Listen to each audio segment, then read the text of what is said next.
Hello, Keisha. Hello, Mr. Maynard.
Good morning. Just trying to confirm video and audio.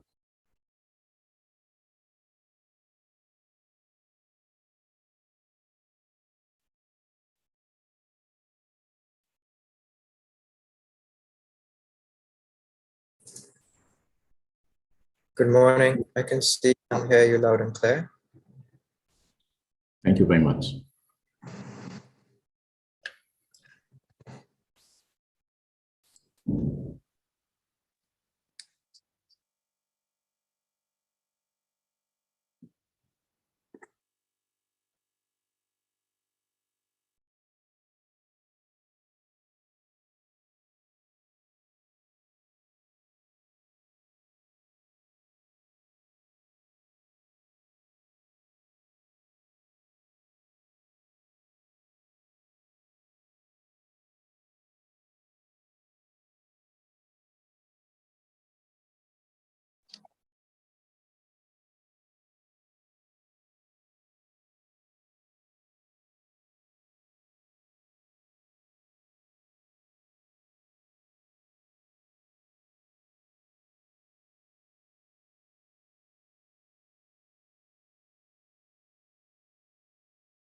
Hello, everyone. We will be starting shortly with the symposium, but we will give it another 2-3 minutes for people who are still trying to join. Thank you.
Denise,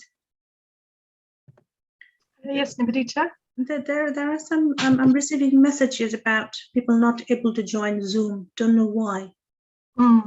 Sean is not able to join, so I've asked him exactly what is the challenge, and so is Makbul. Not sure what's going on. Yeah, I think there might be a bit of a struggle for some people. I think also depending on their internet connection.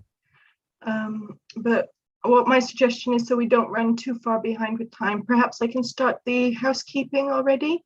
And of course, this is all being recorded on YouTube as well. So we have quite a few viewers who've actually joined and have got the YouTube link.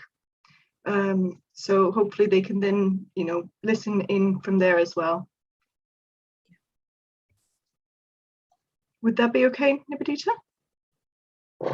All right. Then I would like to welcome everyone. Thank you everyone for attending. Everyone is here from around the globe. We've got our Zoom viewers, but we've also got our YouTube viewers. Unfortunately, we weren't able to put everyone in one room because of the numbers we have, and there's a limit to Zoom as well. So welcome, whether you're on YouTube, on Zoom, or from anywhere in the world, we heartily welcome you. And we would really like to thank you for attending this symposium on integrating disaster risk management with emergency services and defense to reduce avoidable disaster deaths. So to start off, I'd like to introduce myself. I'm Denise Corsell. I'm the operations manager for the Avoidable Deaths Network. I work very closely with Dr. Nivedita and Dr. Hajuki Shirashita, both the presidents of ADN. They have been working very hard along with everyone else to organize the symposium. So thank you everyone for doing that. Furthermore, I'm also coming from a background from the University of Leicester. I'm currently a PhD student there. So I'm trying to get further, and especially my passion lies within disaster risk reduction, which is also the field of my PhD. So thank you everyone for being here. So before we actually begin the symposium, I will be sharing my screen and we will be going through a few housekeeping rules, just so that everyone is aware. All right, hopefully you can see my screen now.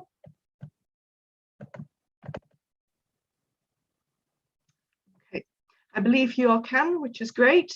So before we start, I would just like to mention to everyone that as soon as you joined your Zoom, you might have noticed you were muted, and we're going to try to make sure everyone stays muted during the presentations. This will allow us to give, the full attentions to the speakers. So please, keep that in mind. But if you do have any questions and comments, we welcome that, including both in Zoom and on YouTube. Do drop a message in the chat box. There are people who will be able to answer you, or maybe gather the questions and then actually share them with the speakers. And towards the end of each session, there will be a discussion opportunity, which the discussants will be leading. So do, communicate through the chat box. We really heartily welcome that. Furthermore, we will be doing some timekeeping as well. Mr. Shahidul from the ADN, he's been working hard with us as well, but he will be doing timekeeping today. So just so that the speakers are aware, you will be getting a few warnings at 5 minutes to go, at 2 minutes to go, and then 30 seconds to go. And this will just be a personal message that will be popping up on your screen, just so you're aware. The discussants as well, they will be keeping an eye on the time. So thank you for doing all that. Furthermore, I'd like to remind everyone that this event is being recorded. So, just bear in mind that this will be also on YouTube, which is amazing that this function is available. But also just keep in mind, whether you're using names or what questions you drop in the chat box, these will all be visible as well because it's being recorded, just so you're aware. So thank you very much. So now the structure of today, we're going to be looking at the symposium. The timetable has been shared with all of you. So I'm not going to go down in detail of it, but it's structured around multiple sessions. The first session is the inaugural session, which we've just started as well. We will then be passing that on to the moderators, Krishna Clark and Dr. Albert Beck. They will be leading that. We will have multiple key expert speakers. We are very honored that they are able to join us. And then we will be, at the end of each session, there will be an opportunity for discussion, as I mentioned previously. So then the second section will be the emergency services. We've got quite a few different perspectives. We are very honored that everyone is able to attend that as well. And we're really looking forward to hearing the speakers talk. The third session is the defense services. Again, as you can see, lots of amazing people who have been able to join us. So thank you so much. And it's really an opportunity to actually share the voices and different perspectives from everyone. And then we will have our closing session as well. We've got lovely keynote speaker Elizabeth Riley, who will be joining us. And for that session, we've got the moderators, Dr. Albert Bert, Professor Alois, and Dr. Nivedita Ray Bennett as well. So thank you very much for all being here. And once again, I'd like to heartily welcome you all to the session on behalf of ADN. I will now be passing you on to my colleague, Mr. Daniel Mendez.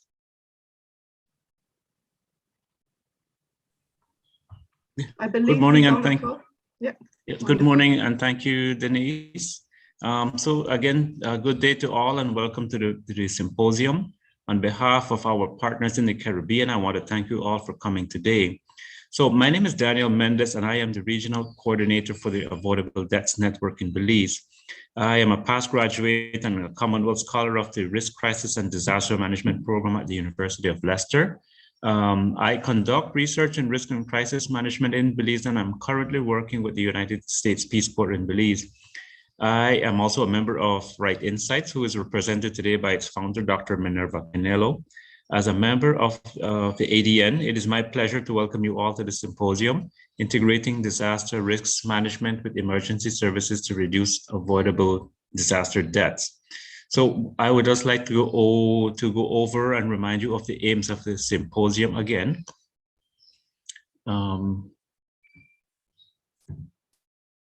Can we change the slide, Denise?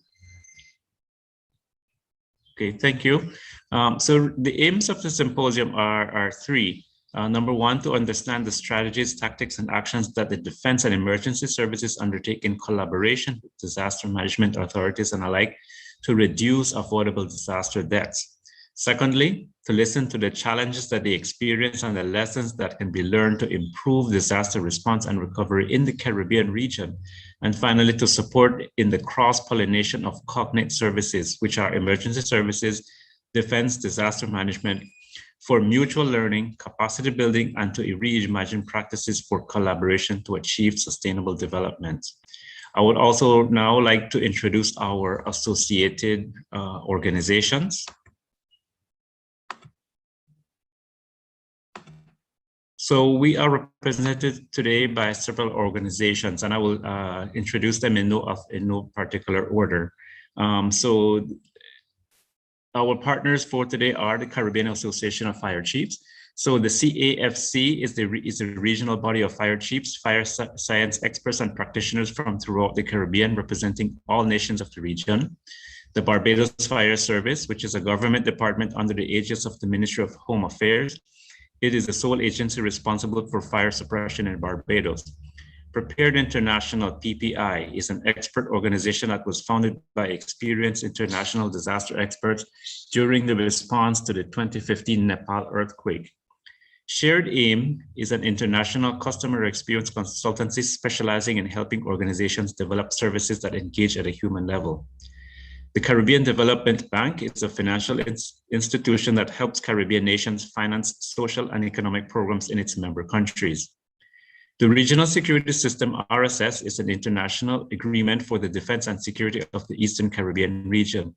The RSS was created in 1982 to counter threats to the stability to the region in the late 1970s and early 1980s.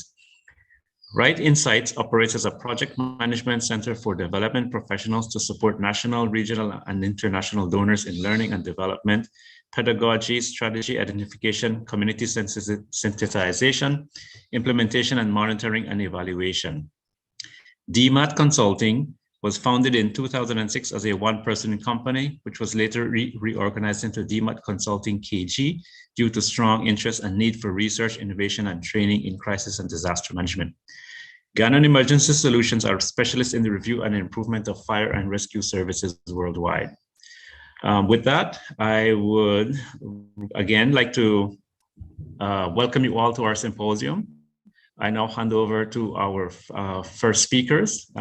So I now hand over to Mr. Krishna Clark and Dr. Beck. And thank you very much and welcome.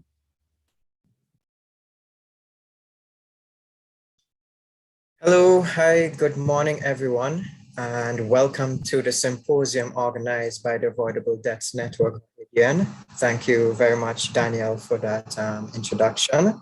The theme, as stated before, is integrating disaster risk management with defense and emergency services to reduce avoidable deaths. My name is Krishna Clark, and I am the ADN's regional coordinator for the Caribbean region and risk analyst for the Caribbean Development Bank. I currently work in financial risk management But I found when working in development, it was important to crystallize the knowledge with the disaster risk management side of things. So I'm a former Commonwealth scholar as well, and completed the MSc in Risk Crisis and Disaster Management at the University of Leicester under the brilliant Dr. Nebedita Ray Bennett, one of the founding presidents of the Avoidable Debts Network. We are happy to have each and every one of you here today because the Caribbean region is an area of interest. And with such talented persons and great minds in the field, it is important to put our expertise and collaborative efforts together in ultimately saving lives. That is essentially what the ADN is about, avoiding debts, and every little counts, from policy decisions at the governmental level to the frontline emergency workers. And you would see this in the way how this symposium is organized with the various levels of speakers, bringing this knowledge to you today. Risk communication at its best, I must say. You have to get everyone involved to tell the story or hear from their perspective. Now, our first topic for today is introducing the Sendai Framework for Disaster Risk Reduction. As you may already know, according to the United Nations, the Sendai Framework on Disaster Risk Reduction 2015 to 2030 is an agreement that sets out the overall objective to substantially reduce disaster risk and losses in key areas. These include lives, livelihoods, and health, and in the economic, physical, social, cultural, and environmental assets of persons, businesses, communities, and countries. But I would not go into much detail on the framework. The speakers for this first inaugural session will speak more on this, and I'm happy to introduce them to you. The first two speakers that I will introduce you to are extremely knowledgeable and experienced in their respective fields. They are the Right Honorable Mr. Sean Edward and Dr. Sanjay Badri Maharaj. First up, I shall introduce the Right Honorable Mr. Sean Edward, who is a senior member of the government of St. Lucia, who currently serves as the Minister of Education, Sustainable Development, Innovation, Science, Technology, and Vocational Training. He is also the second deputy political leader of the St. Lucia Labour Party. Mr. Edward is passionate about poverty alleviation, youth empowerment, gender equality, disaster risk mitigation, and disaster response, focusing on relief and recovery. Mr. Edward holds an MSc in Risk Crisis and Disaster Management, also from the University of Leicester, United Kingdom. Next up, we have Dr. Sanjay Badri Maharaj. He is an independent defense analyst and attorney at law based in Trinidad and Tobago. Dr. Badri Maharaj is a teaching assistant at the Department of War Studies in King's College, London, researcher at the University of the West Indies, and a lecturer at the University of Trinidad and Tobago. Previously, Dr. Badri Maharaj has served as the consultant to the Trinidad and Tobago Ministry of National Security and its Ministry of the Attorney General. He also holds a PhD and an MA in War Studies from King's College London, and is the author of 5 books. So there you have it, ladies and gentlemen, our first two extremely knowledgeable speakers introduced, and I will now hand you over to Dr. Albert Beck, who will introduce the other speakers, including the keynote speaker for this first session. Thank you, and on to Dr. Beck. Krishna, thanks so much. It is my pleasure also being here and joining the symposium. I'm Albrecht Beck. I'm the director of Prepared International that was already kindly introduced by Danielle. While with Prepared International, we are serving communities, states, and also the UN and World Bank in disaster preparedness. On the side, I'm also still responding, like with the UNDAC, the United Nations Disaster Assessment and Coordination Team, to large-scale disasters, or in my role as the NATO civil expert for population movements and evacuations, also on that side. So I have both a foot in the response, but also in the preparedness side. It is my great pleasure now to introduce somebody to you who in fact does not have to be introduced to this community. I think in our community, in disaster risk management, everybody knows her, but still, I want to take the pleasure to introduce to you Her Excellency Mami Misutori. She's the special representative of the United Nations Secretary General for Disaster Risk Reduction. And by this, she's also the head of the United Nations Office for Disaster Risk Reduction, the UNDRR.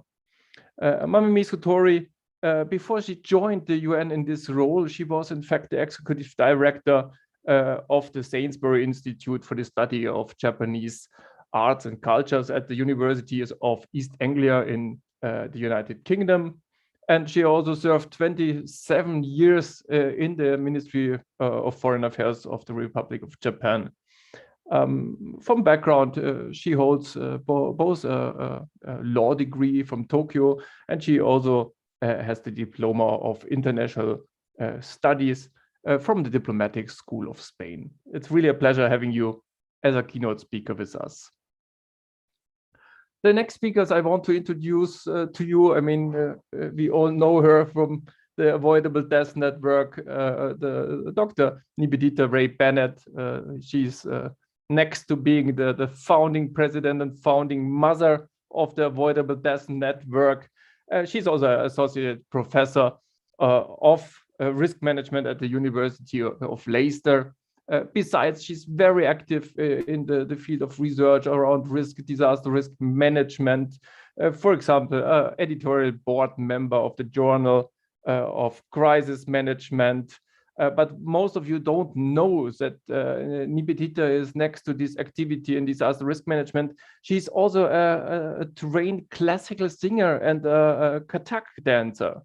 That's maybe new for some of you. We all know her well already, but this on the side. And the last, but definitely not least person I want to introduce for this panel, that's Professor Alois Hirschmuggel. Professor Alois Hirschmuggel has two sides currently. He's on the one hand, he's a regular officer of the Austrian Armed Forces in the rank of a brigadier general with a focus on legal advice, but also on international humanitarian missions. And on the other hand, he's the technical director of the already introduced DMAT Consulting KG of Austria.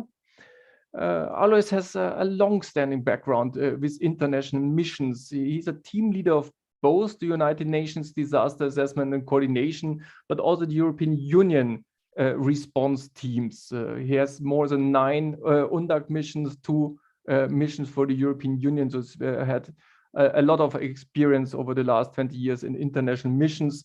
On the other hand, he's working as an advisor and trainer globally on disaster risk management. He's, for example, leading a course for the West African disaster response services at the Kofi Annan Center, and is also engaged in European Union research projects that should drive the agenda and the development in our field forward. It's my pleasure to welcome all of you and would hand now at this moment over to Mami Misutori for her keynote. Well, thank you very much. And apologies for joining a bit late. Ladies and gentlemen, thank you very much for convening this very important event today.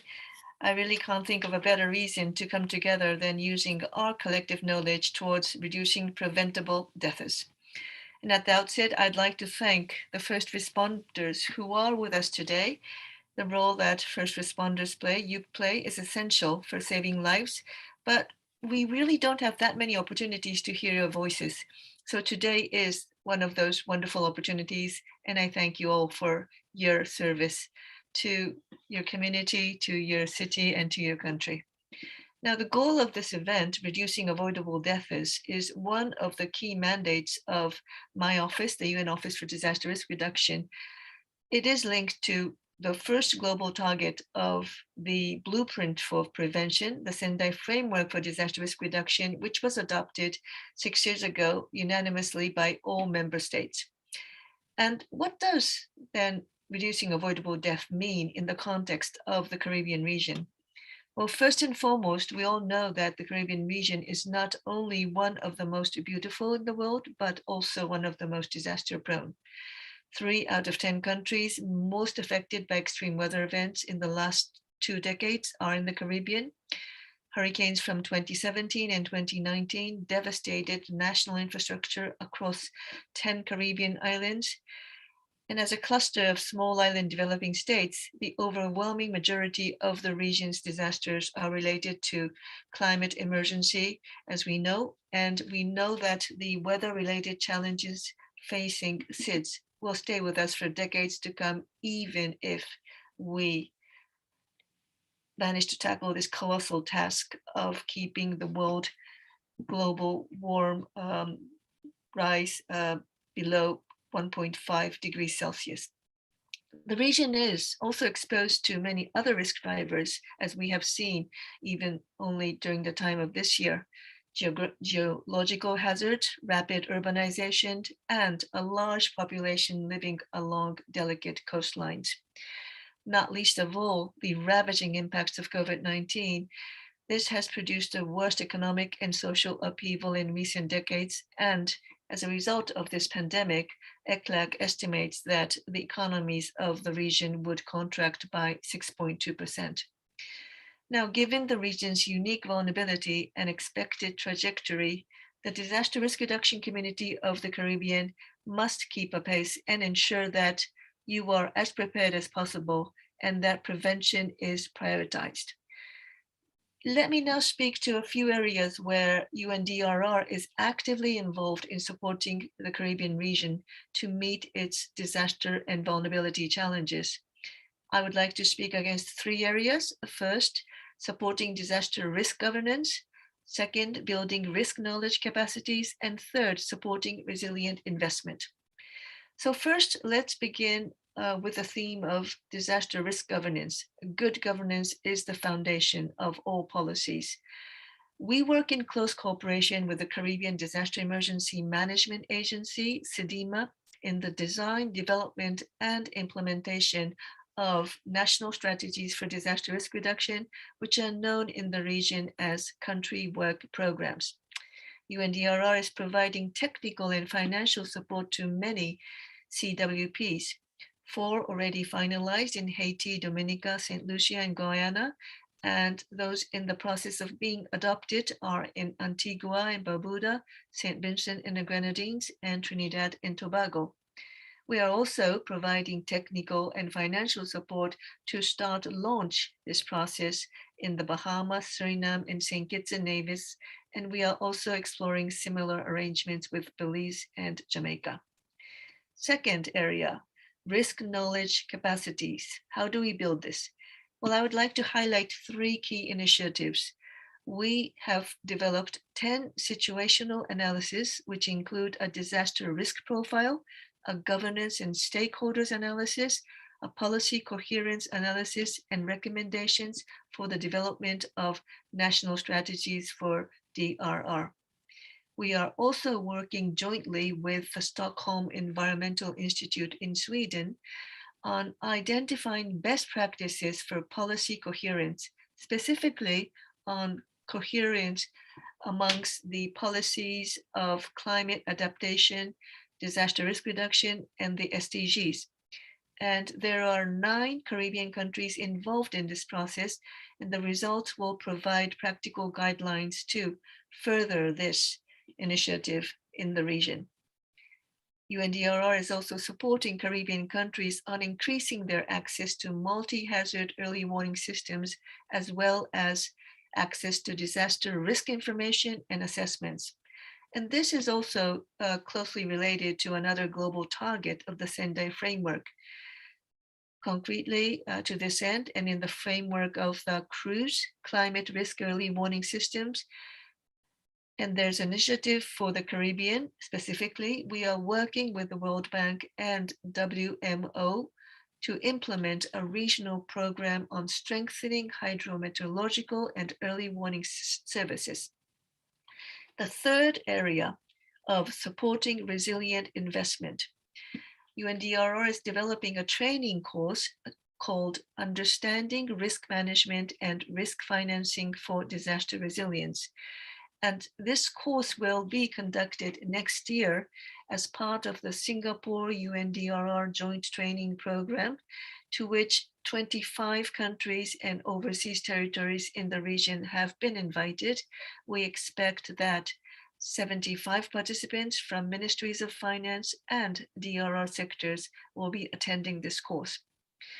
We also support resilient investment through our partnership with the private sector, which is called the ARISE initiative.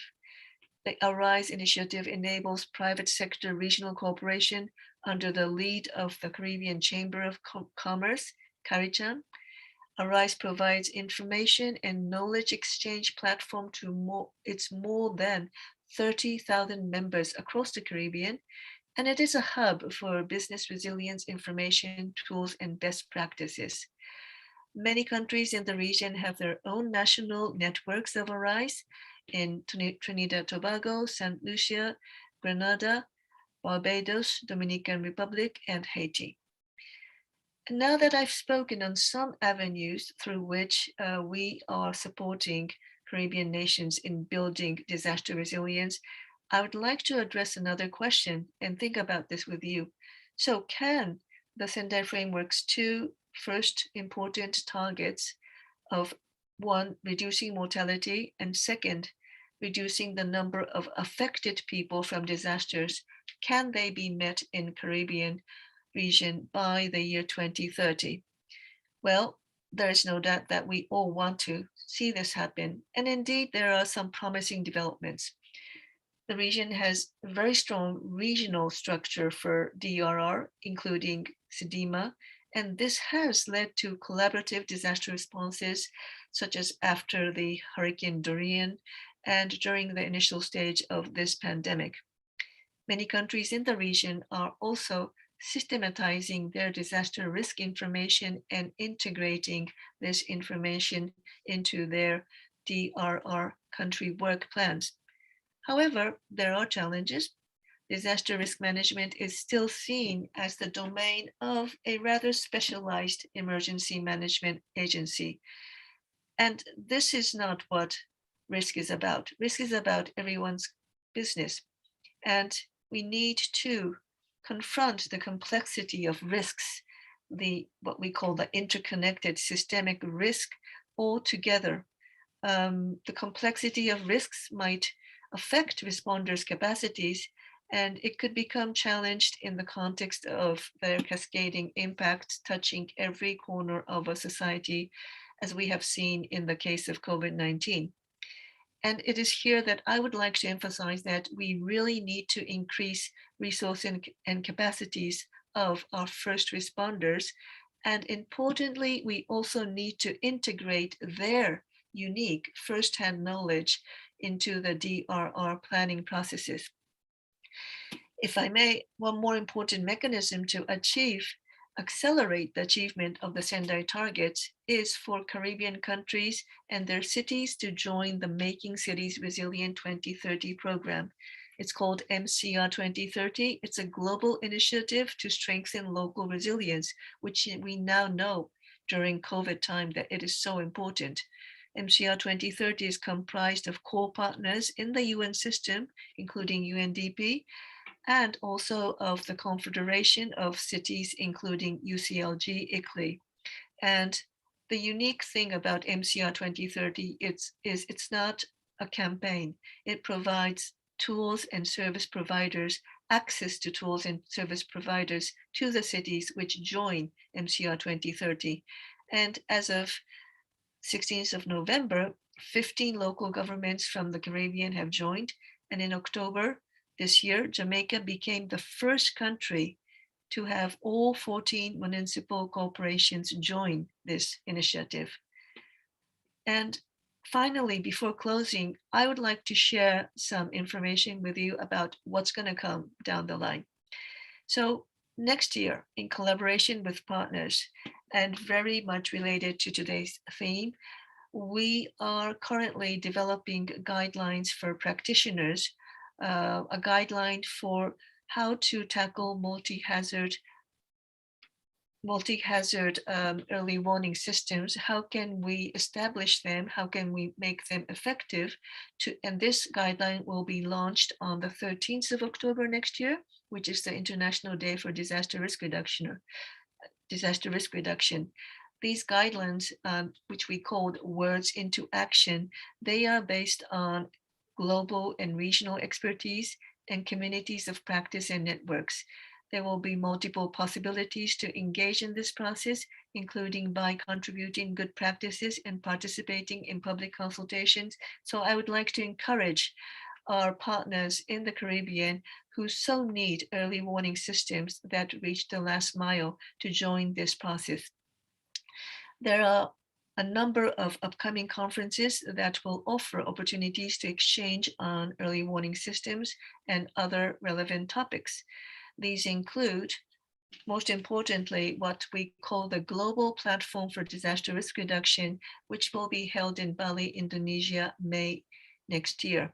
This is the conference that's held every 3 years, where governments, but also all stakeholders who are involved and engaged in disaster risk reduction come together. And there will be many important thematic sessions around early warning, early action. Another important process that has just started is the midterm review process of the Sendai Framework. 2023 is the midterm between 2015 and 2030. And we have just started this process to see how much of the Sendai Framework has been actually implemented, what are the gaps, what are the challenges, and to renew our political commitment towards the implementation of the framework by 2030. And we can only do this together. And if we can't do this together, again, and my final words, the two important targets of the framework to save lives and to save livelihoods cannot be implemented. So, in the spirit of the Sendai Framework of all of society approach, let's create a safe and resilient future for the Caribbean region and the world. Thank you very much. Dear Excellencies, thank you so much for this very, very interesting keynote with very important topics also for the Caribbean. Let me at this point hand over to my colleague Krishna, who has, I think, an interesting announcement for everyone. Thanks. Thank you, Albrecht. We would just like to have a group photo for our, PR purposes. So would everyone kindly, who can, put on your camera so that we can take this screenshots. And I guess, see, Lauren, you can let me know when you're finished.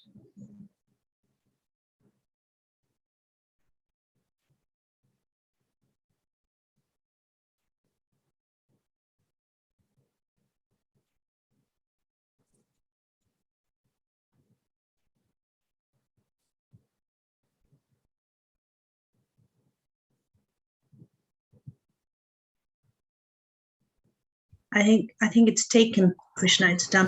Thank you, Krishna. Great. Thank you. So next we will have Sean Edward, who would be speaking. Thank you.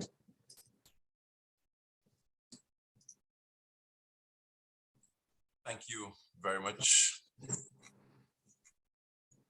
Hello, everybody. I bring greetings from the Caribbean island of St. Lucia on a mid-Friday morning when the outdoor thermometer reads 28 degrees Celsius or 82.4 degrees Fahrenheit.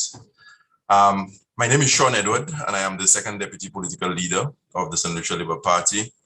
And I'm currently serving in the cabinet of the government of St. Lucia as the minister with responsibility for education, sustainable development, innovation, science, technology, and vocational training. My contribution to today's activity is not in any way an academic discourse, but rather a very broad political / governmental perspective to this meeting. I must start off by saying that today's symposium on integrated disaster risk management with emergency services and defense to reduce avoidable disaster deaths is very timely for us in St. Lucia. And I'm sure I can say it is also very timely for us in the Caribbean. The impact of disasters in our part of the world is very well documented. I mean, we have suffered at the hands of disasters in ways that other regions of the world cannot imagine.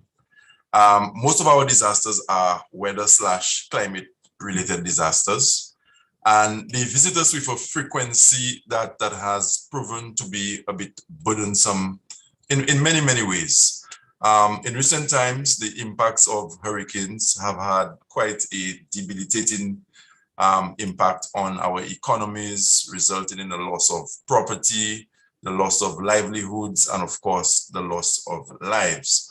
And those extreme weather events, as I said, they come with a degree of frequency that make it extremely difficult for us to manage. I mean, every year in the Caribbean, we are bombarded by hurricanes of varying strengths.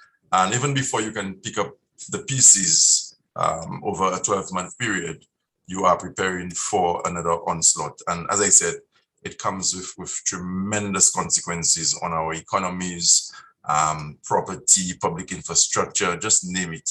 Everything gets impacted, and sometimes the devastation and the impact of the loss are things that we probably have to live with for generations.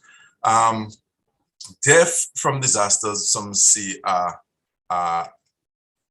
death is inevitable as far as some persons are concerned, but we believe that some of the deaths are avoidable. And how can we prevent those deaths? By making sure that people are adequately prepared and people have an understanding of what disasters can do to them. As simple as it might sound, you see every day in times of disaster, or even when you are forewarned, people take certain things for granted, and the consequences of that sometimes is they succumbing and perishing at the hands of disasters. So in disaster management in St. Lucia and the Caribbean, if I should say, there are a number of challenges and opportunities for us in building resilience and in capacity building and things of that sort. Some of our challenges are financial in nature. For St. Lucia in particular, during the period of the 1980s, 1990s, our economy was bolstered by the production of bananas, and we had a very reliable market in the United Kingdom. And there was a constant flow of revenue into the country that helped with the provision of essential services, the building of schools and things of that sort. But ever since we lost preferential treatment on the European market, the government of St. Lucia has been trying to diversify its economy. And today tourism is the mainstay. But there are certain vulnerabilities that come with tourism as the mainstay of your economy. And sometimes the revenue stream is not as reliable as we want it to be. And so we are always challenged to make resources available for development in key sectors. And the area of disaster management and disaster preparedness is one that has suffered. Another challenge that we have is one of personnel. I do not believe that in St. Lucia and by extension the Caribbean, we have a sufficiently trained cadre of persons with the skills. We have made strides in recent times when you look at the number of Caribbean nationals and St. Lucian nationals who have been exposed to university education in the realm of disaster management. We are making strides, but I still believe that we are woefully short on having a sufficient cadre, trained personnel to look after the disaster needs of the region. A lack of equipment is also one of the challenges that we face. In a number of the Caribbean territories, you also have a lack of coordination among stakeholder agencies on the ground. So for example, you may have the Red Cross working on its own program. You may have the National Emergency Management Office working on their own program, and then you'll have an agency, say like the Ministry of Infrastructure, working on a program of its own. And sometimes the synergy that you need amongst those stakeholder agencies is absent, and it can make for a very cumbersome process as far as effective disaster management is concerned. We also have challenges sometimes as it relates to data sharing, because there isn't that level of synchronization of effort, which sometimes results in a lot of duplicity, and that can prove to be costly. The smallness of size has been an issue for us. If you're looking at disaster management and avoidable deaths on the level of economies of scale, smallness in size sometimes can be a challenge. But what is good for us in the Caribbean is that we've been able to come together through CDMA to work collaboratively as small islands, as small economies, to maximize the benefits of the resources, small as they may be, that we have at our disposal. So a number of territories, St. Lucia in particular, we've been working collaboratively with international organizations such as the UN, the World Bank. And I must also tell you that a lot of friendly governments are now beginning to form or forge partnerships with us, especially in the area of the provision of early warning systems that could get us better prepared when disaster looms. The adage has been around for a very long time: to be forewarned is to be forearmed. And if we are in a position now where we can detect disasters even before they happen and the potential impact, I think that will go a long way in helping reduce the impact of disasters on our small economies, especially as it relates to people losing livelihoods and their lives. So we have been working with a number of agencies, as I said. And I did say in my preamble that a lot of our disasters are from extreme weather events. And we know the genesis of those extreme weather events, the stronger hurricanes and things of that sort, as a result, direct result of increasing temperatures of the globe. And so through organizations such as AOSIS, which is really an association of small island states, where you have the coming together of seeds to project one voice, because a lot of the issues that affect us are quite similar. But if we can come together, we can overcome some of the impediments that smallness of size would create for us. But I must tell you that the Caribbean Disaster Management Agency, CDMA, has been doing a fantastic job, especially in recent times, in trying to have some degree of coordination for the region in terms of how we prepare and how we respond to disasters. We are extremely vulnerable. We are at the mercy of very, very strong hurricanes. And I don't want anybody to believe that hurricanes and extreme weather events are the only forms of disasters that we have to contend with. Very recently in St. Vincent and the Grenadines, the volcano was acting up, and that did create a lot of problems for the government and by extension the citizenry. But CDMA again was at the fore of the recovery efforts, and CDMA has been able to coordinate the pulling together of resources of member territories and to get that to impact in a very positive way whichever island is under pressure. Another opportunity for us is to be party to international treaties and being able to access funding out there that is available for disaster risk mitigation and things of that sort. And apart from those international channels that can be explored, there are also things that we can do on our own as small islands. And one for me is there needs to be a sustained public education campaign throughout the Caribbean that would sensitize people and get them to develop an appreciation for the potential impacts of disasters. I mean, after we pick up the pieces, it's not okay, but we can all live with the fact that a building has been destroyed, or a particular field of bananas or whatever crop you may choose to plant has been flattened and decimated. We can always recover from that over time. But too many are times when people lose their lives in periods of disaster when they ought not to have perished. And I think just juxtaposing that against the context in which this symposium is being held today, I think it can only augur well, not just for St. Lucia, where I'm from, but the entire island chain throughout the Caribbean. And it is work in coming together and working with agencies like the Avoidable Deaths Network, the United Nations, the World Bank, that we will be able to build a kind of resilience that would cause us to withstand the impacts of disasters on our small island states. I know the World Bank has a facility that St. Lucia has been able to tap into, and we've been able to roll out a project known as the DVRP, the Disaster Vulnerability Reduction Project.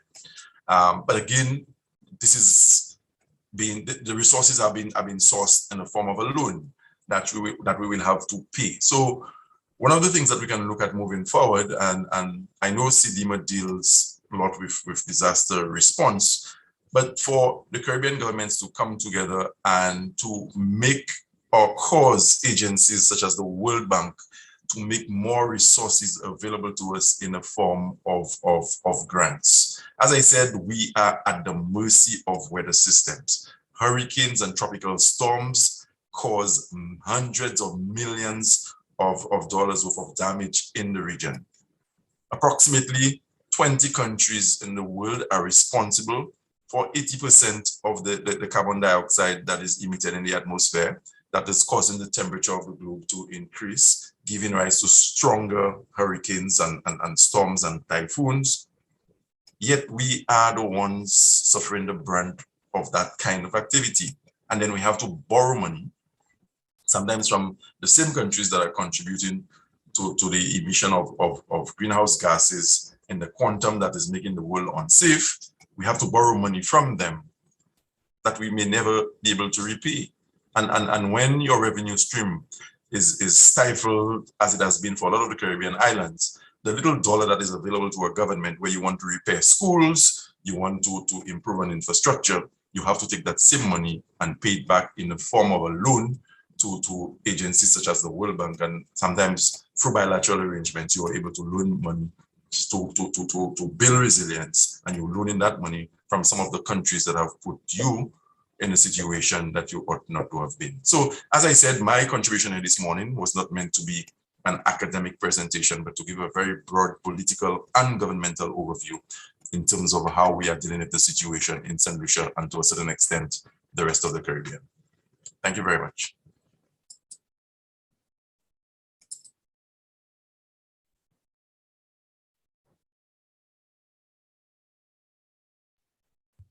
Am I being heard? Thank you very much, Sean. Krishna, are you there? Albrecht? I take over if Krishna has a connection problem. Yes, please. Honorable, it was really a very interesting input, especially from my side. You know, it's important to hear really from the governments who are affected. You can sit in Europe and think what somebody might need, might have for problems to face. It is something different to hear from someone who is facing that it's part of your daily work. I fully concur with you what you said also on the needs of affected governments to have this as grants from international development institutions like the World Bank. So thank you very much for that. I liked your input very much, if I may say that. And with this, I want directly to move to the next presentation. Let me try to share my screen. We will see if it works or not. Can you see my screen? Perfect. I can see it fine. Sanai, can I ask you to take over? And whenever I should click and move the presentation forward, just tell me or give me a sign, and I share the presentation for you. Thank you so much. Thank you so much. Thanks to you. Well, good morning from the Republic of Trinidad and Tobago.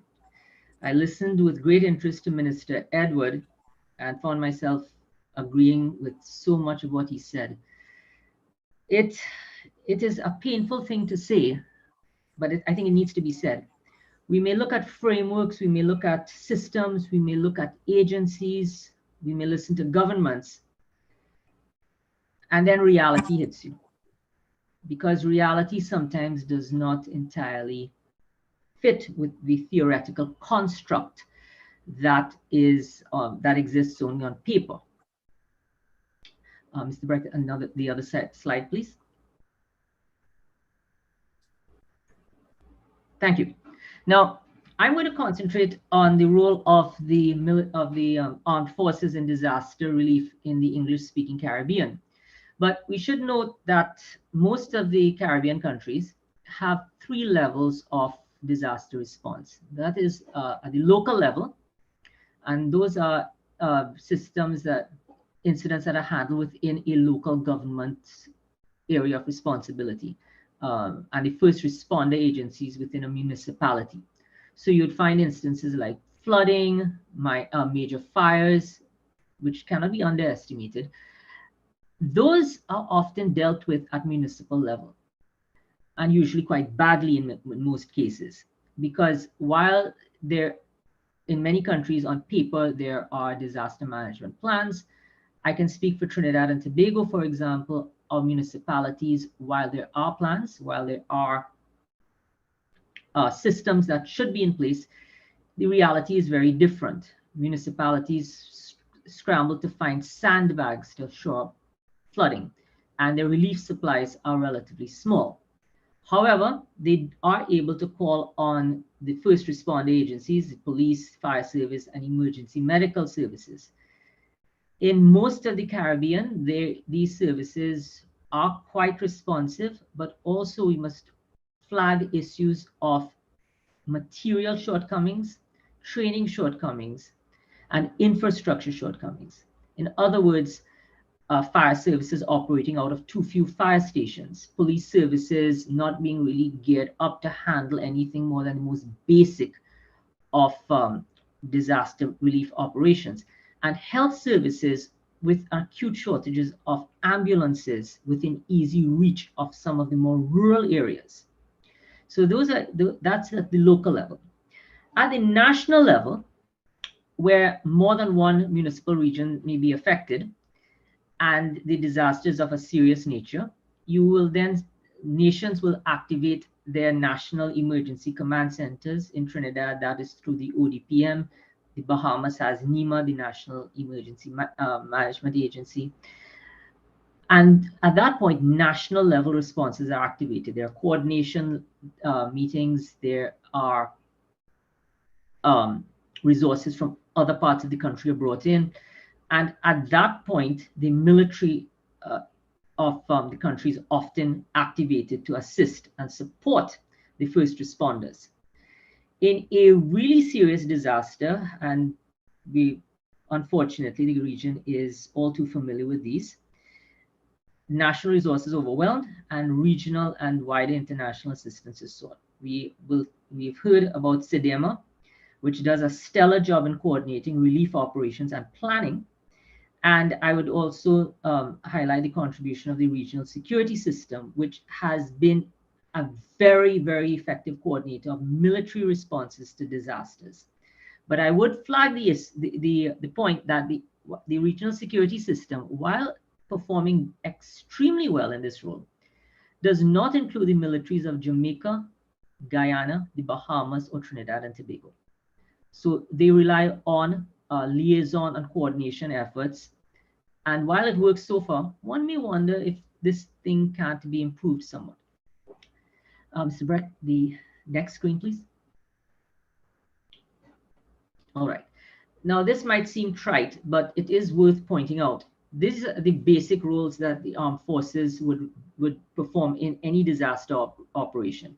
They would assist the fire and police services with search and rescue operations, and the police with law enforcement. The latter point sometimes comes to the fore in rather unfortunate ways. One may recall in the aftermath of Hurricane Dorian in the Bahamas, the Bahamas police forces were overwhelmed with looters and some level of disorder, requiring the commando squadron of the Royal Bahamas Defense Force to get involved. The armed forces are also quite capable of providing care services, basic shelter, distribution of food, and some first aid.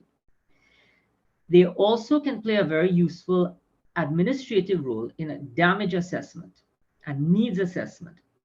And of course, social welfare agencies always need assistance with the connection of analysis and getting information disseminated. I would note also that the armed forces bring with them specialized equipment, while not specific to disaster relief, often comes in extremely useful. And if we could just get the next slide, Mr. Beck, right. So what we're looking at here is the fact that the armed forces have disciplined personnel. There is a nucleus of experience gained over multiple operations. And then we come to this other point, dedicated engineering units.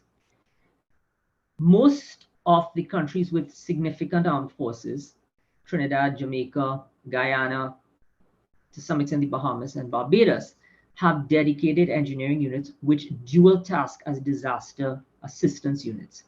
They are used for road clearance. They're used for rescue operations. They perform collapsed structure search and rescue operations. In this, they are absolutely invaluable. I would note in 2018, when some extremely severe flooding took place in Trinidad, and many areas were completely inaccessible, the engineering battalion of the Trinidad and Tobago Regiment was absolutely crucial in restoring access and rescuing people. Now, in respect of transporting relief supplies as part of regional cooperation, many are the times when naval vessels from regional coast guards are used to transport relief supplies.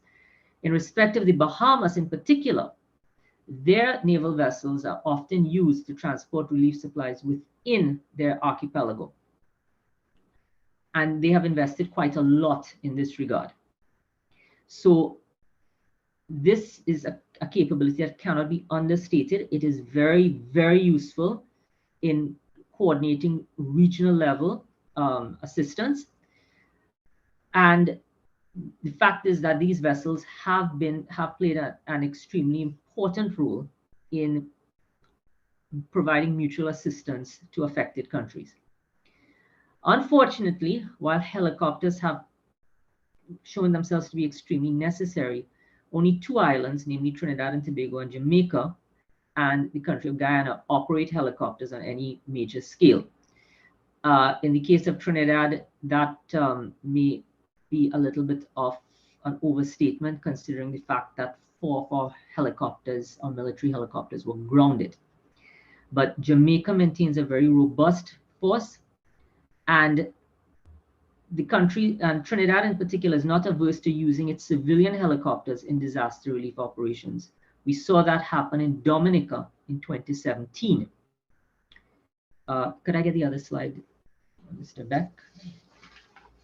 Right. So I have 3 examples here of instances where there have been, the role of armed forces was seen in the disaster response. I will point out something with respect to Hurricane Dorian of 2019 in a moment, but Hurricane Ivan in 2004, that hit the island of Grenada.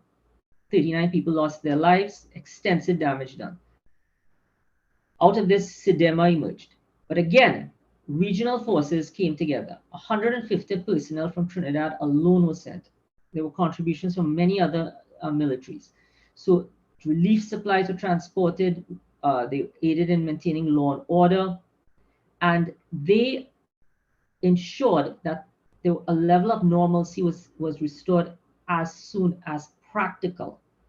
It was not an easy task, but the armed forces of the region were a critical player in doing this. Hurricane Maria, 2017, I suggest this may have been the finest hour for the RSS. 27 people lost their lives. Damage was extensive, but the regional response was nothing short of staggering. Jamaica, Barbados, the Bahamas, and Trinidad and Tobago contributed troops, relief supplies. Trinidad and Tobago dispatched 2 helicopters. The Jamaican government, the Jamaican Coast Guard, took over patrolling of of Dominica's waters for a short period of time. So with the coordination of SIDEMA and the, coordinating a civilian relief effort, as well as the RSS coordinating a regional military effort, the fact is that the region was quite willing to assist and put its resources at the disposal of Dominica. And it's hard to really understate how effective, how large an operation that was. Jamaica dispatched its 120 men of its DART team, that's the Disaster Assistance Response Team. They provided 2 vessels to transport supplies. Barbados used all 3 of its patrol vessels to assist with supplies. Trinidad and Tobago sent 2 helicopters, damage assessments team, and 3 naval vessels loaded with supplies. Supplies provided both by the government and by an appeal for donations within the country. So all of these assets were brought to bear to assist Dominica in an incredible display of regional solidarity, and one which should not be understated.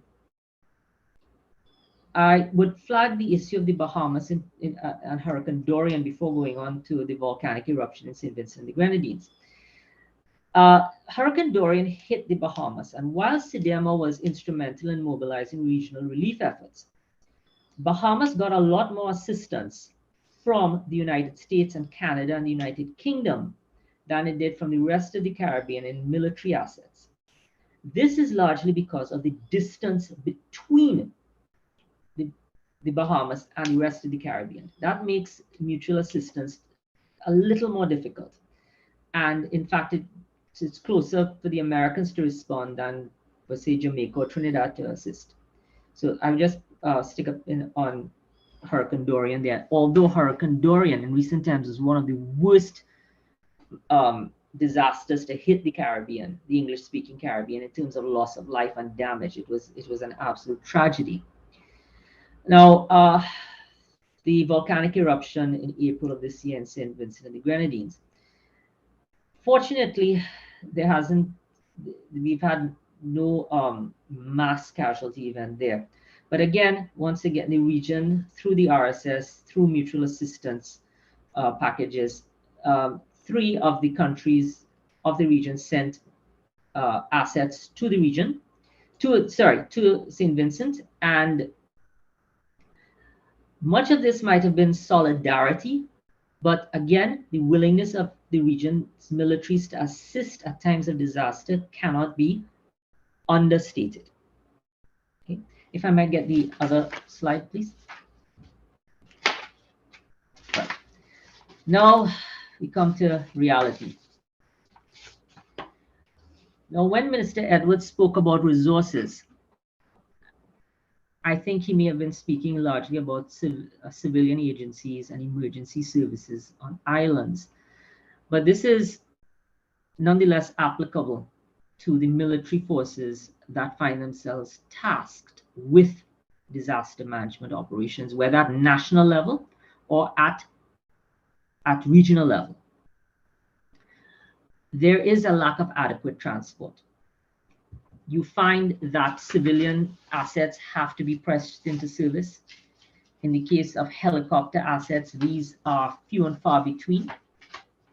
There are constant challenges in keeping these assets operational and adequately supported. Rather surprisingly, for a disaster-prone region, only the Bahamas has invested heavily in containerized disaster response modules. Now, these are modules that are like a shipping container containing medical facilities, the basics to set up relief camps,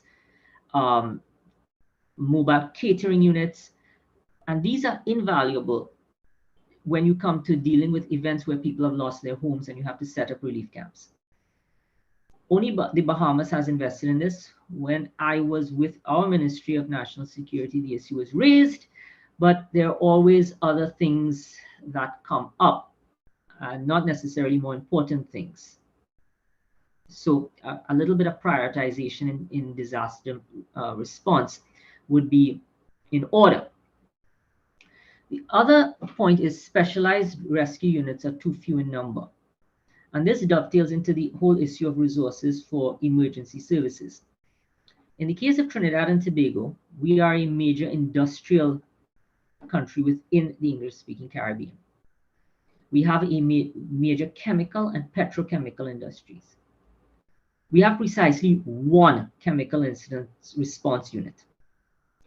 In the event of a major incident happening, we are not going to be able to deal with it. The armed forces of the region have some capability to respond to a chemical incident or a CBRN disaster of some kind, but their ability is very limited.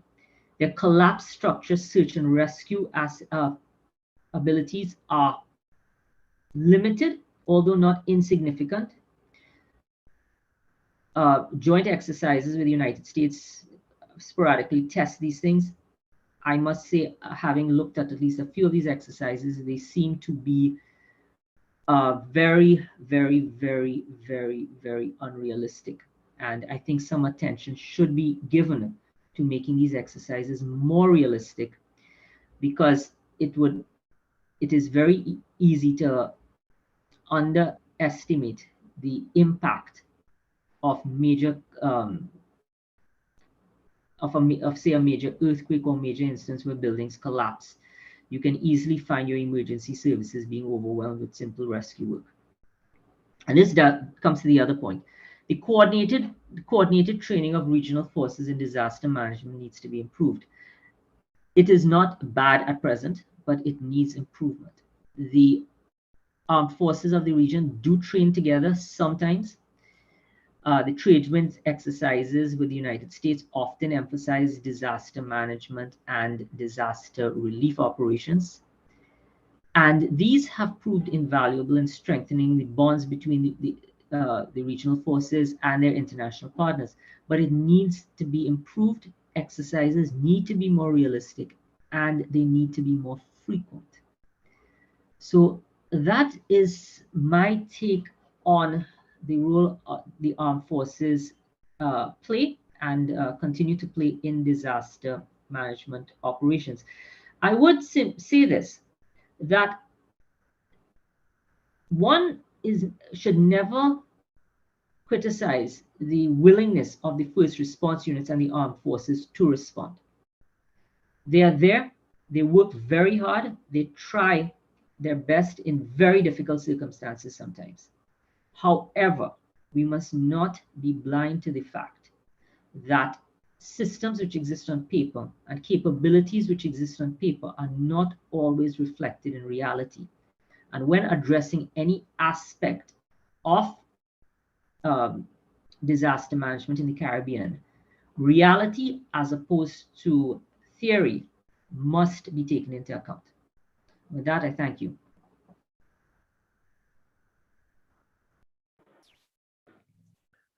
Sanjay, thanks so much. It was really, really a very, very interesting presentation that showed very much your real in-depth knowledge of the topic, the understanding and the experience in the region with the different disasters. What I also liked very much, your forward-thinking approach, looking into what kind of capability gaps are existing, and also how maybe something like that could be overcome, the gaps.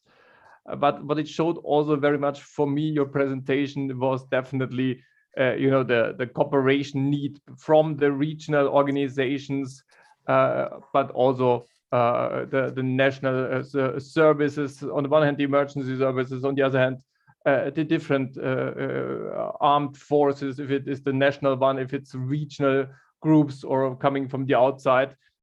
Only if these can really work together, it is possible that success can be reached.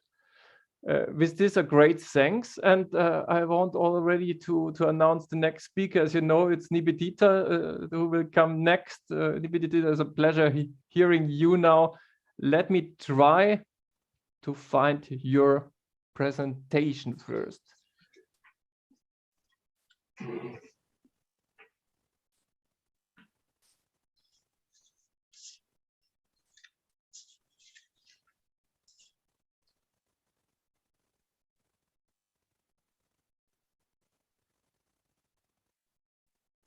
Nivedita, the floor is yours. Thank you. Thank you, Albrecht. First of all, I would like to thank the audiences on Zoom and YouTube for joining today's symposium. My presentation will focus on my work with the Avoidable Deaths Network. But before I do, I would really like to thank the speakers for the inaugural session, Mami-san, Edward Sean, and Dr. Sanjay Badri Maharaj. Thank you very much. I would also like to thank our esteemed speakers from the emergency, defense, and the concluding session. Most importantly, I would like to thank my students from the MSc in Risk, Crisis, and Disaster Management. Albrecht, can we have the next slide, please?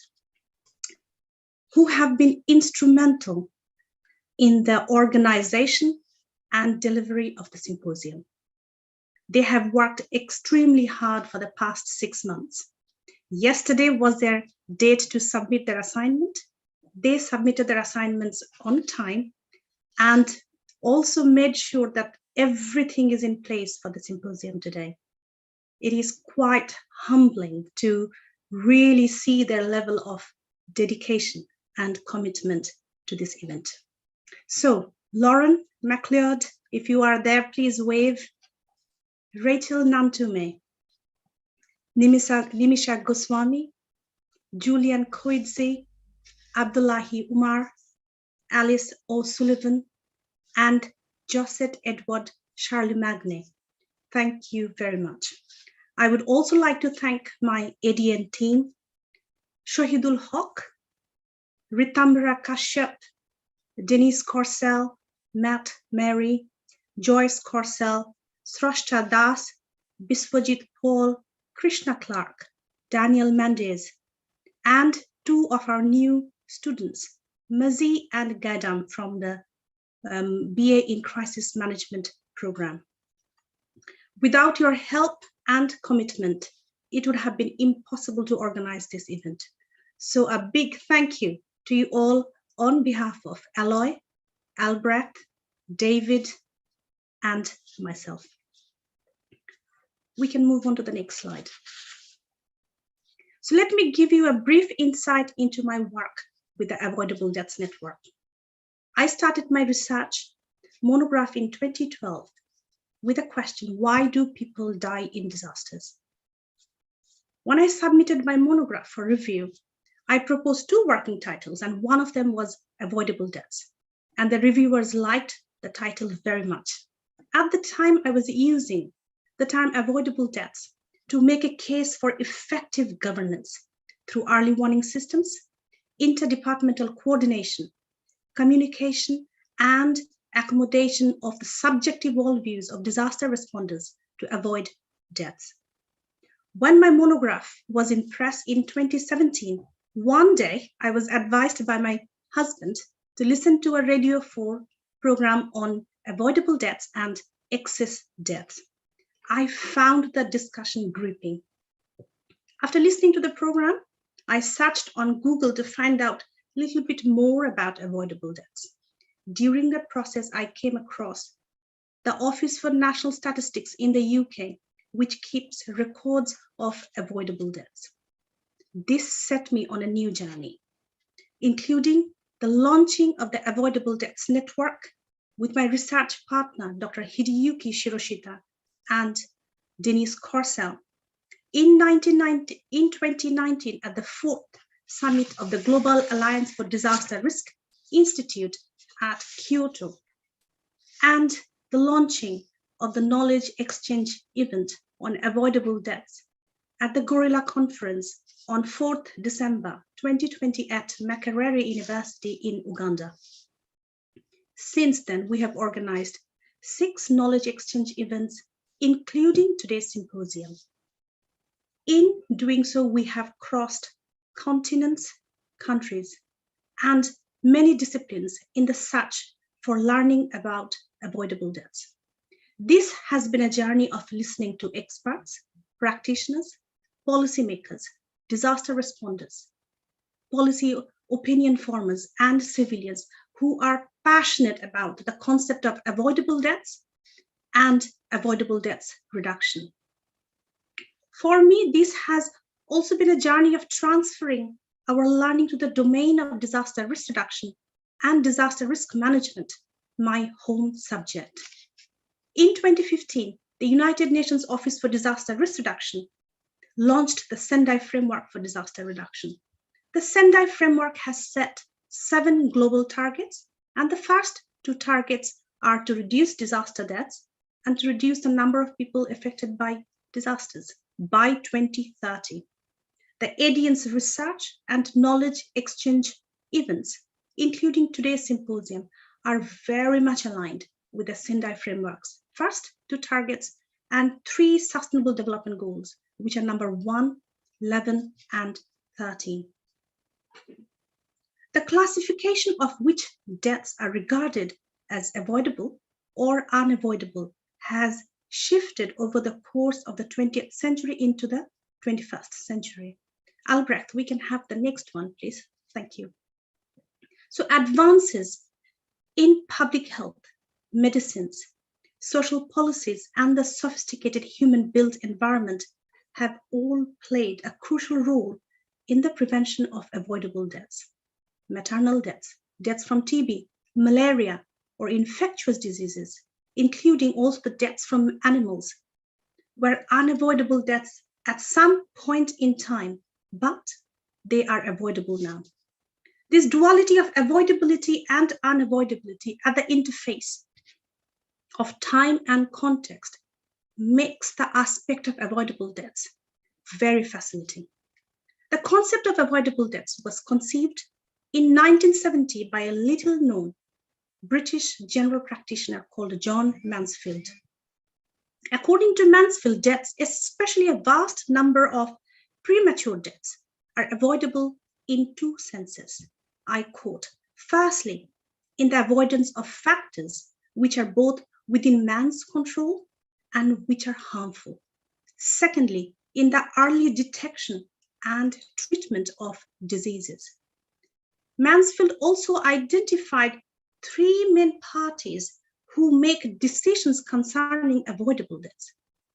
These parties are the individual, the government, and the general medical professionals. The concept of avoidable deaths was then popularized by the Preventable and Manageable Diseases Working Group, led by David Rushstein and his colleagues from Harvard University in 1976 and onwards. Rushstein and his colleagues developed outcome measures for health services by counting cases of unnecessary disease and disability and unnecessary untimely deaths as measures of the quality of medical care.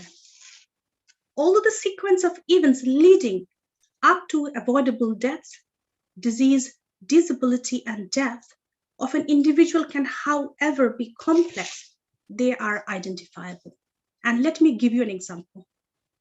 A case of diphtheria may be a consequence of a failure by a government to introduce the necessary legislation to promote or fund immunization program, or could be a failure of health service managers to implement such programs, or a failure of a doctor to immunize patients, failure of parents to take a baby to a clinic because it is too far away, or because of the family's religious views.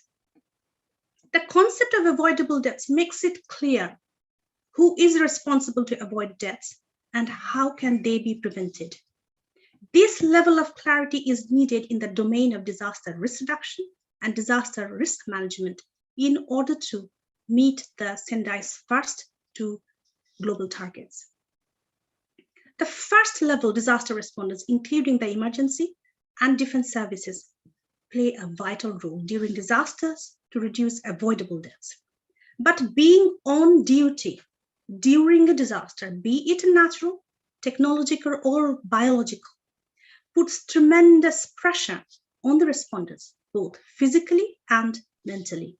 The COVID-19 pandemic has revealed, if not all, but the importance of safeguarding the lives and livelihoods of our frontline and essential responders to save the lives of citizens. Although there is a plethora of studies that focus on reducing disaster deaths through preventative measures, there is limited research on the avoidance of deaths of the responders in action.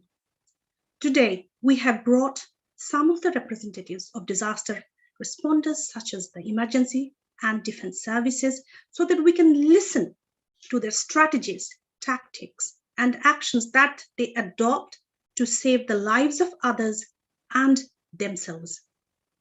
The ADN strongly believes we must listen to them, and it is by listening that the national and international organizations such as UNDP, UNDRR, CIDEMA, amongst others, can support the cognate services such as emergency, defense, development, disaster risk reduction, and health for collaboration, mutual learning, and capacity building that can drive efficiency, improve quality of service, and save lives for sustainable development. Last but not the least, the avoidable deaths concept allows us to value not only the actual number of lives saved, but also the value of these saved lives. Thank you. Nivedita, thank you very much. I mean, building up a network that is global in such a short time frame shows how much driven you are to reduce the avoidable deaths. My congratulations to you, but also to your colleagues and especially also to the students involved. I would have loved to have such a professor myself when I was studying on it. Nivedita, thanks so much. Now, it's really my pleasure to welcome Alois. Alois Hirschmuggel with us. Alois, you're well known in this field with your long-standing expertise on civil-military coordination. In fact, deploying from both sides. On the one hand as a military officer, but also on the other side with a civilian UN teams or European Union teams. Alois, now I try to find your presentation. And once I found it, it will be your turn.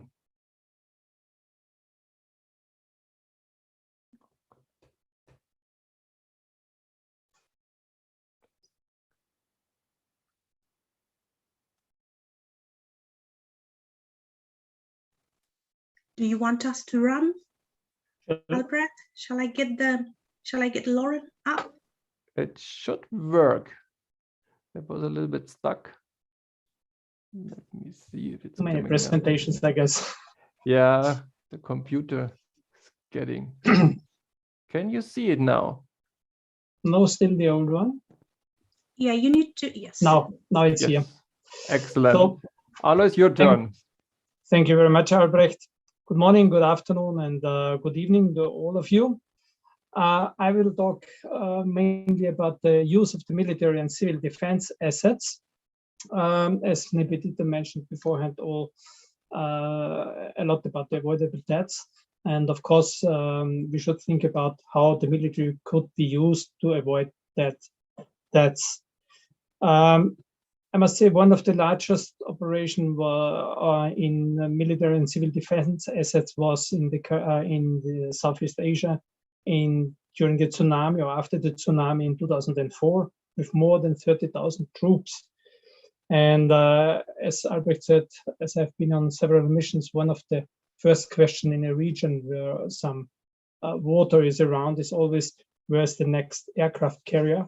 Because they will have a lot of things and assets which I would need to support on site. You can see the so-called humanitarian gap. After a disaster occurred, the civilian actors will start immediately trying to reach the so-called basic needs, which you can see at the punctuated line on top. But in between, there's the yellow bar, this is the so-called humanitarian gap. For this, you can request military and civil defense assets, and they should support as long as needed, meaning when the civilians and the military and civil defense asset lines are merging there. You can see that on the right-hand side on top where the point is, then the military should step out again, because it's not the job of the military to take over the tasks of civilians. And this is often, unfortunately, the fear of civilian organizations, then that when military comes in, they will take over and run the show. That is not the case and should not be the case. Next, please, Albrecht. If you want to use military assets and military forces, you should ask you some questions. First of all, is the military force capable of the task? This means, do they have the right equipment? Do they have, for instance, engineers, CBRN experts, or water purification systems in their units that can be used? Second one, can they be committed for the duration of the emergency? In one of my operations missions, I saw a force which came in but left after 1 week because they wanted or had to go to an exercise. This should not happen. So this should be clear at the beginning, because you are planning and you should know how long can I use these forces. The next will be, can they be deployed without weapons? This is very important. In one of my missions, again, it happened that some forces showed up with weapons, and the head of state asked me, are we in a war with this country because they are wearing weapons? And then I explained, no, they are not. They will remove it, but they only took it for self-defense if they crash, for instance, the helicopter in the jungle. Next, please. Can they be neutral and impartial? These are the humanitarian key principles. And I think it's very necessary to know about this. So if they are, for instance, part of a conflict, they should not be used for civilian operations or humanitarian operations. Can they be placed under the direction of the civilian actors? This is, of course, very important, because normally humanitarian operations will be run by the civilian side and not by the military. But sometimes it's different, but then only if, for instance, the local emergency management authority is not capable to fulfill this task and they requesting military, but still the civilian side will be in charge. Next, please. Are they the only and most appropriate option? This is very important, because there are so many organizations eventually available, and it only should be, for instance, in those cases where they are having, for instance, strategic airlift capacity, which others don't have, then it's possible to use them. And last but not least, what are the consequences for other humanitarian actors? Meaning, if you're in a conflict zone, as I mentioned before, you should not use military not to get in troubles, especially also afterwards, after this emergency. Next, please. For the deployment, there are so-called, for instance, Oslo guidelines, which are talking about cases of emergency, natural disasters and man-made disasters and environmental ones. Besides, there are the so-called MCDA guidelines, military civil defense asset guidelines, which are more in conflict zones used. First of all, there must always be a request or, of course, a consent with the receiving state. It's not possible to invade. This also happened in one of the operations where helicopters were rescuing people, and afterwards they were blamed that they did an invasion in the country. In support of local emergency management, as I said before, military always should only support those official authorities which are in place, and they are supporting them with whatever there is needed at no costs, additionally and complementary, also needs-based, neutral and impartial. Needs-based especially, it makes no sense if you are, for instance, sending CBRN experts or other experts, but you need, for instance, dog handlers or something else. So it should always be needs-driven. Unarmed, of course, and they can use the national uniform. Next, please. In the Caribbean, if you think about the Haiti earthquake on the 14th of August, there were a lot of military involved, of course, besides the United Nations Humanitarian Air Service. Several foreign military forces involved, like, for instance, the Netherlands Royal Netherlands Navy, or even the US sent Southern Command deployed the so-called Joint Task Force Haiti with a lot of helicopters, planes, and ships. Until 5th of September, there was a national / multinational Caribbean coordination cell, as well as a World Food Program humanitarian military interaction team on site. From the UN side, there was the UNDAC team member for civil military coordination, James Brown from the UK. Next, please. What are the findings from my personal experience and how to avoid deaths? First of all, if you are offered foreign military forces for disaster response, I think you should make use of them. But what is also very important beforehand already, you should know about their mandates, their capacities and capabilities in the region. It's always good to know, for instance, whom can I address if something happens. The next one is develop pre-existing networks, like you're doing, for instance, now, for emergency response operations. It's always good to know the counterpart, even beforehand. And last but not least, and this was mentioned before already by one of the speakers, train together. And here you can see the pictures from our EU Caribbean Coast Exercise 2019 in the Netherlands Antilles. And you can see we have trained from Curaçao in the region with 5 different islands.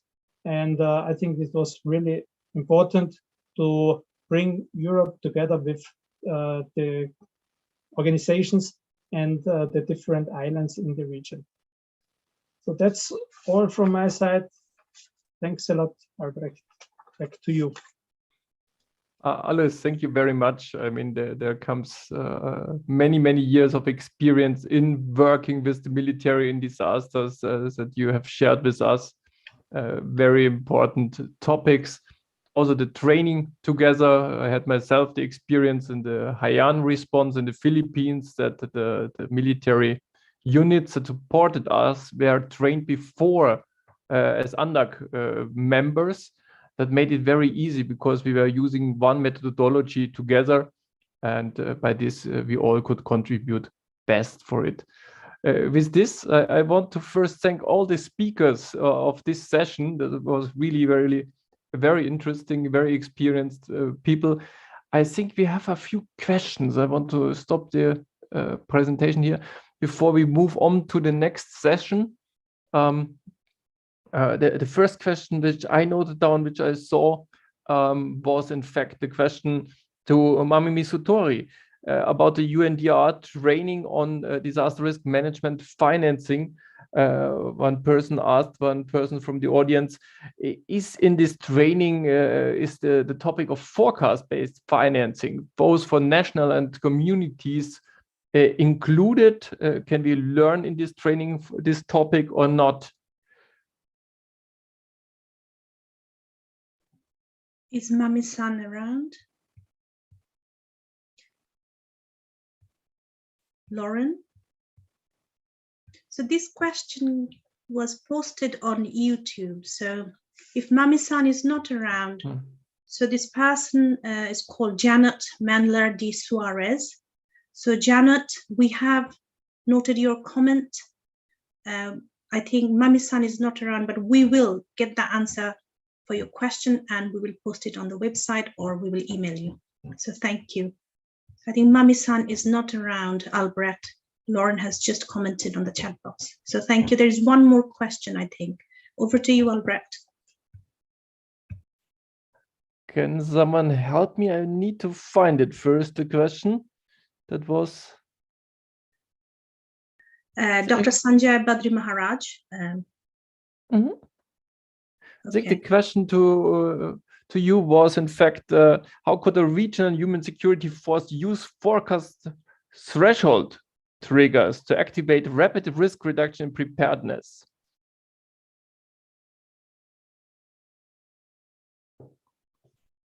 Yeah. So, Dr. Badri Maharaj, would you be able to answer this question, or would you need some more time to think about?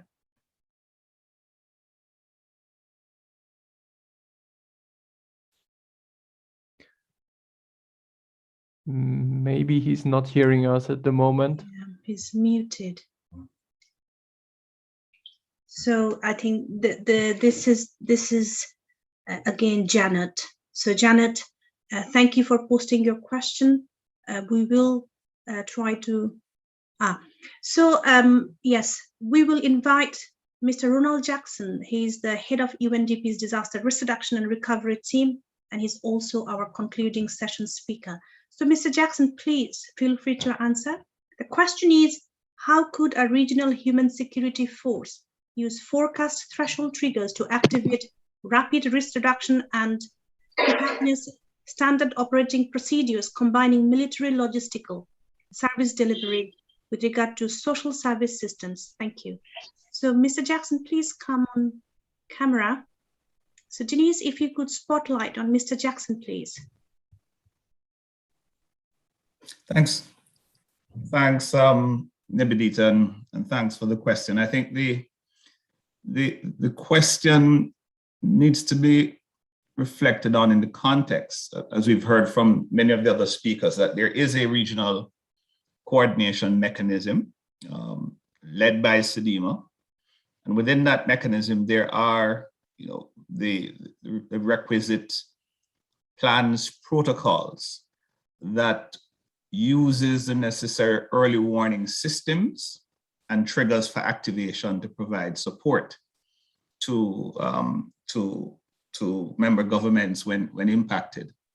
And it is in this context that they leverage, whether it is through the national focal points that reaches out to them based on their own national triggers, or working in close concert with regional specialized entities that are themselves operating warning measures, and they interface with SEDIMA in that regard. And so that helps to sort of trigger and activate the mechanisms. And a similar mechanism exists nationally for meteorological, geoseismic, where these scientific centers are then operationalizing the emergency coordination mechanism, which then goes into full swing and draws on the necessary actors who need to be deployed in the theater of operations in particular.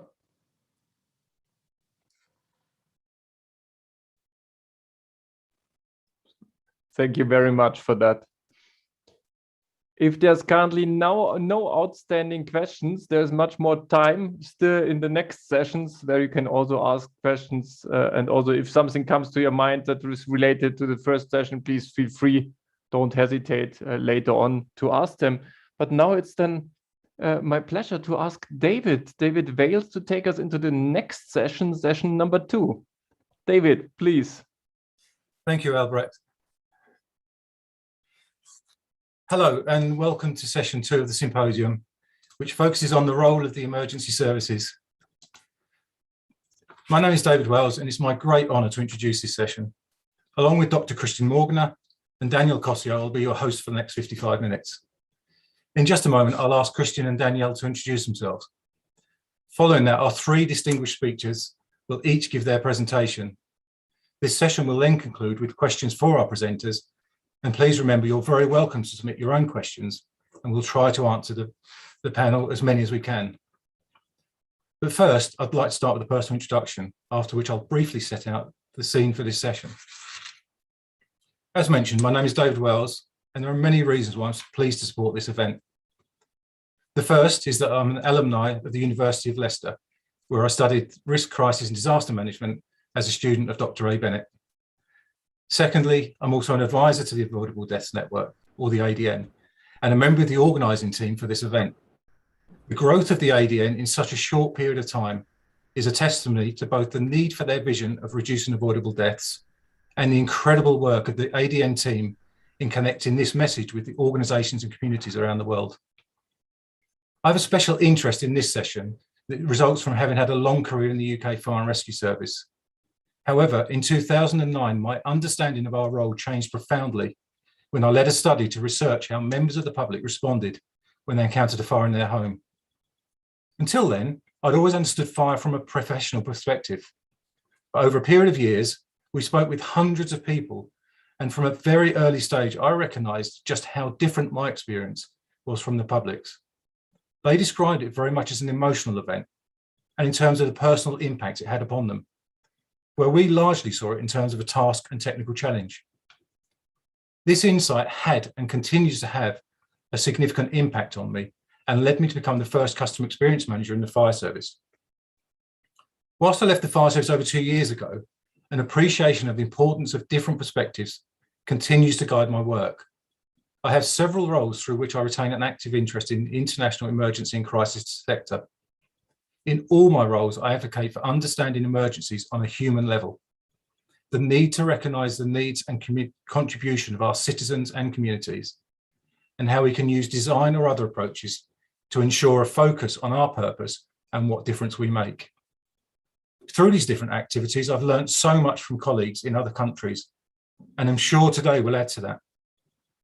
We often speak of the need to learn lessons, but it's as important that we take the opportunities such as this symposium to share and discuss these widely. For example, today's symposium offers the opportunity to learn from colleagues in the Caribbean region who are at the forefront of adapting to the effects of climate change. Since leaving the Fire and Rescue Service, I established my own consultancy, Shared Aim Limited. There's a proud supporter of this event. We work with a wide variety of organisations across all sectors to improve customer experience and service design. And I think our ethos is well summarised by a quote from Angela Mayer, who said, "I've learned that people will forget what you said. People will forget what you did, but people will never forget how you made them feel." So in setting the scene for this session, globally, many of the institutions that helped protect the public and communities from the harm of emergencies and disasters were created at a time when the risks we face were very different. For a long time, they were able to meet new circumstances through incremental change and adaptation. But we're now in a period of rapid change, and one where risks ahead of us look very different in terms of their scale, complexity, and potential challenge. We could tend to feel overwhelmed and helpless in the face of this change. It would perhaps be understandable, even justifiable, if we felt we would do well just to maintain the services we currently provide. But I believe we could and should also see it as an opportunity to aim higher through reimagining our purpose and practices. I'll give 3 quick examples in support of this. The first one is captured by the work of the ADN. We should not accept deaths as an inevitable outcome from emergencies and disasters, but must seek to value every life and work hard to avoid or limit fatalities, both those at immediate risk and those that are due to consequential impacts. Linked to this, and which my own research highlighted, is that we must work just as hard to ensure that every life saved is worth living. The cost of surviving can be high in every sense, not just to the individual, but to those all around them. Alongside this, the important influence of mental well-being is gaining increasing attention and is something we should recognise in our plans and activities. We also know that emergencies can make people vulnerable to a wide range of secondary harms, and we need to learn more about these and how they can be avoided. And finally, we must not see our communities as separate from us. We are one, and yet often their needs and contribution to emergencies and disasters is not recognised or integrated with the professional responders. By working with communities, we can make them and ourselves more resilient and better prepared. All of this requires us to be more collaborative, working across traditional departmental or organisational boundaries in pursuit of the outcomes that are within our ability to achieve. To do so will require us to change our thinking and practice in certain respects, but we can do so by building on the solid foundations of the vast knowledge and experience that we hold between us all.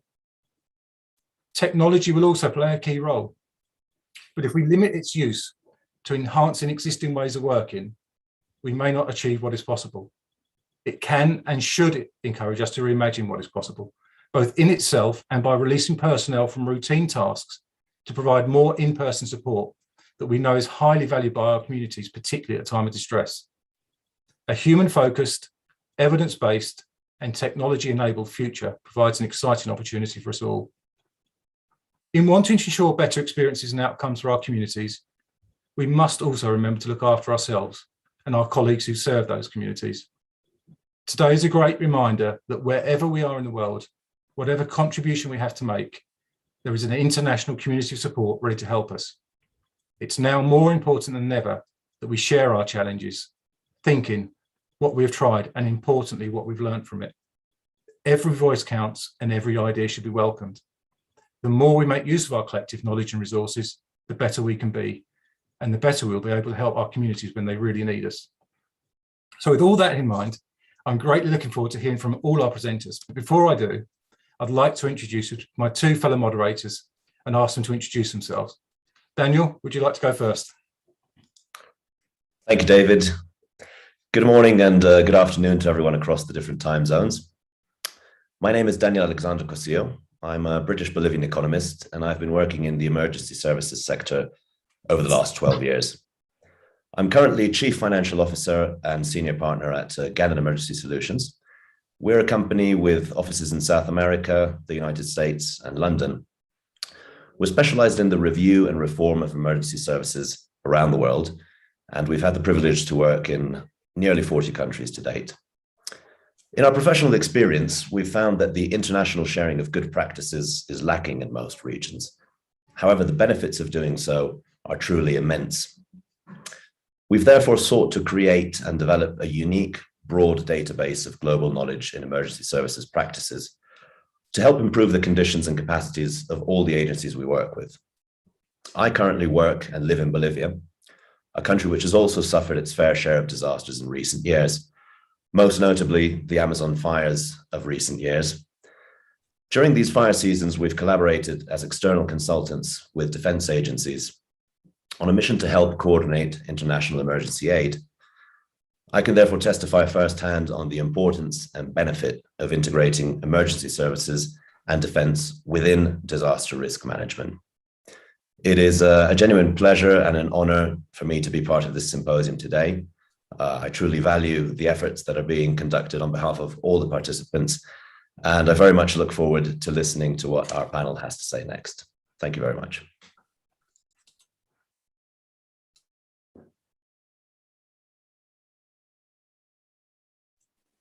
And perhaps we could now go to Christian to introduce himself as well. Thank you, David, and thank you, Nivedita, and thank you to the ADN Network for hosting today's event. It's been a great pleasure to be involved and to talk, and be part of that panel. So I'm a senior lecturer at the University of Sheffield and also regional coordinator for the ADN Network. And my particular interest in understanding disaster management is from the role of trust.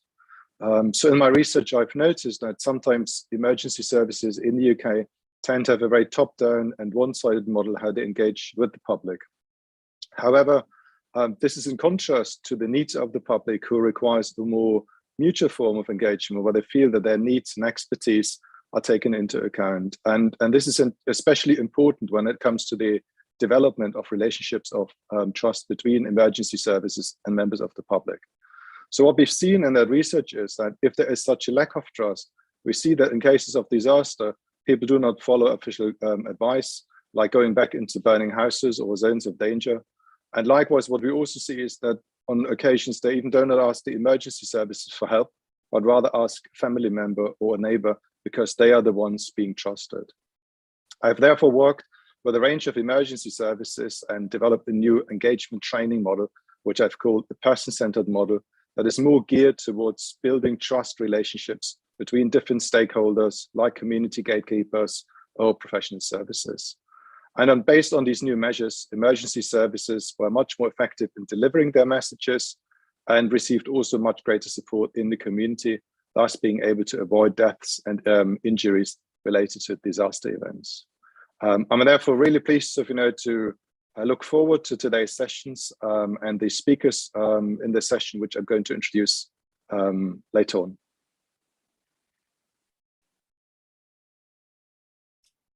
Thank you, Christian. I think if you're ready, we can introduce our first speaker.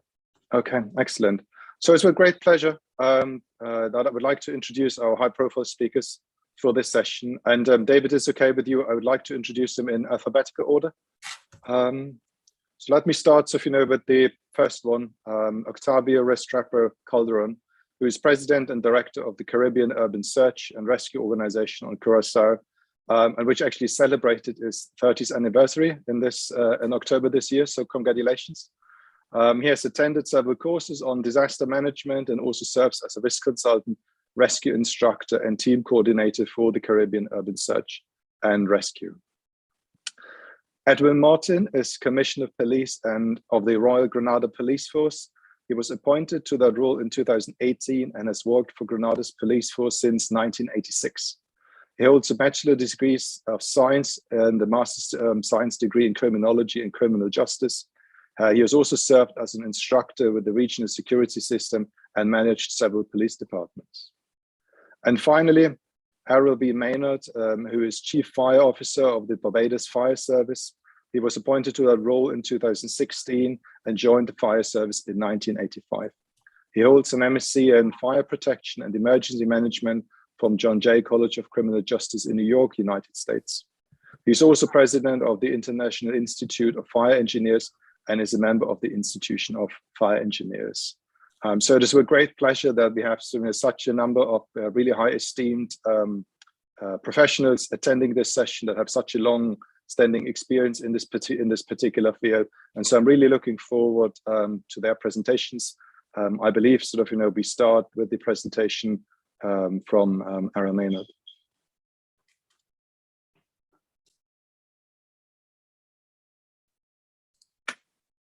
David, you're muted. Yeah, so thank you, Christian. I think we're going to start with Mr. Martin, if you'd be able to introduce Mr. Martin for us.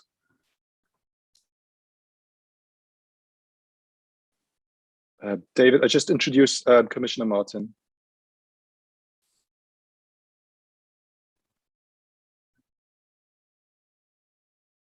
All right.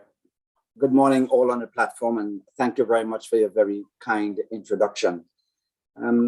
Given the interest of time, I'll get straight into it. And I want to first indicate that Grenada's preparation and response to disasters is led by our National Disaster Management Agency, for which the RGPF factors into that plan with very clearly defined rules and responsibilities. However, the RGPF role and responsibilities was restructured and redesigned after our impact of Hurricane Ivan in 2004. Prior to 2004, yes, there was a plan. However, it was proven to be inadequate with many gaps identified by the impact of Hurricane Ivan. And while we do understand that based on the sheer magnitude of some disasters, it can actually be overwhelming for any sort of planned or well-resourced country can become overwhelmed based on magnitude. But the fact that we were not as well organized as we should have been, and the fact that we had some measure of public complacency in the preparation and response for the onset of Hurricane Ivan, together with the fact of us being impacted by a Category 3 hurricane, cumulatively, the outcome was pretty disastrous. So, but learning from the experience of Hurricane Ivan, we went back to the drawing board and restructured our the elements of our strategy in response to disasters. And before you is some of the elements of our strategy. Certainly an ongoing planning and preparation, which involves the issue of training and exercises, and this includes procedural, bearing in mind that we have some measure of attrition that takes place and always have to be refreshing new commanders and personnel to the force on what is actually required. The two main stakes to our strategy that is critical and which I will speak to for the rest of this presentation in the interest of time has to do with stakeholder collaboration to bridge the deficiencies in equipment. And I'll speak specifically to forward deployment and safe houses and what that means and how it plays in saving lives of both police officers and members of the public. And the other element I will speak to is a risk mitigation strategy that is being utilized. Other aspects of the plan includes complete mobilization of staff whenever we face with those threats, evacuation where and when it is needed, the use of curfews in collaboration with NADMA, maintenance of quick response force, and the protection of critical infrastructure, essential services, and VIPs. We also have, as part of this strategy, a multi-layered command structure that is interlinked with NADMA, and where appropriate, as was in a presentation before, links in with CDMA rapid response mechanism and the RSS. The 10 point here is the use of collaboration with private security companies, as this allows us to capitalize on the footprint of private security companies to better enable us to execute our mandates during pending disasters. You probably would have already picked up that I'm speaking more specifically to hurricanes. And in this context, the template remains the same for the majority of disasters, but certainly hurricanes is a sample we will speak to for this morning. So the two elements we will speak to, first, the stakeholder collaboration. And I must indicate that, noting our resource deficiencies being our perpetual reality, we have depended on developing stakeholder collaboration to mitigate those deficiencies. And I'll speak to two levels of stakeholder collaboration. Routinely, we deal with stakeholder collaboration through our St. George's University, NAVASA, our water company, and private water tank holders to deal with the threat of fires on an annual basis. Because of wildfires being a major threat to us during the dry seasons, and the fire department having to respond to this, it is counterproductive for the fire department to have to go to a fire when the tank is empty, to go and refill and come back to fight the same fire. So we have developed stakeholder collaboration with those entities to bring water supply to the fire appliance where they are located, increasing the efficiency and effectiveness of fighting fires. As it relates to hurricane, we have also created collaborations with heavy equipment, meaning here front-end loaders like bulldozers and bobcats, to assist with clearing routes immediately after the blow. The operators of those equipment are embedded with the police. If it is that we are expected to be overnight, they are embedded with the police to assist with response to clearing those routes, priority being to like our hospital and medical services. So again, we can contribute greater to saving lives immediately after the blow. The two other elements has to do with safe houses and forward deployment. The first, safe houses, has to do specifically to the police stations, where because of the age of our police stations and facilities, the likelihood of them becoming compromised when we have the advent of a natural hazard is very likely. And so what we have done is build partnership with Corporate Grenada and other members of the community to provide facilities that is of the structural integrity to withstand very severe hurricanes, so that we can position police officers at these facilities to become an alternate station to ensure continuity of operations if the primary station become compromised. So before the blow, we would advance equipment and personnel into those areas, and so that if the principal becomes compromised, our operation continues, ensuring the safety of police officers first, and secondly, having no compromise on our ability to deliver quality service to our community. The second element, forward deployment locations. This is all similar to our safe houses, but it is done more from a security position, where it allows us to put police officers out on the ground at different locations based on our risk assessment, which I will speak to later, that identifies both law enforcement risk and vulnerabilities within the community, where persons might be susceptible to injuries, collapsed houses, need assistance quickly. And so these forward deployment units are placed on the ground, again done in collaboration with the community and Corporate Grenada, to actually have those locations. Both the safe houses and the forward deployment locations, we get good cooperation, and it is actually competitive, because Corporate Grenada and the community is of the perception that facilitating the police with this facility allows security for their own facility, having police operating out of those locations. So it works pretty well, and we have good cooperation in this regard. The other element I will speak to, the issue of the private security, which I've spoken to already. Basically, we collaborate with all of our private security companies to ensure that we can tap into their footprint and have personnel partner with them where appropriate to ensure that law and order can be maintained appropriately. Can you move to the next slide, please? This slide indicates basically geographically with the tongue of St. George's where we have forward deployment locations, which are in red. The two blues are police stations, and the two grays are actually where we have safe houses. Next slide. The last element I will now speak to is the risk mitigation matrix. And this is a format drawn from a project management program where stations and departments are required to develop a risk identification and mitigation matrix for all of the respective jurisdiction. It must be internal, external to the community, as well as crimes. And then these stations must develop the mitigation measure that will be used for addressing those risks that are involved. And after the mitigation, there's need to do a re-evaluation of the severity of the impact from those issues. And if it is still high enough, if it is still very high, to be able to develop contingency measures that should be taken. This system has been critical in us being able to identify the areas where, the communities where we need to try to prioritize and have forward deployment locations so that it can enhance in us providing good quality service and making a greater contribution to saving lives of persons. At this point, I will pause here and I look forward to any questions or comments we may have. Thank you very much.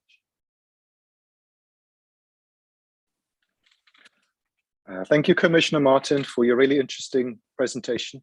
I believe we have a general discussion, so after all the presentations. So I believe we continue with the presentations, and then if there are any questions, we will do this collectively after we've listened to all the speakers.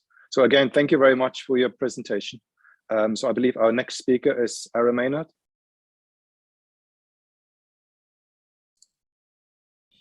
Good morning, good afternoon, good night, based on where you are.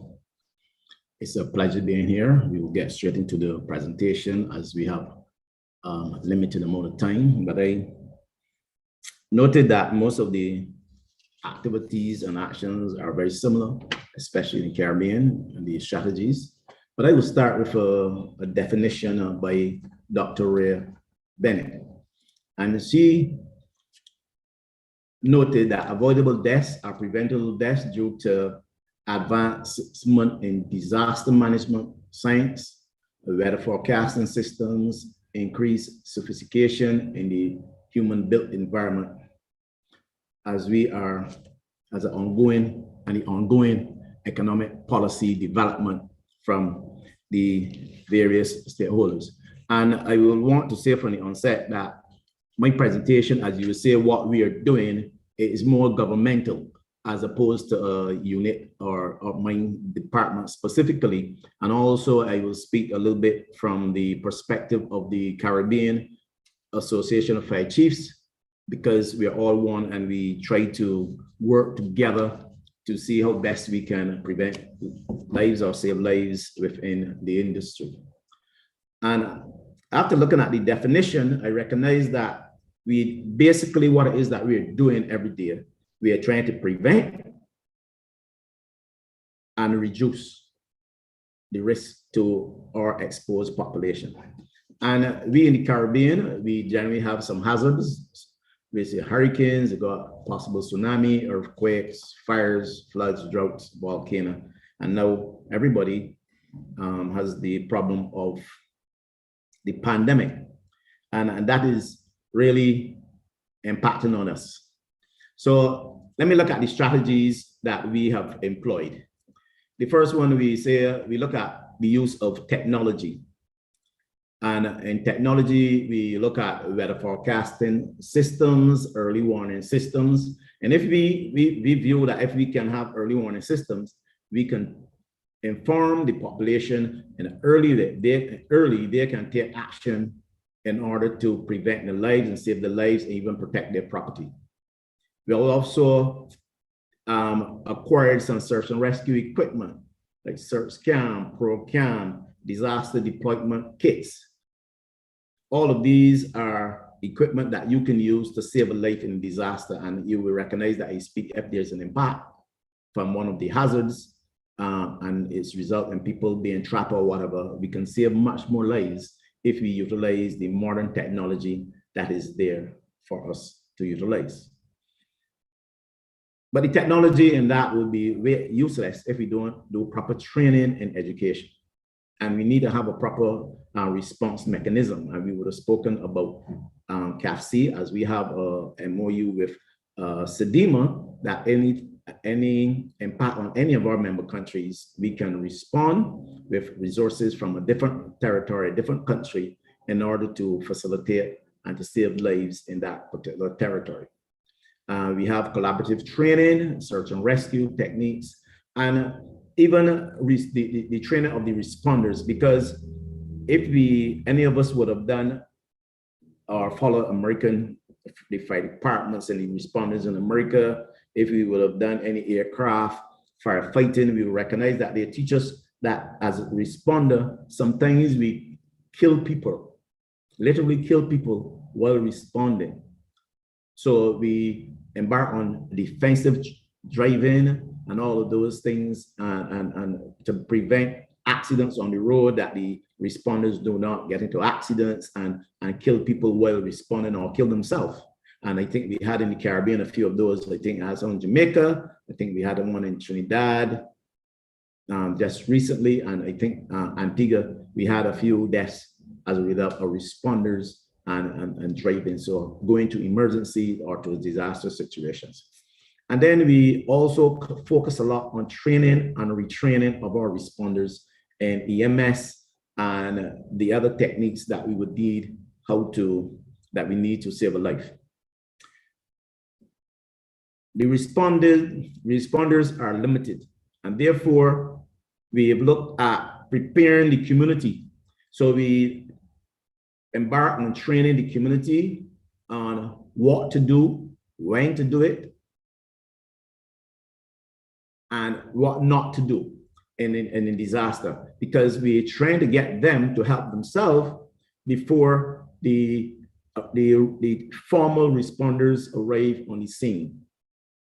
And you will see them certain teams, community response team. In Barbados, we have the RRT, the erosion response team, that is a collective volunteers. We have the DOs under the management of the Department of the Emergency Management. And just before the pandemic struck, we were going to the community to train persons in the use of chainsaws to help clear gutters. We train them in basic fire safety, that they can help others, and certain search and rescue techniques that they can help each other.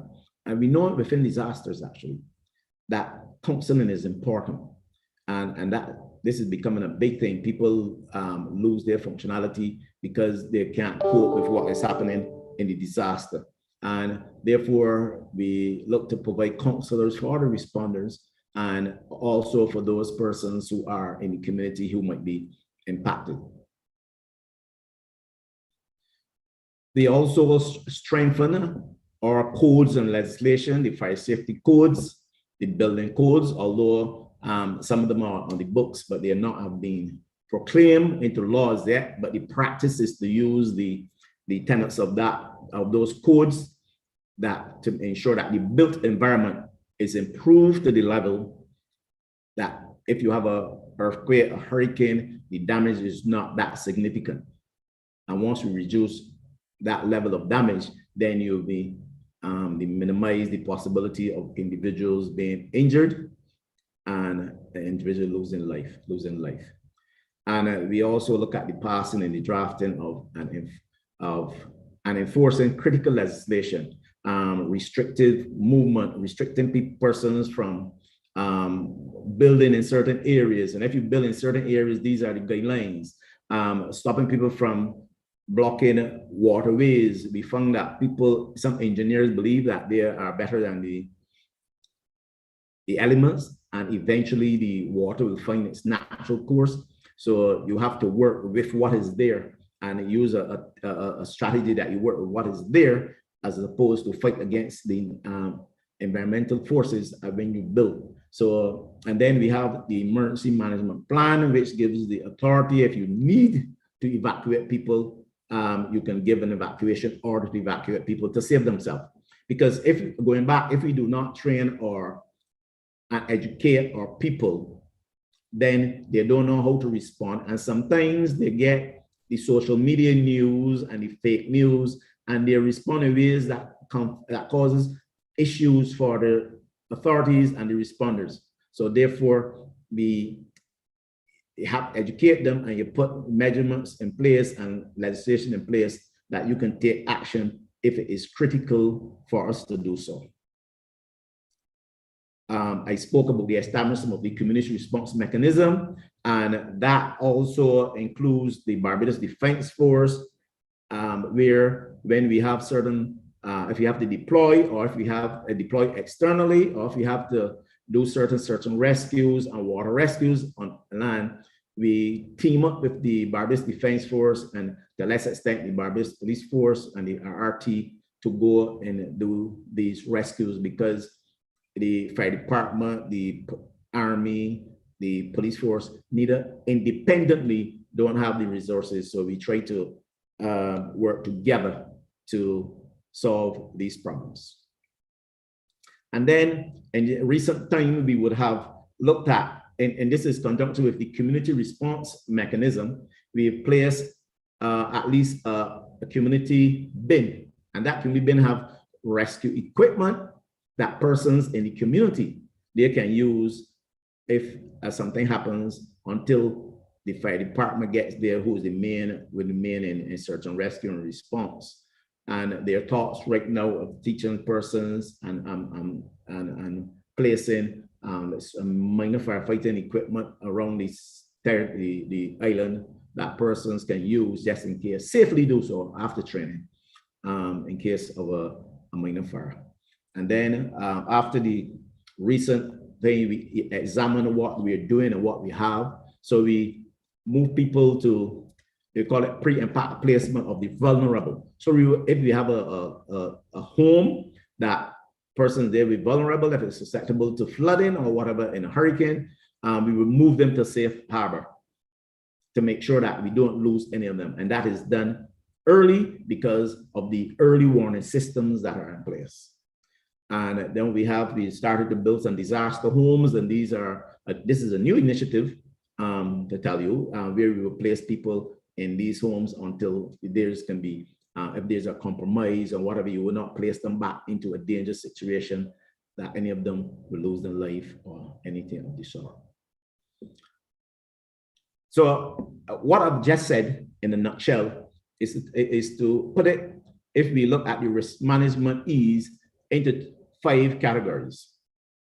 And these 5 categories basically be education. We spoke significantly about education, all the different means of educating the public.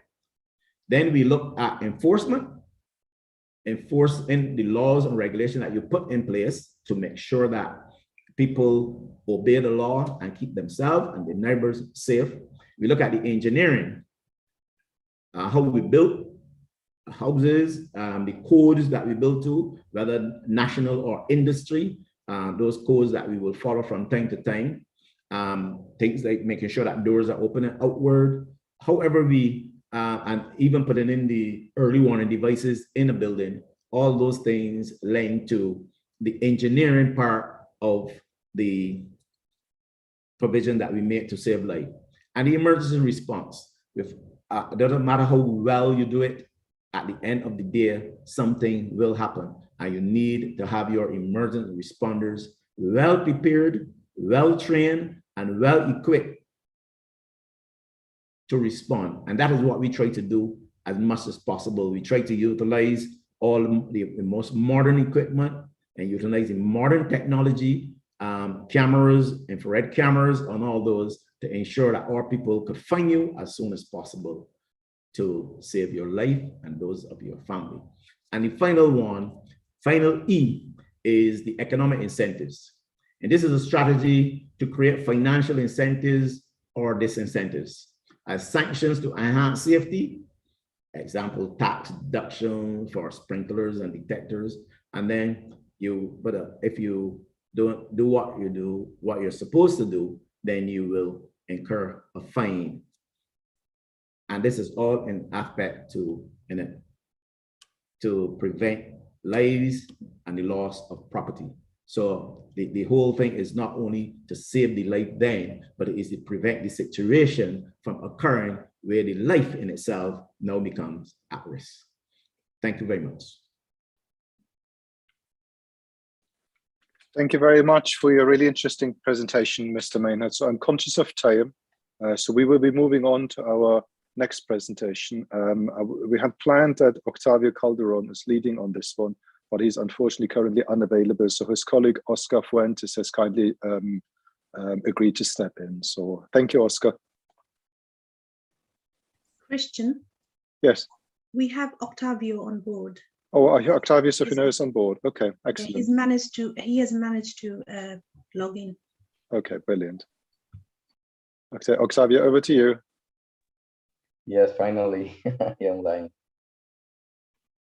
See, good morning, everyone. Everybody is listening? Hello? Yes, we can listen to you.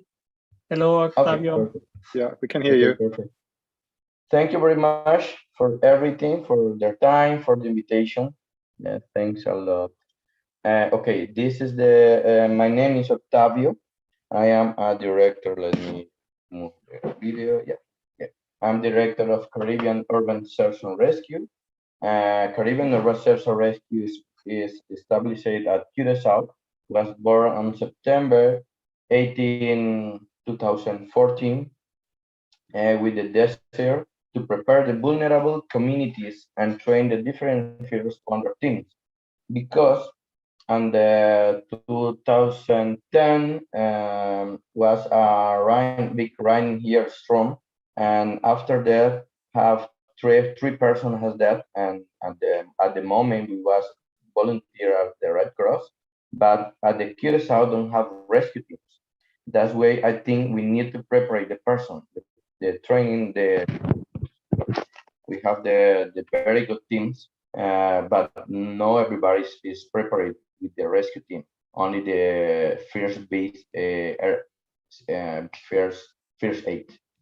That way, we was start with the QSAR, and we have different specialties: rock rescue, pre-hospital trauma, life support, emergency medical response, urban search and rescue, medium level and high, disaster response, what is the name? Incident command system, etc., etc., etc., and confined space too. Okay. Caribbean Urban Search and Rescue, before to reduce the impact or lost life, our team take the following points at paramount. With the community, we give a training workshop for the community, preparation for the vulnerable community with the free courses, family emergency plan, community self-protection, evacuation plans, basic first aid, CPR and 8A, bleeding control, and with the first responder team of Curacao, we told constant training for our personnel, because every time is continue learn about the different situation around the world. We give it incident command system, safety in rescue areas, search and rescue, and we join the drill, because it's important we join together for training with another first responders. When something happens, we have only one line to train to make a training to rescue people. Yeah, that's we make it with the personnel for the before the disaster and emergency. Then of good. No, don't have we don't have a disaster here, but some emergency, yes, and we can do with the collaboration with different teams. The next, please. Okay, thank you. We have a task for the reduce of the loss of human life during disaster or emergency. CUSAR has been activated to attend the event. For the community, sometimes we need help the evacuation with the vulnerable communities, victim search and location, victims rescue and education, and victim pre-hospital care. This is for the community we give it when something happens, and the first responder teams, we use the protocol that guarantee the safety and integrity of rescue operation and in collaboration with different teams for first responders. We are the rescue team with 12 persons, and at the moment the disaster is important. Join with another groups to make more grow and go with the one target. After the events, we support something with the community rehabilitation, sometimes at the shelter, sometimes sometimes take the donation for person foods. After that, we need to go to the mitigation where everybody is know and the mitigation is important for the next disaster or emergency. We will more prepared to the for the next event. In psychological support after disaster. We just give the person for because it's not easy. Sometimes for the emergency is a little easy, but for disaster is important. The person needs to give a good guideline, a good guide to continue his life again. And then next, please. Okay, during these 6 years, we have had the fortune to attend a different emergency. One of them is the Operation Arman. This in case 24 August 2020 is a male, 73 years old, Dutch nationality, is resident. That's important point because for the is a resident because he's a tourist, maybe don't know the area, maybe have a problem with the lot of heat and the sun is very difficult condition. He's a loss in a natural park. Last communication with the family was report being lost and without water. That's on the last communication is around 3 p.m. We was have a challenge. We faced it staff limited because we don't have too much personnel for this. Communication and logistic is that's a bit very good challenge because we needed more and more because we was past 4 days at the area and continue, and it's a little difficult because we don't have the support for a stay at area and where our specialist is the urban, the rock rescue and different, but the remote areas we will take some new course to continue with this. And the lack of technologies equipment carry out better search because unfortunately we just find Mr. Arman, but after 4 days, this challenge we are come over by support with the first responder team with Dutch Royal Navy. They are help us with the different logistic and communication that's better with them, and we was preparing the incident action plan that help us making a right decision because it's necessary for go with the one plan, one target. We have the target, but we need a plan to make the rescue. Unfortunately, we find it, but is that after 4 days, we was fine for 35 kilometers around. Difficult. Have bees, very aggressive, and different. The heat is difficult in the area, but that's the situation with the arm and rescue operation or recover. Thank you for your time. Thank you so much, Octavio. It's a great pleasure, so that you could make it. Thanks so much for this. So Daniel, I believe, so we're now moving on to our questions. Oscar. Yes, Oscar, thank you. Over. Oh, Oscar, so we're moving. Thank you, David, and thank you to all our speakers. And welcome to Oscar, who will be answering the questions for our third speaker. We have a slightly limited time, so I'd like to kindly ask our speakers to please keep their answers quite short and concise. But the first question, and I'll ask it in the same order that we had our speakers. So first to Mr. Edwin Martin, is how do you perceive yourself and your institution within the broader system of disaster risk management? Mr. Martin? Thank you. Thank you very much for the question. I think as it relates to disaster, the first and foremost, the RGPS, starting with myself as the head of the organization, is to adopt a learning mindset to the issue of disasters.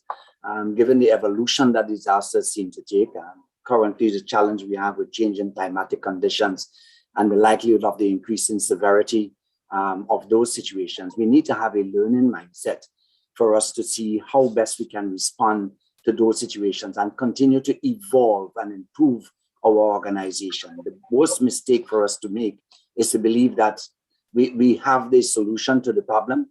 And then, of course, when a situation arises, you are not aware. So we need to engage as much as possible, all entities and stakeholders involved in the process, adopt that learning mindset and continually train and develop to meet the risk that are potentially confronting our organization. Thank you.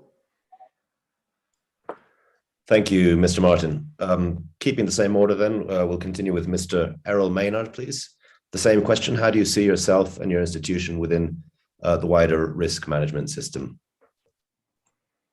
Okay, the Barbados Fire Service and the Caribbean Association of Fire Chiefs, we are pivotal to this particular discipline because there are very few disasters, there are very few hazards that we will not have to be upfront and playing a leading role. So we basically will ensure that we are always well trained and on the cutting edge of any particular system or any particular issue that is impacting on the region.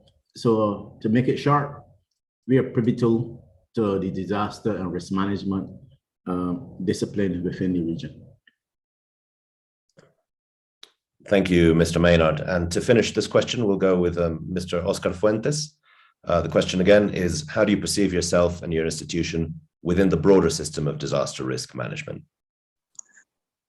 Well, basically, like Octavio said previously, we are in a privileged area, and the disasters here in Curacao are really didn't happen. But what we try to do always is being in constant training, trying to create scenarios and follow all the steps to fulfill or solve the situation. And of course, like I said, try to be always like a full prepared, because like the disasters, like two persons and the first person said before, are changing every time, more and more difficult. So we have to train and we have to be secure in what we learn and our knowledge to adapt and reach the goal that is like save the people in our case. Thank you, Mr. Fuentes. We'll continue on to the next question then for our speakers. The question is, do you think there is an opportunity to improve the public good in times of crisis through togetherness and partnerships amongst civilians, defense, emergency services, the UN, SEDIMA, for example? We can go with Mr. Martin, please. Yeah, thank you very much. I believe that very question, my presentation answers that, in the sense that every single thing we do is built on building on collaboration, stakeholder collaboration and community collaboration. We will be shooting ourselves in the foot, and it will be self-defeating if we attempt to address the issues of disasters by operating in silos. I believe that the challenge before us is too big a task and too critical a task to attempt to do it alone. Certainly, we have seen from my presentation that partnerships with the community bridges deficiencies, improves our capabilities, and therefore better position us to service the community and thereby better able to protect lives and property. Thank you. Thank you, Mr. Martin. We'll carry on with our next speaker, Mr. Maynard. If you like, I'll just reiterate the question. Do you believe there's an opportunity to improve the public good in times of crisis through togetherness and partnerships amongst civilians, defense, emergency services, UN, SEDIMA, amongst others? The short answer is definitely. If we want to create resilient communities, we need to have that collaboration between all stakeholders. So yes, the police, fire, ambulance, BDF, SEDIMA, which are all the stakeholders need to work together and working along with the community up there and educating them and training them. And that's the only way we become a resilient community and a resilient region. Thank you, Mr. Maynard. And finally, Mr. Fuentes, the same question to you.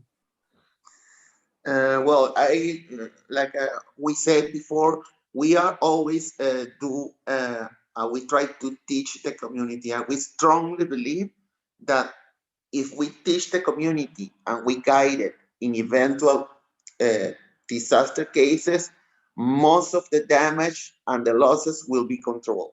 Of course, we also collaborate with the authorities like the fire brigade, other first response units, that always together, we did exercises and we try to do the collaboration with them, and everything so far is smooth from our side.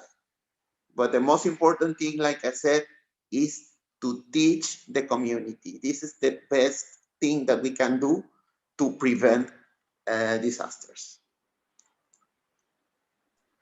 or losses in disaster. Yeah. Thank you very much, Mr. Fuentes. I believe we'll be closing the Q&A session now, which I'll give the speakers roll back to David Wales then. David. Thank you, Daniel. Sorry, Navigator. David, there is very quickly, if that is all right, there is a question on the chat box. Can that be answered very quickly, please? If you'd like it to be, yes. Can you see that, Daniel? Yes, please let me post this question then open to the speakers. Yes, please. This question has come from the audience, and it says, how critical are early warning systems to the risk reduction planning process? If anybody would like to take the word first. I'll probably start in order. Mr. Martin. So no problem with it. I think early warning system, and if we piggyback on the disaster of hurricanes specifically, the fact that hurricanes give us the best opportunity of an early warning, we can gauge out the successes we have had in being able to better plan, prepare, and respond to those, the fact that we are notified. And when you juxtapose that against when you hardly have a disaster occurs without a warning system or with minimum warnings, certainly it catches every single one unprepared. And so, although you can have plans and systems in place, the better a warning system can be, the earlier warning system you can have, certainly it will enhance our own response and preparation and allow us fundamentally to be able to prepare the community for what is likely to come. So they themselves can take individual courses of action that will be able to save their own lives. But it is pivotal, and any improvement in this area will be a significant gain. Thank you. Thank you, Mr. Martin. Mr. Maynard, I believe you'd like to respond as well. Yeah, I would say it is pivotal. If I could substitute the word critical, because if you look back at hurricane, if you look back at the just concluded volcano eruption in St. Vincent and the Grenadines, if it wasn't for early warning systems that we can put things in place, probably you would have had a lot of loss of life. And the same thing with hurricanes, it allows us if you remember in the presentation, it allows us to move persons from danger areas and from susceptible areas into safe zones. So the early warning system allows us to put the responders in readiness and allow us to move persons from danger areas. So it's pivotal to prevent a disaster from occurring due to the impact of one of these hazards. So I say it's pivotal. Thank you, Mr. Maynard. And in fairness, we'll give a chance to Mr. Fuentes if he would like to contribute as well. Well, I totally believe in all the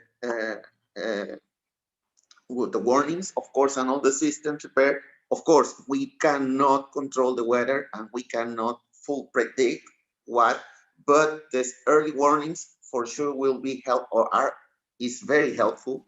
And we in Curacao, we always follow that, knowing that nothing happens most of the time, but we always follow the procedures and the protocols, and we follow, of course, the early warnings. Yeah, but I think it's very important to, and I think it's one of the, yeah, it's important, in my opinion. Thank you very much, Mr. Fuentes, and to all our speakers. I believe that would conclude the Q&A session. So back to David to close the session. Thank you very much, Daniel. And I'd like to thank my co-hosts and all the presenters for their excellent contributions to this session, which has all too quickly come to an end. And actually, thank you, Patrick, for the question. The point is well made about us trying to move interventions upstream or to a much earlier stage of events. Hopefully the presentations and discussions have provided some inspiration for everyone watching and will start conversations in your own organisations. As we wanted to provide as much time for the presenters, I will not summarise this session, but I know that the key themes from this and other sessions will be highlighted in the closing session. Once again, thank you to everyone who's joined us. I hope you found it as informative and interesting as I did. There will now be a 5-minute break, following which we'd like to invite you to rejoin us for the next session, which will focus on the role of the Defence Services. Thank you, everyone. David, yes, sorry Emily. to interrupt. Before the speakers leave, can we have one picture, please? Shot of all the session speakers and the moderators and discussants. Thank you. So Lauren, please, photo shoot time for this particular session. Best Commissioner Martin, Octavio to be on the camera. Lauren, when you take the picture, please say you are done or you're still doing it. Let us know. No problem. Just 1 second.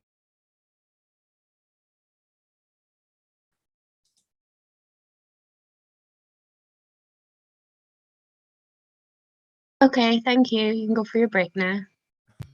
Thank you.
So good morning, good afternoon, and good evening again. I was introduced already, so you know that I'm working with the military since more than 40 years in different functions. More than 22 years I'm working for the UN in disaster management operations for the UNDAC system, United Nations Disaster Assessment and Coordination, and more than 16 years for the European Union in EU civil protection. Albrecht, can we share the slides, please, or Daniel? Till they find my presentation, I would like to say, in this session, we will talk about mission experiences from military as well as from the civilians. And I think it will be really interesting to see the different point of views, because very often it's a problem to work together because people don't know each other, don't know the different mandates and the roles. So it's not so easy to work together. If we can't find my presentation, I will take the own one. Just a second. It's coming, others. It's okay. Getting closer. Perfect. Albrecht, thank you very much. You know, we always have a plan B, as always. If you can present it, please. Mm-hmm. Yeah, perfect. Thank you very much. So in this session, we are talking about the voices of the military and the civilians, disaster response mission experiences to reduce avoidable deaths in the Caribbean region. As I have already mentioned before, the term MCDA, military and civil defense assets, so the use of the military and their assets in different disaster response operations. You can see here, after an emergency, you always will have, of course, the local and the national response, including the national military involved. Then the international civilian relief will come in. And on top of that, there is the possibility to use foreign military and civil defense assets, so-called MCDA. I have mentioned in my last presentation, it should be always the last resort to support humanitarian operations, but sometimes it's also only the first and the only resort, because, for instance, specific equipment only will be with the military. And also, for instance, very often a strategic air capacity you will get via the military. I have said the support must be complementary and should not replace the normal civilian response mechanism, not to get in conflict with the civilians, so that one or the other organization fears that you will come and take over. This happens very often in the first step. If they are informed that the military is coming and they think that they will take over, this is not the case. In all my missions I have been, the military came in and we had excellent cooperation without the option, or without that the military took over. It should be used, as said, when civilian assets are not available or insufficient. Here on the left-hand side, on top, you can see General Blackman from the US Pacific Fleet, and besides that, Gerard Putman-Kramer. Those were the two persons during the operation in Southeast Asia after the tsunami in 2004. Next, please.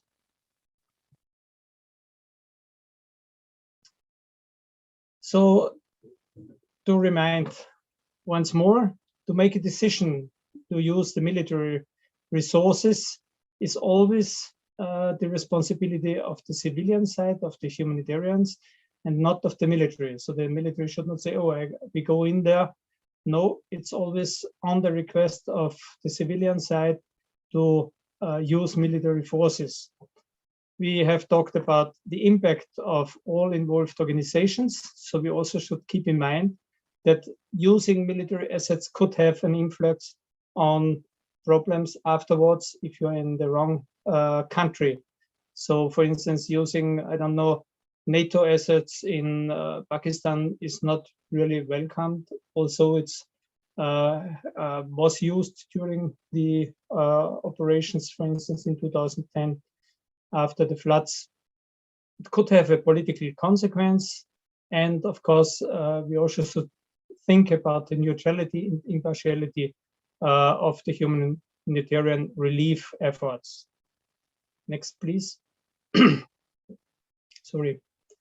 I have mentioned this term, the last resort, but as said, it could also be the first and only resort. And additionally to this key criteria, it must be unique in the capability.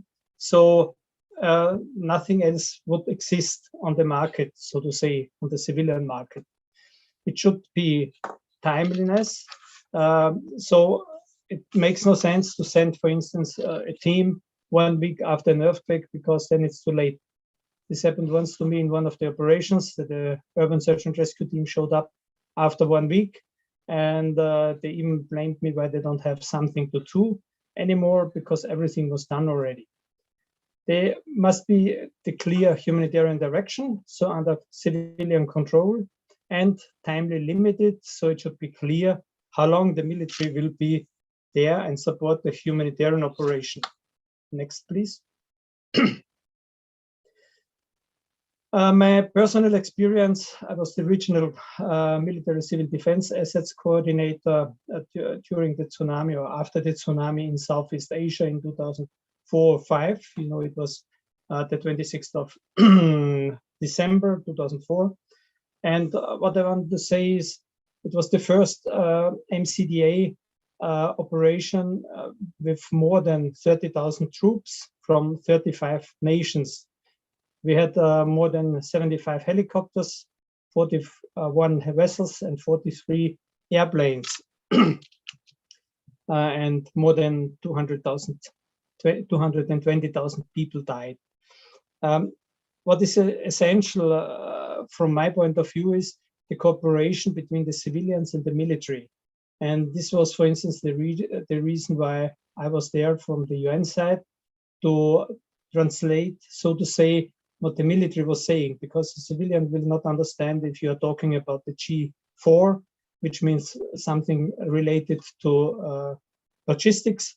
So it's good to have someone in between. Next, please.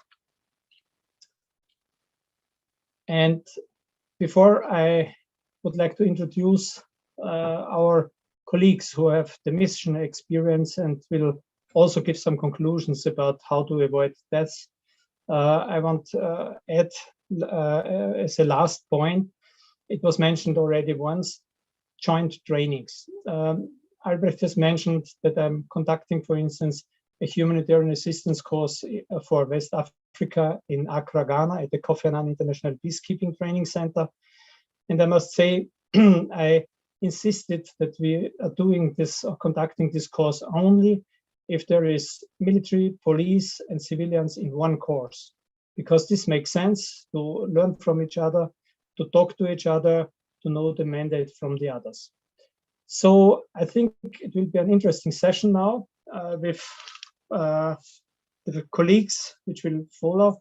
It will be Lieutenant Colonel Tony Seals from the Ministry of Defense of the UK, Ms. Keisha Linton from the Regional Security System in the Caribbean, Major René Savelsberg, he is the N9, stands for Civil and Military Cooperation, from the Royal Netherlands Navy, and Major Rogelio Bob from the Defense Force in Belize, and Ms. Bria Tirumur from K1 Direct St. Martin, as well as Rapid Response from Switzerland.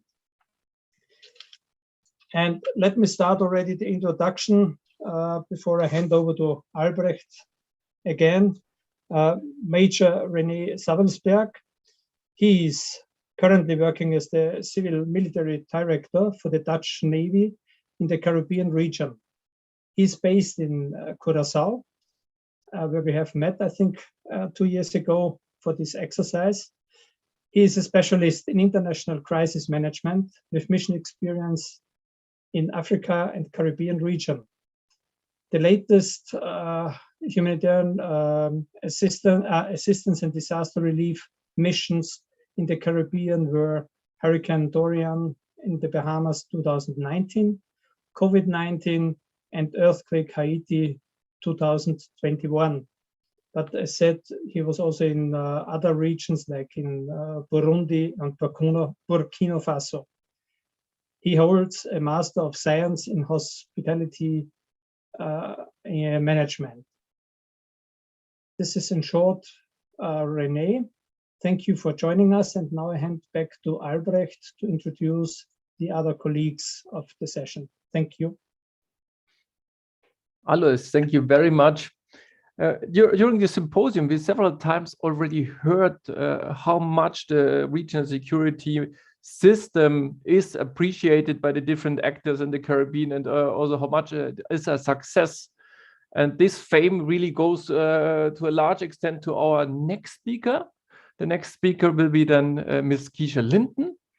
She is Disaster Management Humanitarian Assistance Officer of the regional security system based in the headquarters on Barbados. And before, Keisha worked for several key organizations in the Caribbean, so knowing really the system and the different actors by heart. She worked for the Pan American Health Organization, she worked for UNDP, and she also worked for CDIMA. It's really a pleasure having you with us, Keisha. You have a background, you have skills in not only the response field itself, but also in the emergency preparedness and also in the stakeholder engagement field of different actors, with a specific focus, obviously, on civil-military coordination in disasters in the Caribbean. And I also want to mention that Keisha is a student of the University of Leicester.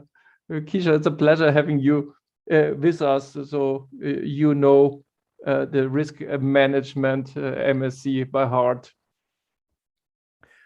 Besides, it will be also my pleasure to introduce Lieutenant Colonel Tony Shields. He was already mentioned by Alois. I want to introduce him a little bit with a personal experience. When there was the super typhoon Haiyan in the Philippines, I was then deployed with the ANDAC team to Rojas, and while the whole focus was on Tacloban and Ormuz, in Rojas in the beginning we had nothing. We did not even have a single car, so the UN was starting to cycle there. We had no means to get around, and suddenly there was a helicopter noise starting. And we thought, like, what's that? Who has a helicopter here? And there was a gentleman similar to Tony coming out of this helicopter from the British forces and explaining us that in front of the coast, they have a whole aircraft carrier. We could have helicopters, cars, tents, water platters, whatever we wish. We should just send a wish list and he will leave a liaison officer. And suddenly it was like Christmas. There was a constant supply line of things coming in. One of these people is Lieutenant Colonel Tony Shields. He is the commanding officer of the 66 Works Group of the Royal Engineers. He oversaw already several operational deployments and deployed also at a short notice to the disaster at Beirut, the explosion in the port, and provided engineering advice and also support to the British ambassador. Besides, he had been providing close engineering support to a multinational formation in mainland Europe. He was delivering construction projects in Kenya, and also was the commander of an engineer squadron in Paderborn, Germany. From his background, Tony is a construction engineer. He holds a MSc of mechanical engineering from the University of Oxford. Tony, it's a pleasure having you with us. And by this, I would now ask Daniel to introduce the last two speakers of this interesting session. Daniel, thank you. Thank you very much. It is my pleasure to introduce two speakers, Major Rogelio Pop, who is currently the SO2G3, the Principal Staff Officer responsible for operations, training, and doctrine and military education in the Belize Defense Force. So before his current role, he had spent a year establishing the Belize Youth Challenge Program, which is a Belize Defense Force collaboration with the Ministry of Human Development. In addition, he has also attended several command courses and is currently pursuing a master's in disaster risk management and climate governance from the University of Alfonso X El Sabio. It is also my pleasure to introduce Ms. Priya Thirumur. She is a charitable director and international project manager.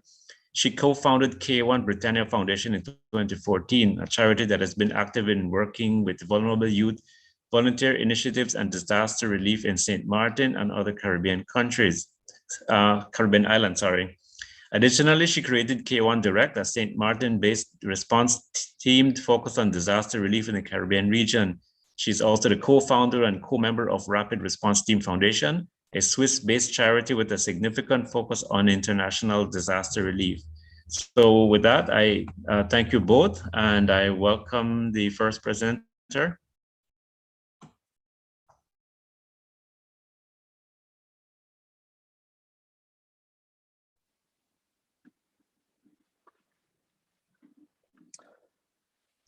Tony, can we directly ask you to be our first presenter of this session?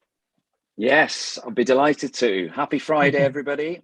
Thank you very much for inviting me to be part of this symposium. It's been really good fun building the network, meeting people across this panel, and I've been learning a lot from all the different perspectives. I'm a very proud mechanical and electrical engineer after 20 years in the Army. I'm the commanding officer of an infrastructure engineer unit in the British Army.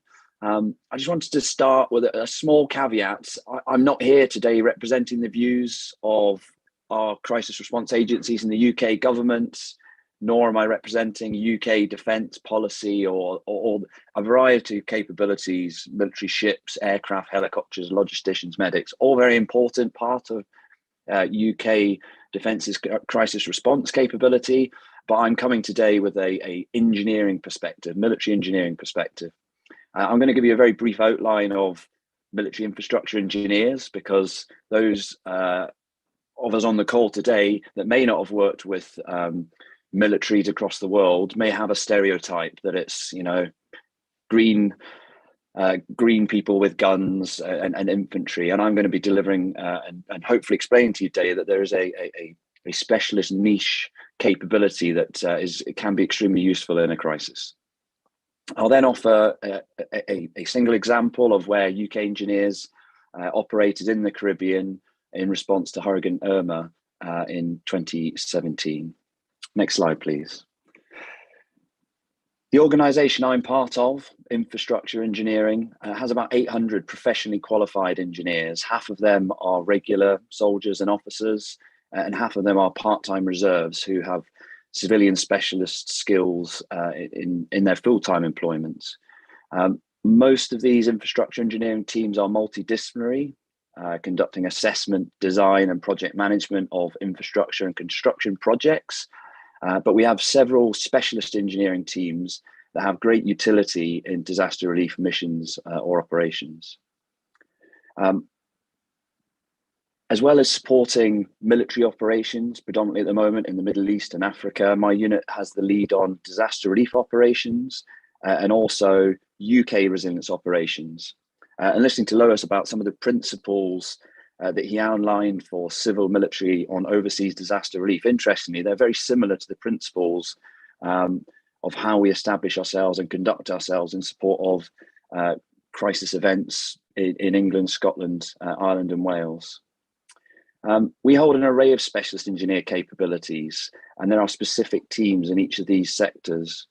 We have water engineers, power, fuel infrastructure, security engineering, materials, and our own geologists.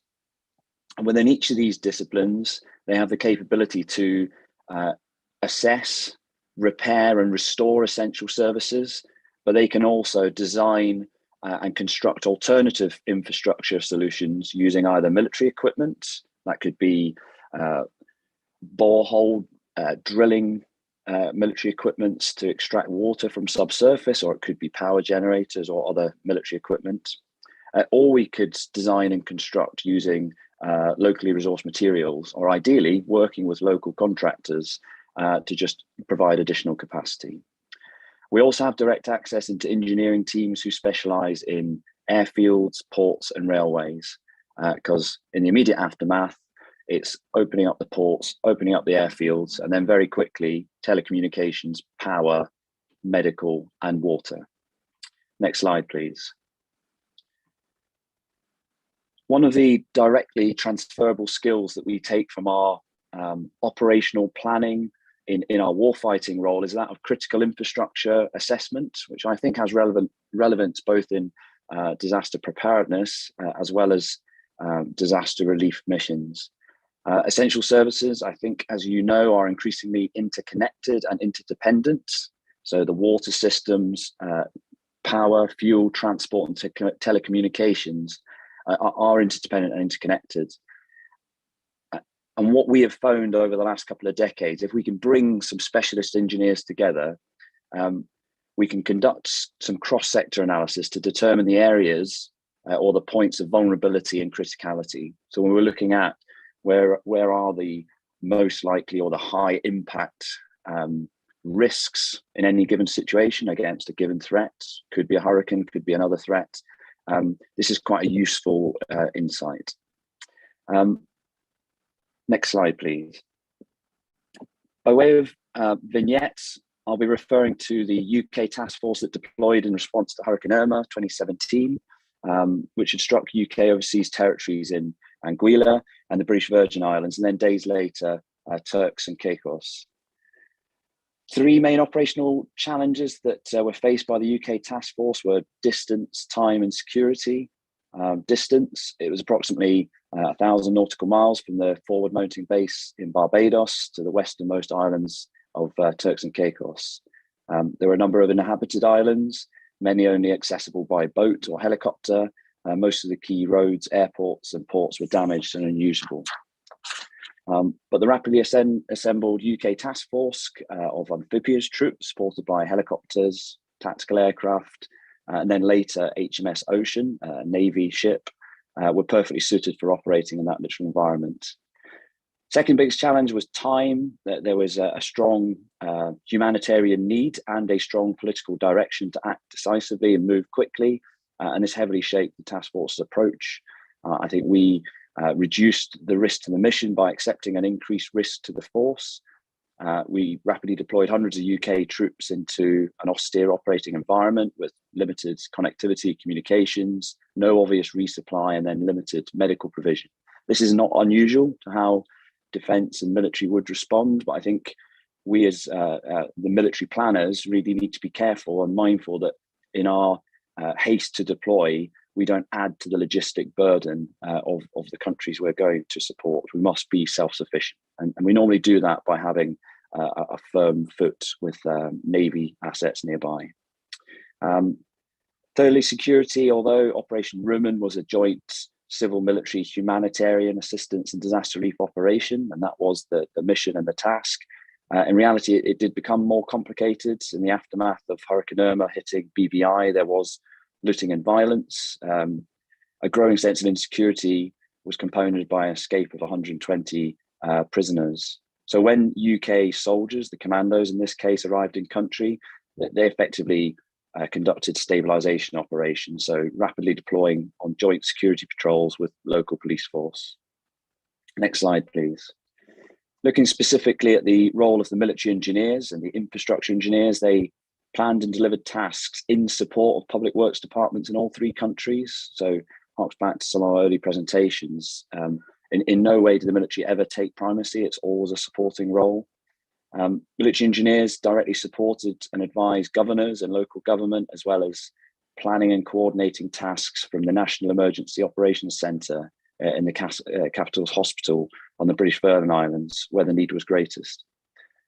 They started with rapid assessments of the territory's national infrastructure, really in order to help the governments and the emergency responders understand the extent of the damage and to assist the government in prioritising their efforts to where they would have most impact.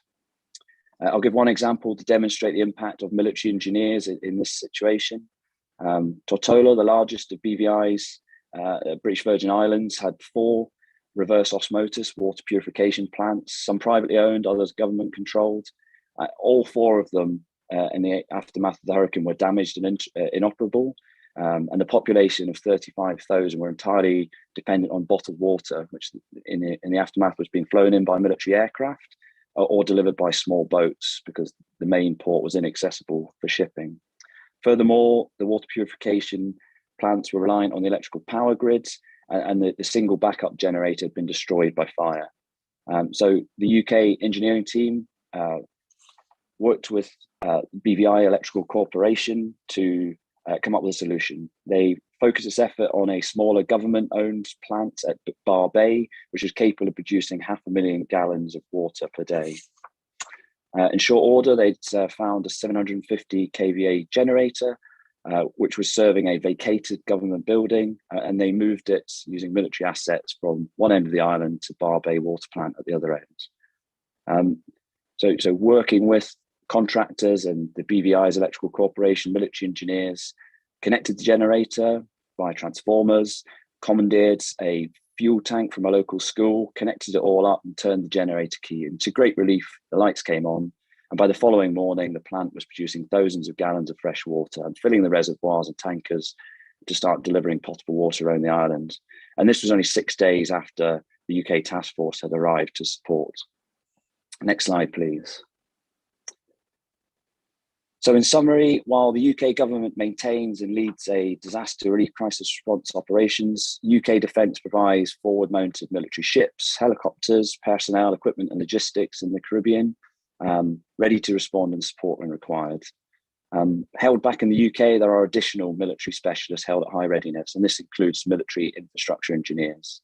We're useful in a crisis because we can respond quickly, we can operate in austere conditions, and we can reinforce in-country specialists to assess the damage and help repair and restore essential services, which creates the conditions for emergency responders, government and communities to save lives, prevent suffering, and recover from a crisis event as soon as possible. It's worth noting that my unit 66 Works Group will be conducting disaster relief training with the government of Montserrat in February, March of next year. And we're always seeking opportunities to work with others to best prepare our engineers to respond in the crisis. And the more we can establish the networks before the crisis, the more effective that we can be afterwards. So in summary, from a letter from His Excellency Dr. John Freeman, Governor of the Turks and Caicos Islands, British Army engineers have made a highly valued contribution to the post-Irma and Maria recovery phase in these islands. In terms of your technical expertise, the Royal Engineers have been invaluable, whether providing advice to the local government or to other groups, or in your consideration of and advice upon prospective projects. I would also remark upon your can-do attitude and the team's general responsiveness to all requests for advice and assistance. You've done the UK proud and TCI.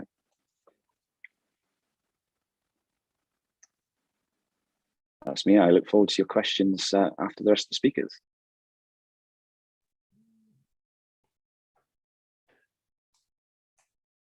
Tony, thanks so much. It was really very interesting for us and shows also the variety of, it's much different than from only security, what some people might think about military involvement. It shows that security is often a very minor topic. When I see all the different topics that you're covering with your own battalion. Thank you very much for that for the moment.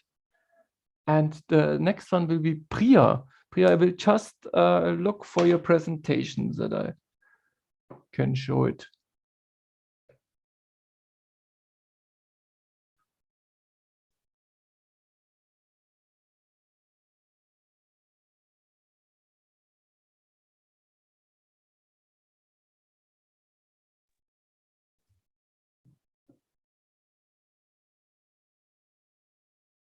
Priya, I think you can unmute.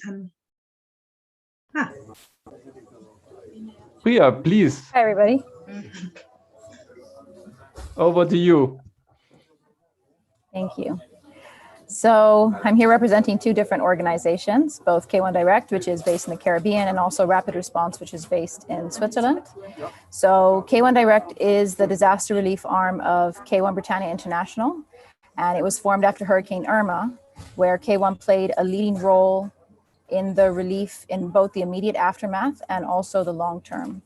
I think the 2017 hurricane season, as you all know, has been a major eye-opener for the Caribbean, where we all realized not only how strong hurricanes can be, but also how unprepared we were.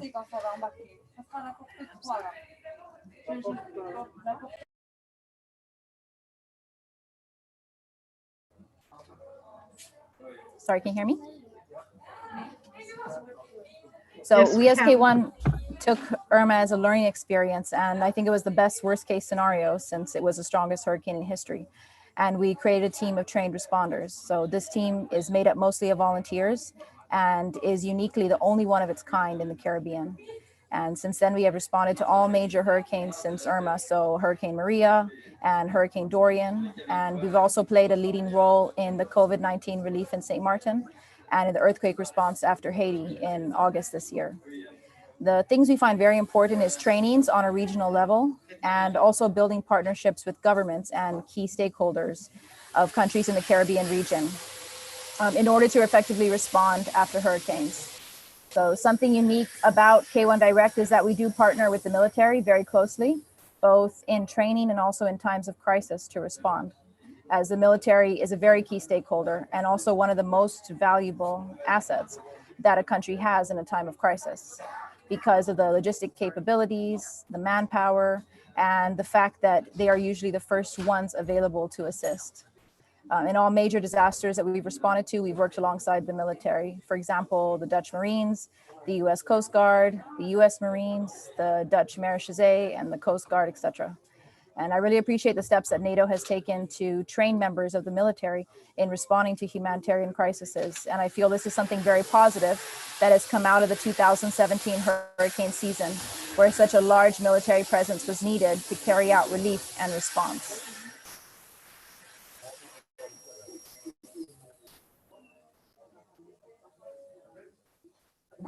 So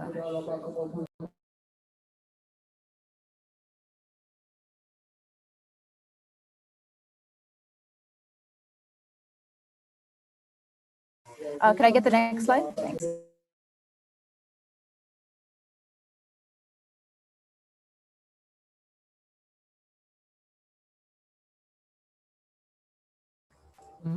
So Rapid Response, yes. So Rapid Response is a Swiss-based organization with one of its major focuses being international disaster response. And true to its name, our focus is to have the logistics and partnerships needed to respond within 48 to 72 hours to disaster worldwide. We partner with both local and regional response teams to support, strengthen their capacity, and partner with them for effective relief work. In many types of natural disasters, more people die in the 72 hours after than during, because help usually comes in too little, too late. So we're exploring effective logistic solutions and partnerships that can enable relief teams to be able to reach disaster zones immediately after to make a difference in the most crucial time frame. We're thinking outside the box to explore both logistical solutions and international partnerships for effective relief work.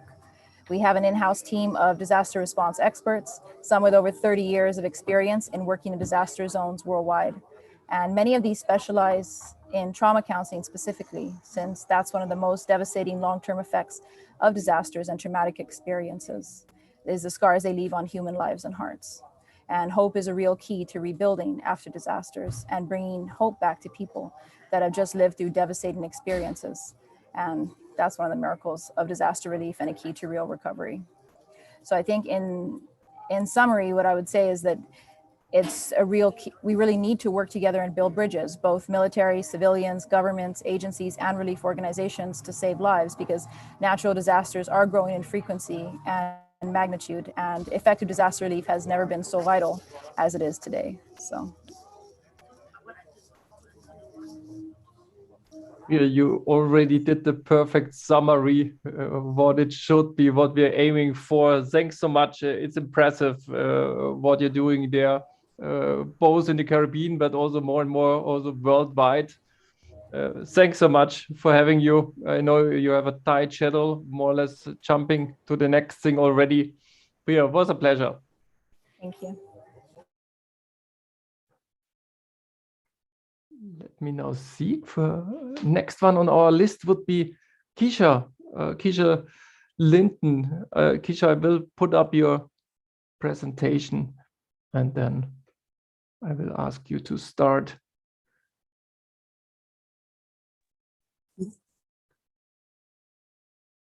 Thank you very much, Albert.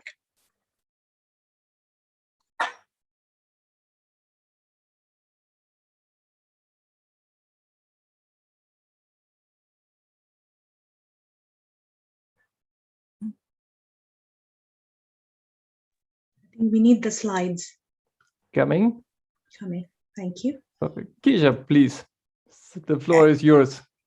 Yeah, thank you. And good afternoon again, everyone. As introduced, I'm Keisha Linton, and it's a pleasure to be here among such other distinguished speakers. And like many others, I too am a former student of Dr. Bennett. Hi, and I'm extremely excited to speak here, and I hope I do her proud. Well, as you know, I'm just here to give a brief overview of how the RSS, the Regional Security System, minimizes loss in event of a national emergency. And going back earlier, I know Dr. Bandri Maharaj would have touched on some of this in his presentation earlier, but please just indulge me. Next slide, please. Next slide. Thank you. Well, first off, I'll start off by giving a brief overview of the regional security system. As some outside the region are not too familiar with the organization, while others often query how we get police and military to work together with minimum conflict. While the regional security system was created out of a need for a collective response to security threats, which were impacting the stability of the Caribbean region in the late 70s and early 1980s. At that time, states recognized that national security was its own primary responsibility and could not be left to the whim or subject to the benevolence of a superpower.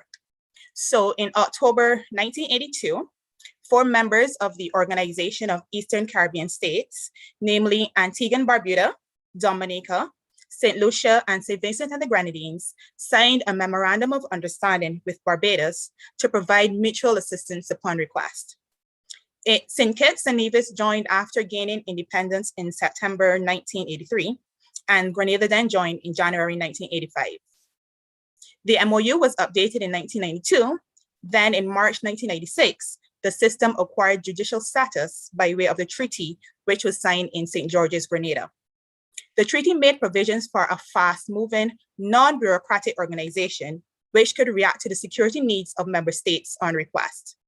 So in short, the RSS is a hybrid organization in that its security forces comprise both military and police personnel who would remain under the command of their respective chiefs. So that's just a brief introduction of the RSS. Next slide, please.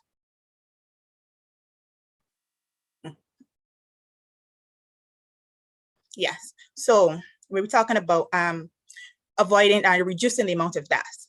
So in the event of a national emergency within the CARICOM region, the RSS headquarters role is multifaceted.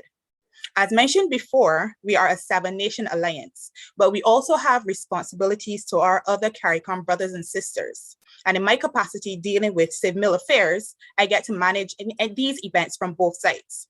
So in an effort to prepare for our biggest threat, hurricane season, we support local authorities. Defense forces would usually support any cleanup campaigns. We work with the local disaster agency to update any or modify any HADR plans and conduct training as necessary. Well, in the aftermath of any event, and depending on the event, sometimes before, we would directly facilitate with the evacuation of individuals. This was done in Dominica after Hurricane Maria in 2017, as we all know, and then more recently during the eruption of the La Soufrière volcano in St. Vincent. Furthermore, an assessment of the situation is always conducted.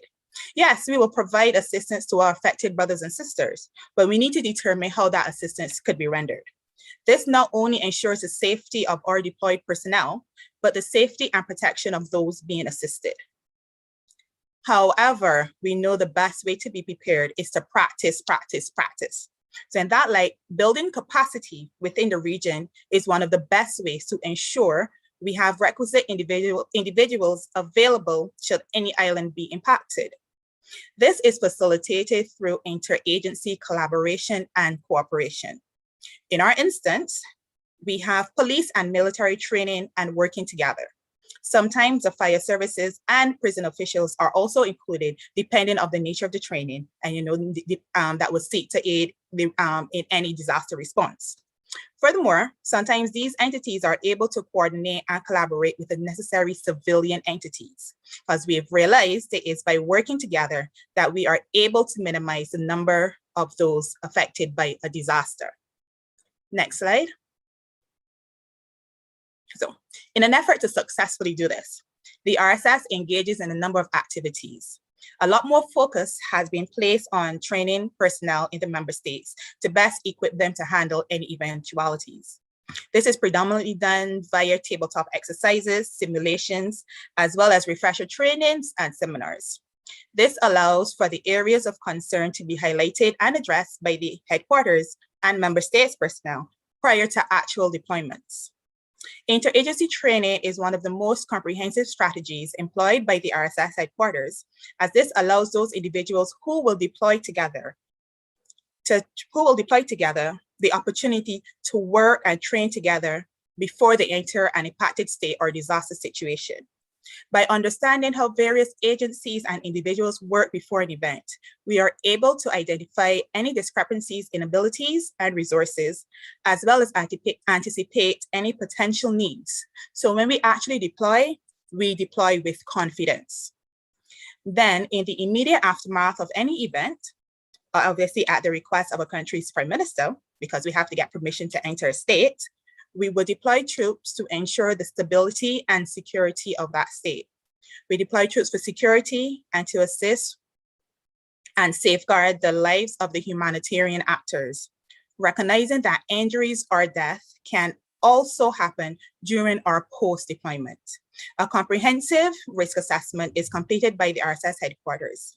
And this would cover all aspects of the deployment, including testing the veracity of mitigating actions, for any identified risks or issues. But, we can be honest here, and let's be honest. Deaths that happen are not always as a result of the natural phenomena. Sometimes social unrest due to panic and the lack of basic necessities can result in deaths after the natural event, and sometimes harm more people than the actual event. All of these are potential scenarios that the RSS would cover in our risk assessments. Next slide, please. Yes. So the risk assessment would also highlight some of the challenges we face with deployments. We always look back at the Dominica experience after Hurricane Maria, as that was one of the most difficult responses the region have faced for a number of years, because that was a multi-hazard, a multi-country impact scenario. It was mentally taxing on our soldiers, on the disaster coordinators, and all the other response personnel, honestly, even before they stepped foot on Dominican soil. So a lot of stories I'd hear from our soldiers is about the psychological impact they had while they were passing dead bodies floating in the sea while making their way into Dominica. Then there was a stench of death and decay all over. And those who've been deployed know how that can feel, knows the impact that can have on you psychologically. So in addition to the stress of deployment, because there's, after any natural impact, natural hazard, there can be riots and looting. There are people who are hungry, scared, and angry. So all of these issues combined wreak havoc on the mental health of our soldiers. Then, of course, deployments can be physically exhausting. The soldiers were engaged in relief efforts. They provided security assistance by working with the local police force. Then they also participated in some search missions because a number of people had been reported missing or had died. And because of the intensity and the ongoing nature of a deployment, all soldiers were beyond tired. And this is specifically relating to the Dominica case. And so what we've had to do, what we've realized is that we would usually, to combat this type of fatigue, we would usually deploy our soldiers on a 3-week rotation. Then we're able to do this because we've realized our islands are susceptible to a number of natural hazards. So we're constantly training our more response personnel.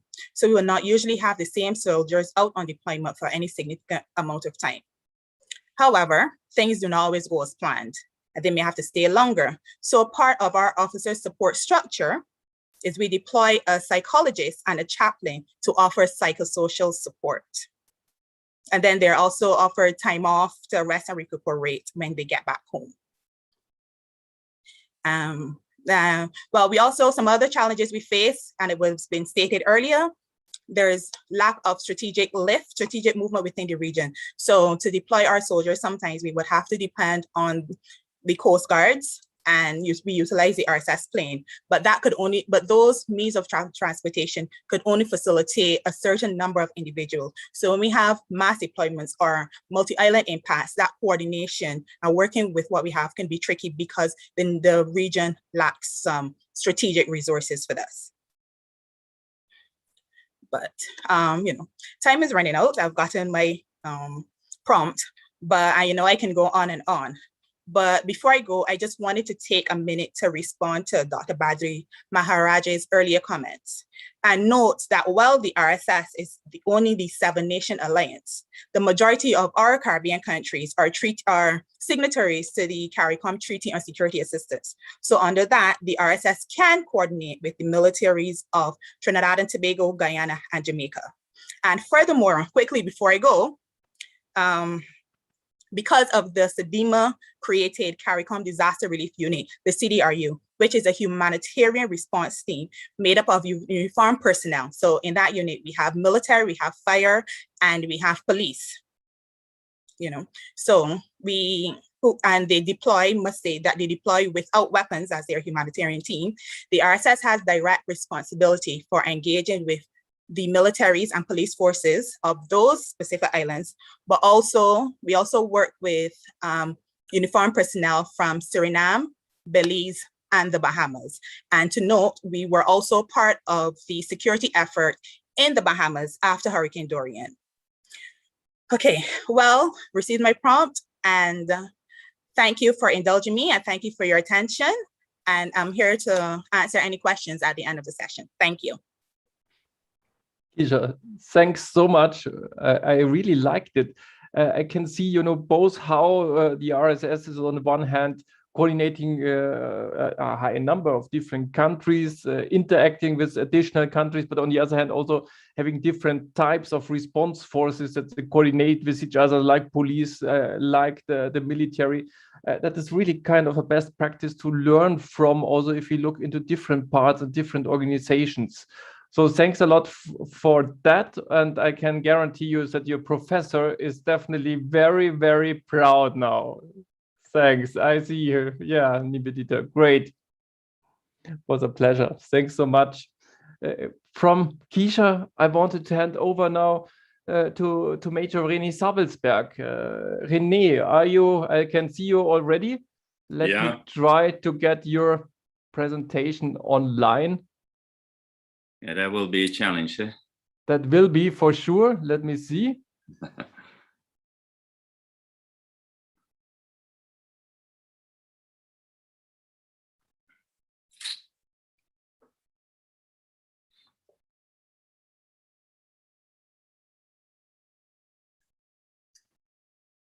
So Albrecht, I didn't use 5 slides because I know I was the last one in this session. So I'm using a lot of pictures as well. So it's a bit more work for you, but I hope it will be clear for the audience. Yep. Okay. You see it, yeah. Perfect. René, yep, thanks. Please go ahead. Go ahead. I think this is also, you did already a nice introduction, or Alois did a nice introduction. I work for the Dutch Defense Force. I'm based here in Curaçao. My specialism is civil military cooperation, and I'm responsible for the header operations in the Caribbean region. The first slide you're looking for is also the most important slide, I think, because it shows all kind of people involved in a HEDA mission. I can see people from PAO, I can see military, civilians, people from the UN, and that's exactly what I want to point out as well during this session. It's a joint effort, and this joint effort is really, really important to find each other during these HEDA missions. Next slide, please, Albrecht. Yeah, it was for everybody. I think it was a very busy year as well for us. After ending the hurricane season, we had to deal with another hurricane, Iota and Eta, that was in Colombia, Honduras, Nicaragua. In April, we had the eruption of the volcano on St. Vincent, and that was all during the COVID crisis in the Caribbean.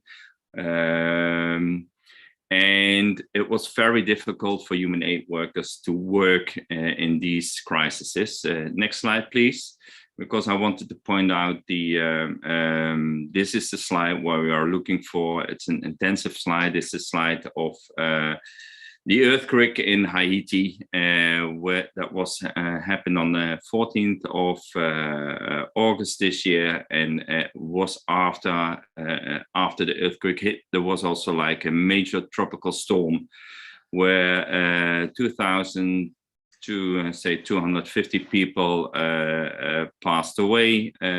Almost 13,000 people are injured, and 800,000 people were affected. So before I will share the experiences from my side, I would give you a bit more feedback on why the Dutch Navy is here in the Caribbean and why we are involved in the HEDA operations. Next slide, please.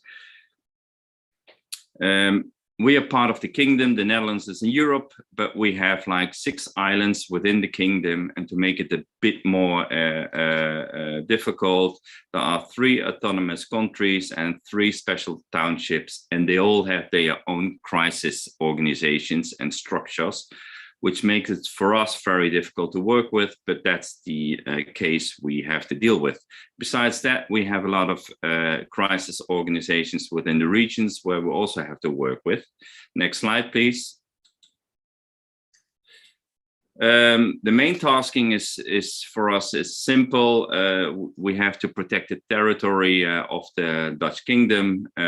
We are involved in, say, international crime and narcotic and human trafficking operations, but I will talk about our supporting the civil authorities in the Caribbean part of the kingdom, but of course also outside the kingdom. And I have a few cases for you to get you more information on that. Next slide. The capabilities, just to give you an insight, we have air support, we're working through the sea and on the land. We have about 800 people here based in the Caribbean, and that's quite a lot. And we are all able to support during HEDA operations in the Caribbean, and that's why we also signed up with the MOU we have with SEDIMA to be, that we can work together well. Next slide, please. Yeah, there are, we have worked during this, the last 5 years for Hurricane Matthew in Haiti, Irma, Dorian, the COVID crisis, and of course the Hurricane Eta and Iota, the volcano, and this year we have provided HEDA support to Haiti. I will point out 3 of them, and let's show you the difference how we worked together with all the parties. Next slide. The Hurricane Irma, that's the most important one within the kingdom. Before Irma did landfall in 2017 on St. Martin. and Sabin Eustatius. We were already pre-deployed with a lot of people on St. Martin. And these teams were the first responders during the landfall, and they are responsible for, setting up communication, command and control, and crowd control. But they also work in very close cooperation with the island authorities, because I want to point out, as a lot of people already did, the authorities in St. Martin, they are in the lead during this crisis, and they decide how we can cooperate together. So that's always the case. We always will work with the EUC within a country, whether it's in St. Martin or somewhere else. Next slide, please. This slide I have put into because it will show you that for us, the Dutch was the largest logistical operation after the Second World War.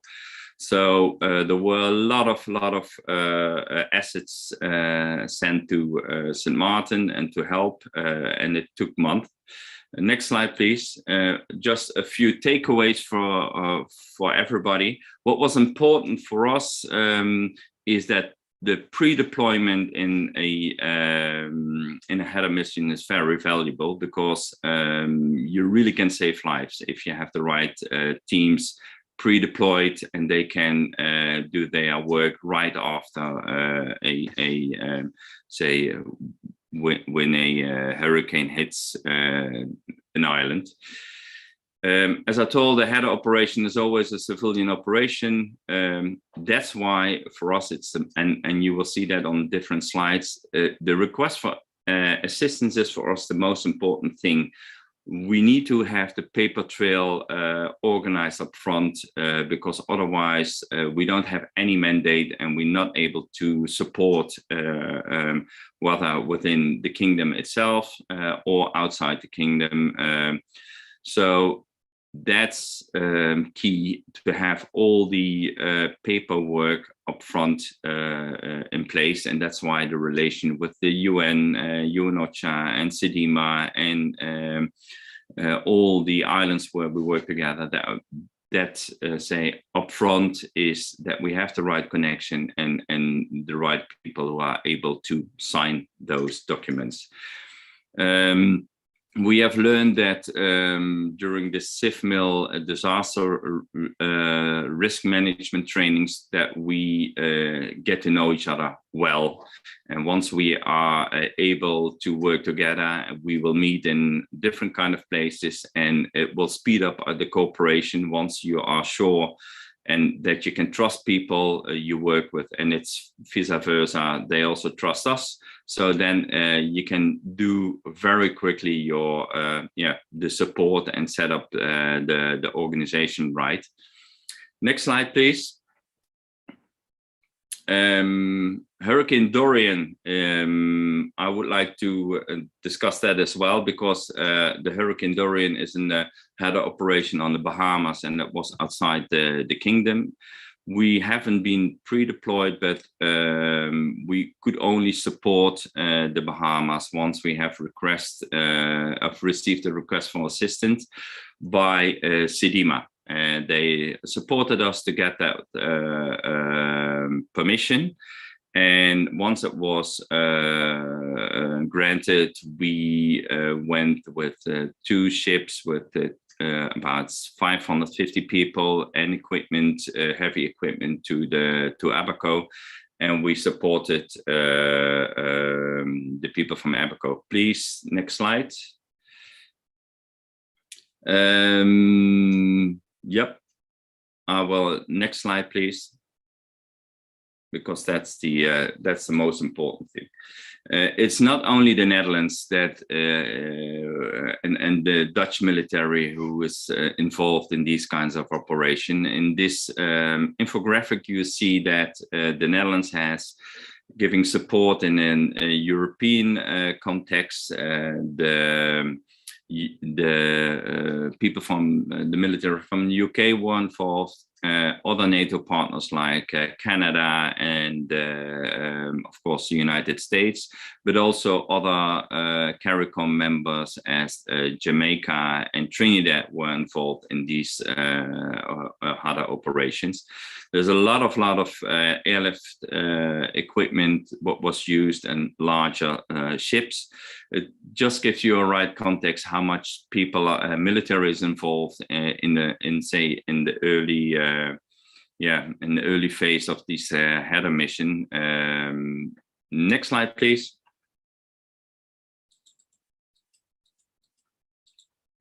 Yeah, some takeaways. What I want to point out: it's always these kind of missions is always a joint mission. You will work together with a coordinating entity like either at CEDIMA or UNOCHA.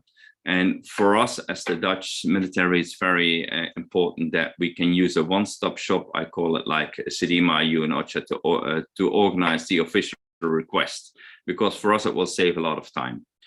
There's also like a CIF-MIL coordination cell organized within UNOCHA and even also within CEDIMA. It's called the MCCC. That's a coordination cell where all the military is joined together, and we have daily conferences and taskings how we work together. Which is, the chair is then by CEDIMA or UNOCHA, depending on who's in the lead of the coordination during this HADA operation. One takeaway for the Bahamas is provide coordination support to the EOC until relief has arrived. We're not supposed to be coordinating, but if nothing is on the island at that time and the EOC on Abaco is, there's nobody there then except maybe 2 people from CEDIMA, but all the emergency support functions aren't working, somebody has to do it. And that's a takeaway. You have to help with coordination, because coordination is very important in this emergency phase. What I experience as well, you meet your training audience in the HADA theater, which is very, very valuable because you know how to work together.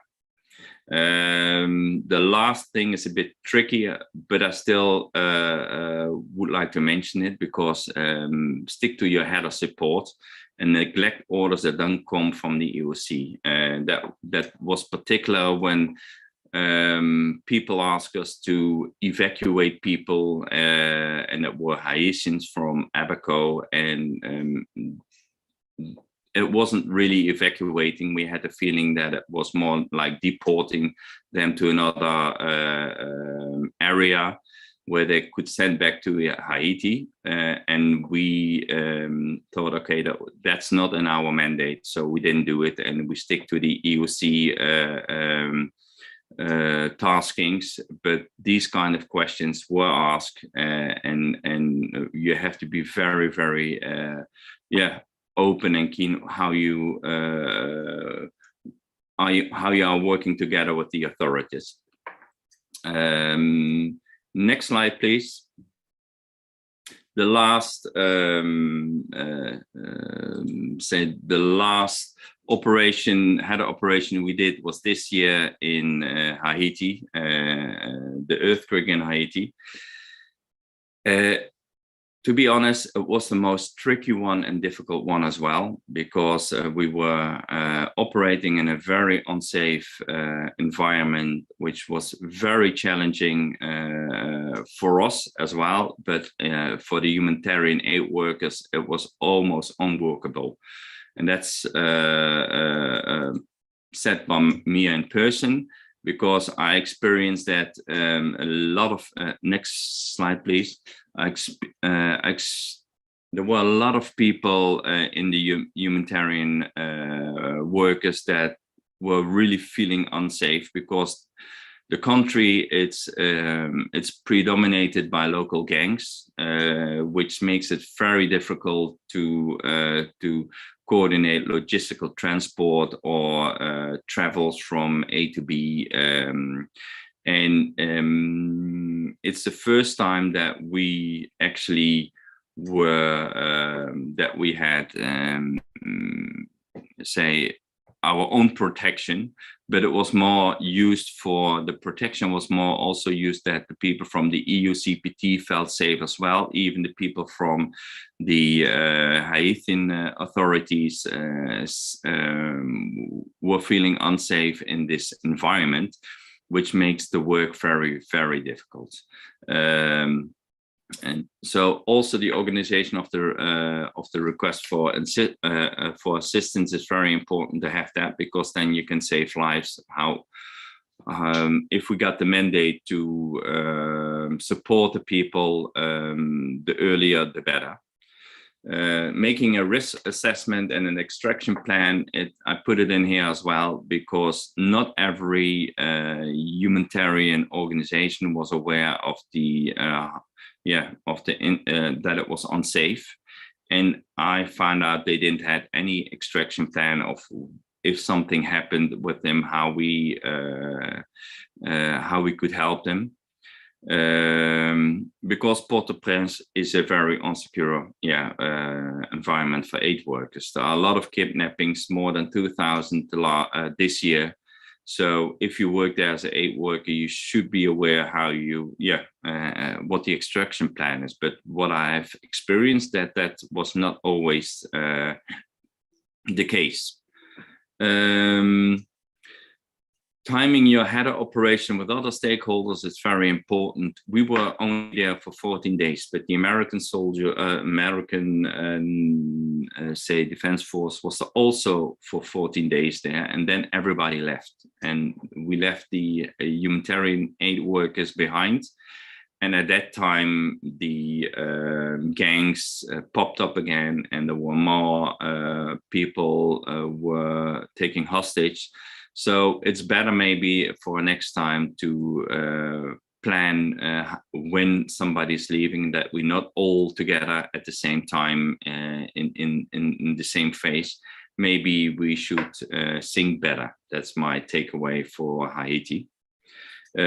What's also very important, host nation is the leading coordinating authority, and they determine the priorities. Why I'm saying that, a lot of people have different kind of tasking in mind, but if the coordinating authorities say, okay, we have to focus on medical treatment, it's something we all have to obey, and we all have to focus on that tasking. And I've seen a lot of different people tasking organization, tasking themselves with other taskings which weren't the priority at that time. Last slide, please. The lessons learned for me during the time I'm here in the Caribbean is that we should actually should share our information much more quicker, and we should all use the same information system. Information stays behind. It's classified or sometimes not given by the right information coordinator. That will save lives. Leadership and coordination is key. Strong leadership and coordination during these kind of missions is very important as well to save lives. I'm missing still standard operation procedures for COVID.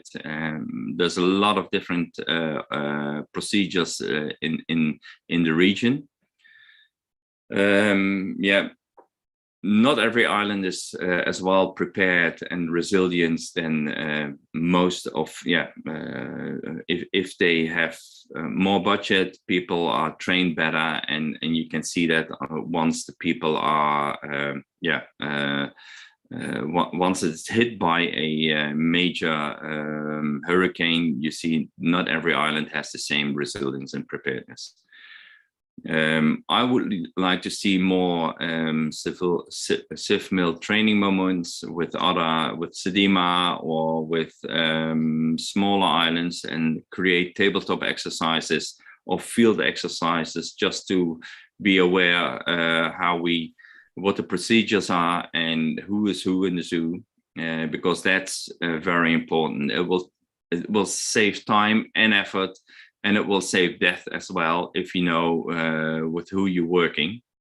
And I think most important is we have to communicate well with each other, and we have to stay in touch, because if shit hits the fan, there's a lot of work to do. And that's actually my last remark.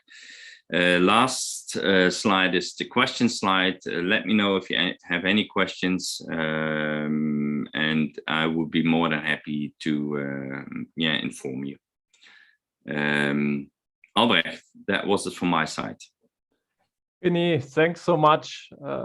We had Alois and myself had the pleasure to meet before and work before with René and his colleagues, and have seen how much a modern, well-trained force can do in HADA operations, in supporting civilians and humanitarian actors in emergencies. René, thanks a lot for your presentation. Something that might also follow us into the closing session will also be the topic of, what you mentioned. You cannot just coordinate, you need to prepare, you need to train on the one hand for it, but also there needs to be a preparation phase before, if it's about the papers that need to be done and everything that has to be in place, that in case an emergency comes, we can work together. And with this, I'm coming to the last speaker of our session. For that, Major Rogelio Pop, it will be my pleasure to hear your presentation. Let me find your presentation, and then please directly start. Albrecht, I did not produce any PowerPoint. Rogelio, that might be the reason why I'm searching so unsuccessfully for it. Please, I'm handing over to you. Please start.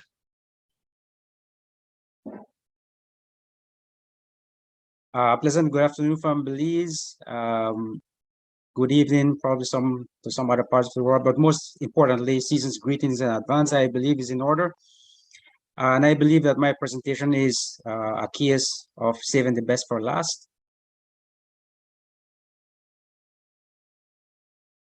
I start off with two caveats. Firstly, I want to clarify that I'm not the authority to speak on the National Emergency Management Organization for Belize.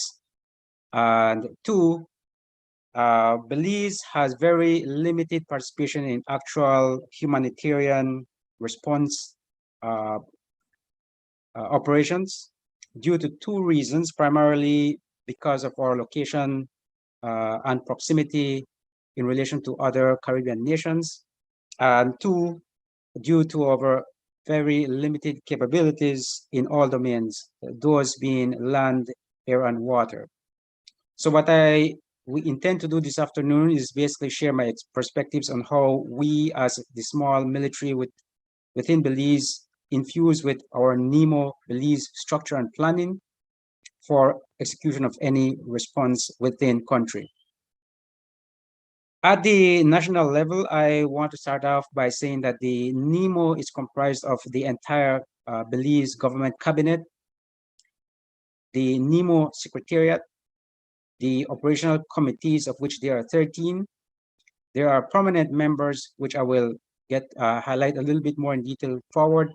And of course, the district or municipal emergency committees, which is chaired overall by the Prime Minister and the Cabinet Secretary serving as the Secretary for NEMO. To progress forward, then the 13 operational committees are headed by permanent secretaries, or in our case presently, the chief executive officers for respective ministries. For example, the Education, Information, Communication, Early Warning is chaired by the CEO for Ministry of Education. And the 13 list includes the medical care, public health, housing and shelter, search and rescue, economic recovery, damage assessments and needs analysis, foreign assistance, transport and evacuation, environmental and solid waste management, human resource management, relief and supplies, restoration of utilities, and of course, mitigation, infrastructure and access and works. To give an example, the search and rescue, which is headed by the chief executive for the Ministry of National Defense, would include the senior military liaison officer, participation from the BDF, the Coast Guard, the Belize Police Department, National Fire Service, and of course, civil partners that deal with search and rescue. So every operational committees would be structured in that sense. The other permanent members to NEMO are the representatives from the Belize Red Cross, Belize Teachers Union, the Chief Meteorological Officer, Commander of the Belize Defense Force, Commandant of the National Coast Guard, and of course the Commissioner of Police. Functionally, the NEMO system is dependent also on 9 district emergencies as well as the 3 municipal emergency committees. The 6 districts are the Belize, Corozal, Orange Walk, Cayo, Stan Creek, and the Toledo districts. And those are complemented by bigger cities, for example, Belmopan, which is the capital of Belize, San Pedro, and of course, Key-Carker, those being isolated communities that are headed by their own committees. A point that is key here is that the DECs, or the Municipal Emergency Committees, attempt to replicate the national system by having participation of the various operational committees at the different levels or as appropriate at their level. This approach considers that there may be instances where an emergency situation may arise that does not require the full activation of the national level NEMO. Of course, this rides upon the capacity of the district or the municipality until the point of it becoming overwhelmed. As I alluded to earlier, the BDF, which is the Belize Defense Force, is represented at the national level by the commander of the BDF. I must point that 7 out of the 13 operational committees have direct liaison from senior staff functions from force headquarters or by senior officers as follows. For example, the human resource management has the participation of the G1, which is the officer responsible for personnel and welfare. The education, information, communication, and warning has a direct liaison with the G6, which is communications and information systems. In a case where we need senior officers, for example, in housing and shelter, we have a rotational system where the BDF rotates its units through the most secure area, which is the western area of responsibility at this point, which is the Cayo district. So the executive officer for that battalion would automatically assume the role of housing and shelter LO. Or we have head of technical unit serving as LO also. For example, in search and rescue, we have the training and the special operations task force that leads the LO for that particular function. The rationale for this is that it minimizes the chaos and confusion in the event the BDF is required to participate in any of the tasks that it is generally charged with that revolves around jungle, rapid water, mountain, and cave rescues, to provide initial damage assessment, and of course to initiate relief and recovery efforts. So those are the general tasks. And how does it work? The NEMA at the national or at the district level requests BDF to respond to any of the tasks. At that point in time, the LO is able to guide or advise the committee, as well as to serve as a filter to these requests, even to coordinate alternate options. If that node does not function, then the LO sends the details of these requests to the operational center, which then is executed by myself or my cell, the G3, using our established incident management systems based on military SOPs. And we are able to use our manpower resources and limited capabilities as needed. The cycle is completed by generating reports from the deployed units up through the G3 at force headquarters and subsequently to NEMO in the reverse order. So it's cyclical. That continues until the disaster is managed or until every operation has been given the all clear. In terms of challenges, Dr. Maharaj in his presentation highlighted what appears to be the most pervasive or critical challenges across the region. And for us, these revolve around resource constraints and their management, and the integration with other responders, especially military and civilian systems. How do we manage this? With respect to resource constraints, to date, NEMO has initiated a system to improve its resource and equipment inventory, which will be available for any response teams to access with prudent coordination. This supports prudency, fiscal management in the short term, and gives us, the response units, space for our systems to become a bit self-sustained. With respect to the integration challenges, we have improved on our liaison systems. In the case that the LO at the DCs or the national level minimizes the multiplication of efforts, it improves coordination, and also these designated LOs filter tasks to improve efficiency by tracking individual tasks and monitoring and documenting. This is crucial as we must remember that the routine operational commitments and duties of the military does not stop.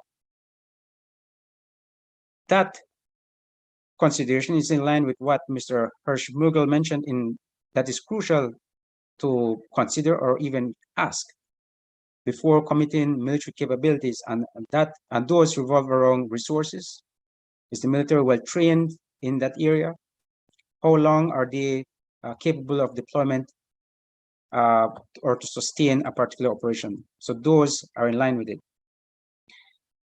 Within the current system, the interaction with NEMO civil entities or function to disaster response urgently need for capacity building to foster improved integration in both planning and executing responses. For resources, we need to facilitate self-sustained response teams so that there is no additional requirements for NEMO hub to be distracted by the resource requirements of a response team versus those resources that should be implemented towards the affected population. With respect to training, the military works well due to its training and discipline that's across or globally. However, there are some tasks which require support from civil networks, or in cases where the military is not the lead, this requires synchronization so that end response is coordinated and focused for optimized results. From the perspective of the Belize Defense Force, the overall recommendation would be to improve response systems so that it can follow the process for disaster risk management. And that basically is risk knowledge, risk mitigation or reduction that fosters risk management.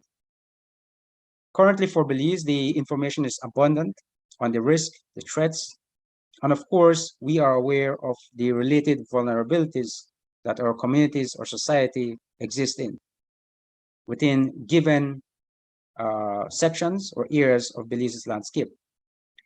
This is an initial step to risk awareness, but we need that this information be communicated to every single person so that we are aware, we are fully conversant with the details, and that information needs implementation and follow through so that the risk mitigation efforts can start at the very basic level, which is every individual. A person can only do a sequence of actions or process based on the knowledge that they have. So that must be established. And given that should be in place, overall, we should anticipate the overall achievement of the end state, which is the overall risk management. That would be the perspective from the Belize Defense Force. Thank you. Major Helio Pop, thank you very much. I think that was not only a very impressive outline how Belize and the NEMO system is organized, and I have to say it's a very impressive way and very well organized to also coordinate between the different actors, but it's also your presentation was also very much forward looking what has to be done to improve. Thank you for that.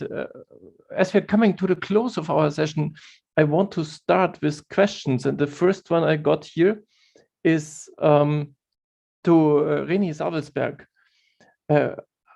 During the Irma crisis, was it possible for you, and maybe also how strong was it possible, to coordinate on St. Martin with the French authorities on the island? Was this like a one-hand response on one island, or how did this work between the different forces? It worked between the different forces, but it wasn't, there was a hiccup in the beginning, and that had to be deconflicted because there were border issues, and they had to be solved first. And the French had another, say, crisis system than the Dutch. And so that's the difficulty, because they have a mandate from France. And of course, the mandate from us came from St. Martin itself. It's an autonomous country. And it took a while also for us that we could operate because this mandate wasn't in place, and we were waiting that say the prime minister was signing off the mandate. And especially in the beginning, we had issues with riot control, and we weren't able to work together with the police because we didn't have the mandate. And now we're more aware that we have to organize these mandates up front, and that's the most important thing. Also with the French, with the autonomous countries, and with all the other islands in the Caribbean. And that's why SEDIMA and UNOCHA is for us very important, as I pointed out, as the one-stop shop, because we only want to help, but we are not allowed just to do everything. And we have to wait until we get the mandate. And that's why there was a small hiccup in the beginning, but it all was straightened out after a few days. But those crisis organizations, they have to be upfront already communicating, and that's not always the case. There are a lot of stakeholders with a lot of different, say, agendas as well. Thank you very much for this very honest, very interesting answer. I want to directly follow up on what René said and ask Tony Shields. We talked a lot about there must be preparation and training on civil-military cooperation, but what about training and preparedness for the cooperation between the different forces? We have the local and national forces in the Caribbean, but we have also, we have the UK forces, we have the French, we have René and the colleagues from the Royal Dutch, but also American.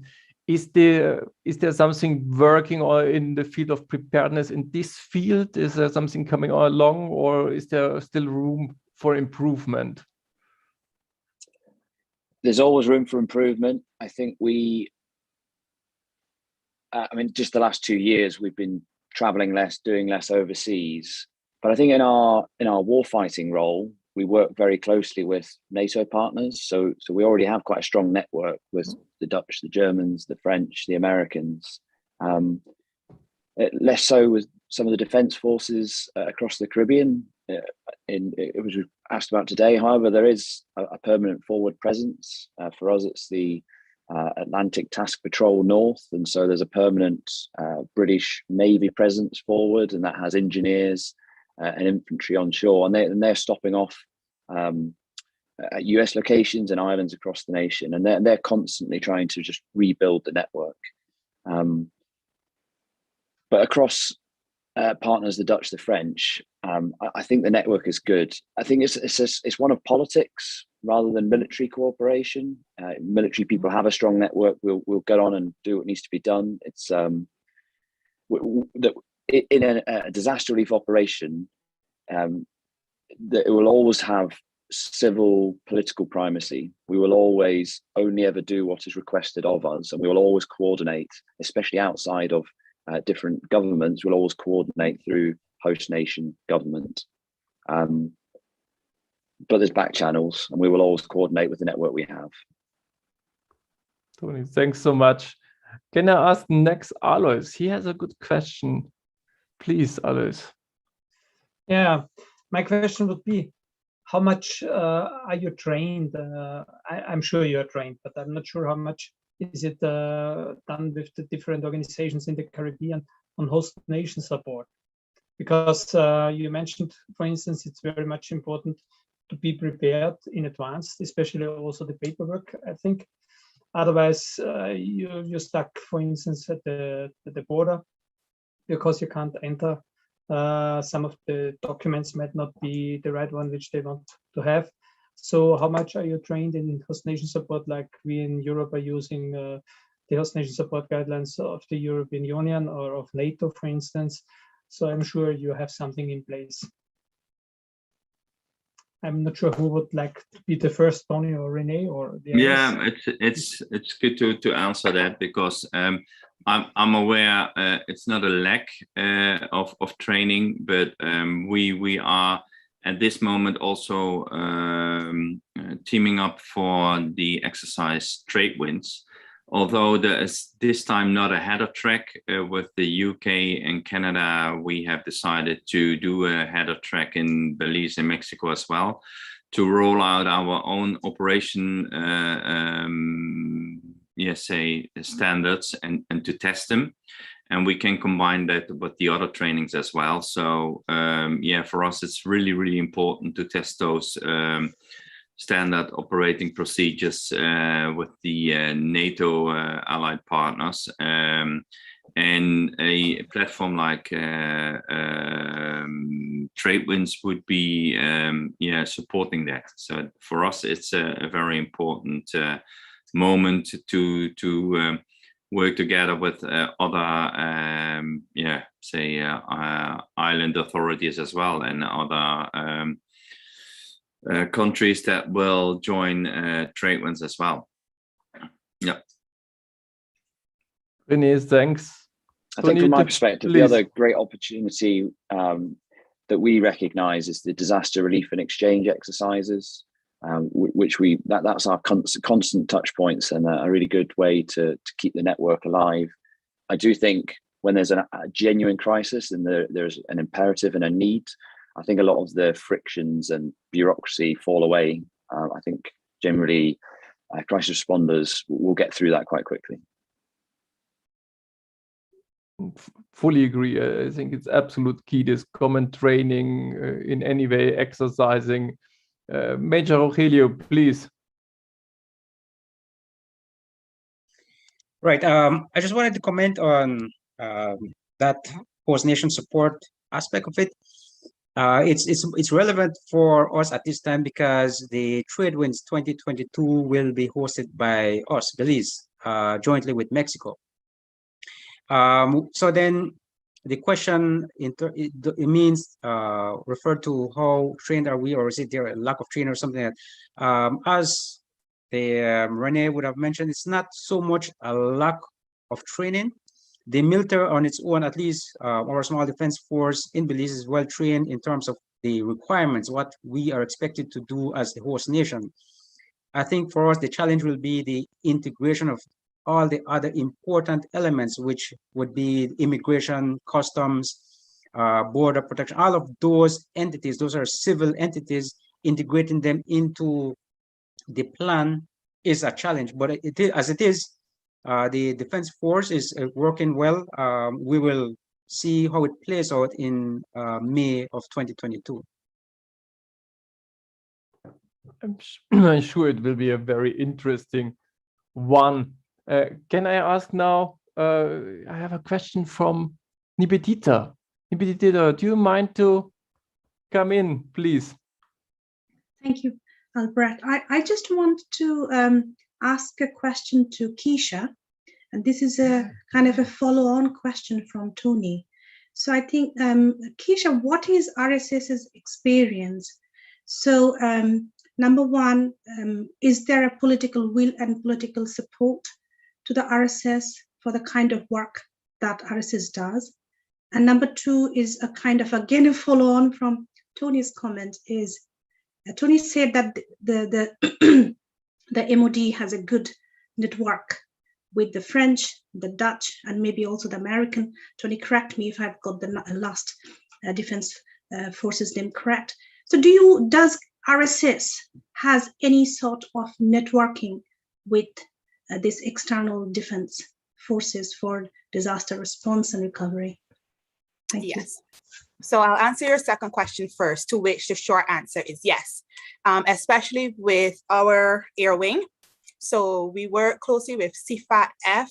I know we work closely with the Dutch and stuff, because even within the Caribbean region and our territorial waters, we do have a number of overseas territories. We do have the Dutch overseas territories in Curacao. Further up north, we have Aruba. We also have Aruba, Bonaire. Further up north, we have St. Eustatius, etc. for the Dutch. For the French, we have Martinique and Guadeloupe. And as you know, they're right between an RSS member state of St. Lucia. So we do work closely with NATO members or international forces. So we do have quite a good relationship with them, and especially, as I said, especially with the air wing. So in terms of, for example, interdictions. So if we're following a drug vessel into their territorial waters, we know that, there are already pre-signed agreements, as Rennie would have mentioned, that having these agreements up front makes work easier. So by having those signed agreements already established up front, there is not a lot of political interference or political red tape and paperwork should we have to go into territorial waters to apprehend anyone. But that's mainly specifically from a drug interdiction or, or even search and rescue perspective. Give me your first question, please. The first question was on the political will and the political support. Yes. For the RSS. For the RSS, most definitely. Local, regional, and international. We do work closely with the governments. Like I said, we have relationships with the EU. We have relationships with the US, we have relationships with the UK, we have relationships with Canada, and these are not only in the HADR sphere, but also in the security sphere, which is our main task within the region. So political support at any level is very, very high for RSS, and yeah, short answer.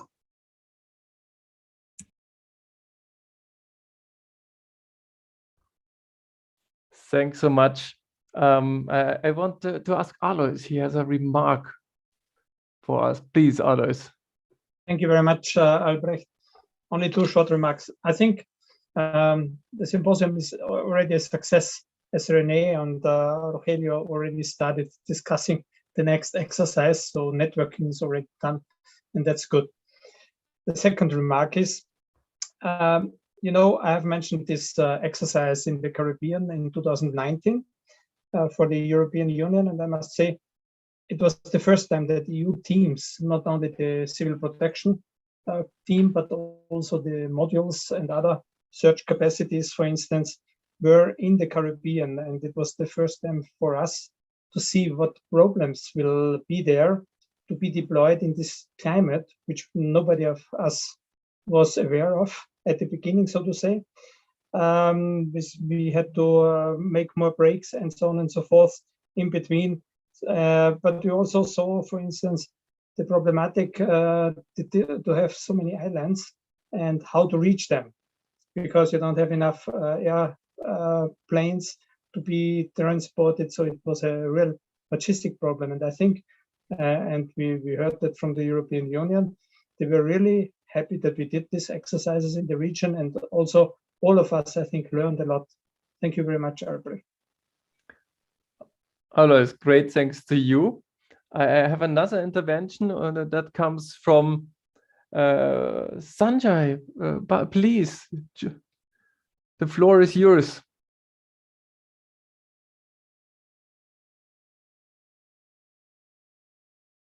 You are still muted. Yeah, unmute, please. Sorry about that. Right. Yes. This is a question for Ms. Linton. It's a question I have. What is being done to bolster capacity? I mean, since I was in our ministry, we have had repeated challenges at capacity building. Up to now, every time these things come up, we talk about our lack of strategic transport. Every time we raise the issue, and we never seem to come around it. I mean, I remember when the C-26 was commissioned in the RSS. I remember when our two C-26s were new and they were secondhand, and all the aircraft was secondhand. That was when I didn't have gray hair. Now, I mean, it's nearly 20 years, it's over 20 years now. What is being done? And we know with naval assets, Trinidad, I was in naval acquisition, so I know what we did. And we purchased 2 vessels specifically with the role of supporting RSS relief efforts down the islands. That's CG-23 and 24. We know Jamaica is rebuilding its Coast Guard.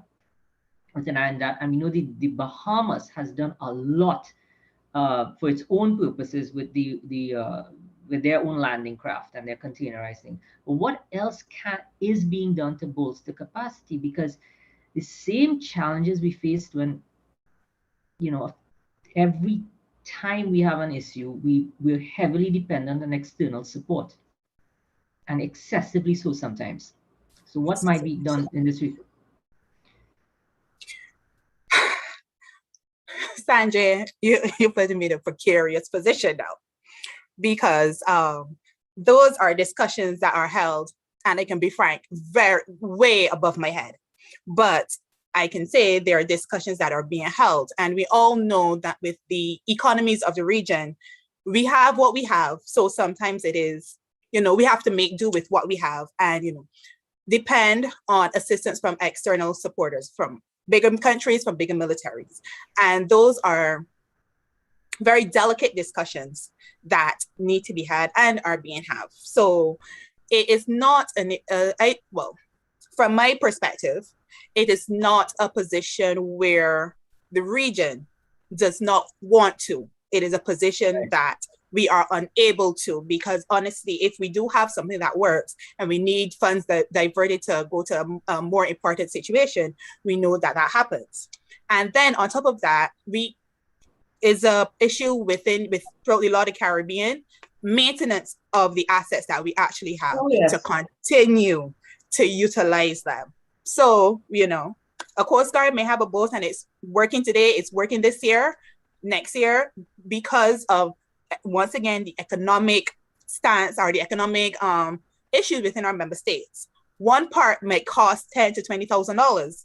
And honestly, if the government or even the military have bigger needs than that, for right now, it could be one boat, and then that's just how it curtails. But we do understand, and we do know, and discussions have had that, the region does require strategic lift. The region does require strategic sea lift, especially. And I can say those are discussions that are being had, but only time will tell when it will come to fruition. If I might just apologize on behalf of the Republic of Trinidad and Tobago for grounding our 4 AW139s. Oh, I didn't want to mention that, but we did. And trust me, I was one of those who fought hard to try and get them back into the air, and it didn't work. We tried. We really tried. So when the reason I'm saying this is for Dominica, when the intervention happened in Dominica, we were able to dispatch 2 helicopters, but there were 2 civilian helicopters from our National Helicopter Services Limited. Now, the pilots, they have a lot of experience with search and rescue, but the helicopters are not specially equipped. There's no night sun equipment. There's no forward-looking infrared. And our AW139s were procured in part specifically to support the RSS. So at least on our part, we didn't do our job either. Yeah, and like I said, we're above my head, but sometimes, you know, and that's one of the reasons I love the Caribbean spirit so much, because we've had to utilize, as you mentioned earlier, some of our private citizens helicopters, for lack of a better term. You know, that had happened in Antigua, and I think to some extent, you know, so we know what we need. And I can say that, you know, some of us are, you know, some of our bosses fight and continue to fight really hard to secure our assets. So I would just say it is just a matter of time before, you know, we can be somewhat more self-sufficient. Thanks for that answer. Thank you very much. Because of the time, I will close off this session, but with one last question, because we don't want to forget also what we get in the chat, in the text. There's a question that asks, you know, 2011 Haiti response. It is well known that cholera came into Haiti with the international response. What is nowadays done is that foreign support, foreign aid, and foreign troops are not bringing illnesses like that. I don't know who has a appetite to answer this question. Any one of you? Can you repeat it? The question is, you know, that it is well known that 2011, the international response brought with them that not only aid, but also cholera to Haiti. Yeah. Now the question is, what is done nowadays is that this cannot happen again? Yeah, it's very difficult to answer. Even with the say COVID. It was explained there's not a lot of COVID left in Haiti because everybody who was already sick has been passed away, and the average age is about 55. I would be dead already like two years. So they don't bother about COVID. Yes, there is also a bit of cholera, but gosh, it's the most difficult country I've seen. It's very challenging. There's no government in place. It should be almost a UN mission to solve certain things, but that's also beyond my pay grade. But it's a really, really tough country for humanitarians. Yeah.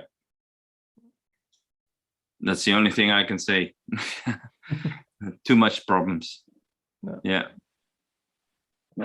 I can add very quickly to that. I think defense organizations, because all defenses will have a very high readiness force with specialists, medical, logistics, infantry, engineers.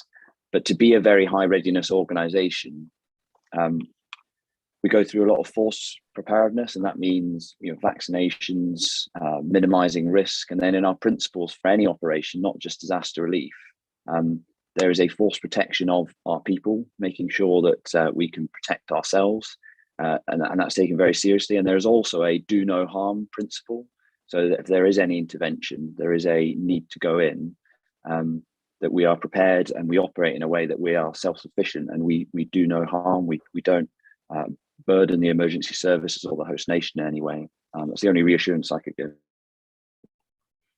Tony, thanks so much. With that, I want to wrap up this session. Thanks so much. We ran a little bit over time, but I really liked that we had this discussion, which was very positive and interesting. I think the session showed very much, you know, how much the military services can contribute to an overall humanitarian response or disaster response. On the other hand, there was a clear mentioning also we need to prepare beforehand. We need to know each other. We should have trained together to be then in a real case really be able to operate well and respond well and really have a response out of one hand. Nivedita, please, you raised your hand. Yeah, it's just a quick one. We have received a very complimentary comment from one of our YouTube audience. This is for you and Major Rene. Thank you, Albrecht. And I thank Major Rene for his complete response. And he has, as he said, honestly, cooperation needs upfront communication between our countries to really save lives. So thank you. And I thought we shared these comments with yourself and Major Rene. Thank you. Nivedita, thanks so much. It's a pleasure to receive this comment. Now we reached already the closing session, but this closing session is not meant to be just a wrap up. Very much on the contrary. We have three very interesting speakers, and the idea is here really not only to summarize, but much more to look forward. What could be next steps? How we could improve? I think the previous sessions have shown very much there is a need and also a wish for stronger cooperation, for more coordination, but also strong cooperation, working hand in hand between all kinds of organizations and services. But it has also shown the Caribbean has a unique variety of actors. You don't find that anywhere else, that there are so many different organizations, different kinds of organizations working together, trying to respond together. There is a strive we saw by all actors. There was a real interest to cooperate more, but we also saw there are still gaps in the funding, in the equipment existing, but also sometimes in working simply together, knowing each other, and also having the possibility to train together. And what are the next steps that we will hear? What are the possibilities now in the next three presentations? And I would ask now Alois to introduce who will be the speakers. Thank you very much, Albrecht. Yeah, let me introduce, first of all, our keynote speaker, Ms. Elizabeth Rayleigh. She is the Exercise Director at the Caribbean Disaster Emergency Management Agency, CDEMA, which is an inter-regional supportive network of independent emergency units throughout the Caribbean region, which was founded in 1st September 2005 as Disaster Emergency Response Agency, and later on changed in 2009 to the CDEMA. She's currently the Vice Chair of the Intergovernmental Coordination Group of the Carib Early Warning Systems Group of Experts on Coastal Hazards, and sits on the Regional Advisory Group leading the regional strategy for Latin America and the Caribbean on disaster risk management in the agriculture and food and nutrition sectors. Ms. Elizabeth holds a Master in Environment and Development from the University of Manchester, UK. It's a pleasure for us to have you here. The second one, which I may introduce to you, is Mr. Paul Sanders.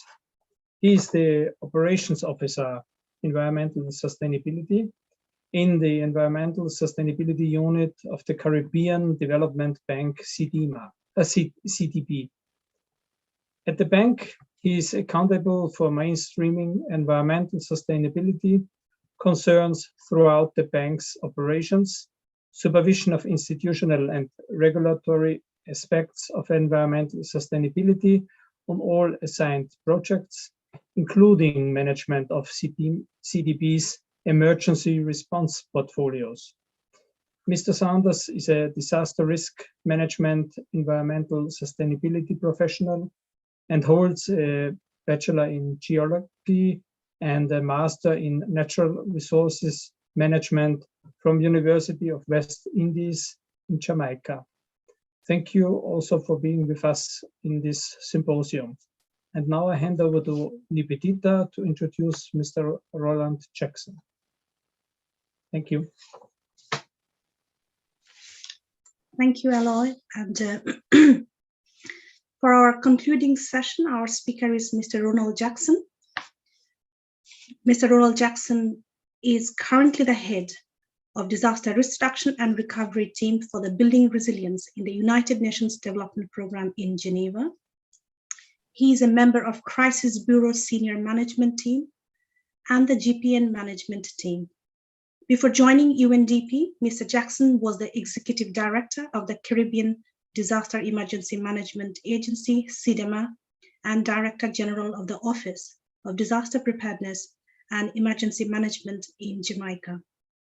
It's also an absolute honor to have Mr. Jackson for our concluding session, because he will be providing us some ideas, some guidance to the team, including myself, as a way forward. But also I would like to thank Mr. Jackson on behalf of the entire team for guiding us throughout the journey, which has been 6 to 7 months. Without Mr. Jackson, we wouldn't be here today. So on behalf of the entire team, Mr. Jackson, a big thank you. So I think, Albrecht, over to you. So please let us have Ms. Riley. So Ms. Riley, welcome, and the floor is yours. Thank you very much, Madam Chair. And I want to say good afternoon to all of the organizers. Thank you for inviting CIDEMA to be a part of today's conversation. And it is really my pleasure to complement the presentations by the Honorable Minister Richards, Commissioner Martin, Fire Chief Maynard, Ms. Linton, and of course, Major Stavsberg, all of whom are integral to the regional arrangements that we have here in the Caribbean. So I will seek to give a little bit of a broader context for how we address the coordination of response within the Caribbean space, and to talk specifically on how we interface with our military colleagues, and to say a little bit about some of the challenges, lessons, and opportunities, I think, as well going forward. So on the next slide, I have provided some general information on the Caribbean Disaster Emergency Management Agency, CIDEMA. We were established as CIDERA actually in 1991, just to make sure that we have the records clear. And a part of the work that the agency does is we have a remit for the coordination of response and relief. You will notice there are a range of other areas there that we treat with as a part of our work, including information sharing and making sure critical information gets to relevant audiences, etc. Resilience underpins everything that we do. On the right-hand side of the screen, you will recognize that we have a large geographical remit, which has grown. In fact, effective September 1 of this year, that St. Martin has become a member of CIDEMA, bringing our participating states to 20. On the following slide, and just before I get into those details, I just want to say that the types of hazards that we face within this region, they are broad, very diverse, and we're also seeing very complex combinations of those hazards. And a number of the Caribbean presenters alluded to that. And I think our colleague from the UK, Tony, also spoke to that, and Renee, in talking about the complexity of the responses, particularly in 2021, Haiti, COVID-19, tropical depression, Grace, earthquake, St. Vincent and the Grenadines, where we had a dengue outbreak ongoing along with a wave of COVID-19 at the time that we had the transition to the explosive eruption, severe weather events, and lahars. So very complex interactions we're seeing in the region, which is making it very challenging for us on the response front. So I want to touch first on the institutional arrangements, because we are indeed a very unique region. And I heard one of the moderators speak to this, and I want to emphasize that point, because we have agreements established at the level of our heads of government, which offer an opportunity for very unique coordination and cooperation arrangements. So the agreement establishing SEDIMA actually speaks specifically and recognizes the importance of civil military coordination. And in fact, in Article 13 on screen, you see one of the functions is that the coordinating unit is on request to liaise with disciplined forces of sending states, both in the planning and response stage of any operation mounted after the activation of the triggering mechanism. And I'll talk about the triggering mechanism in a moment.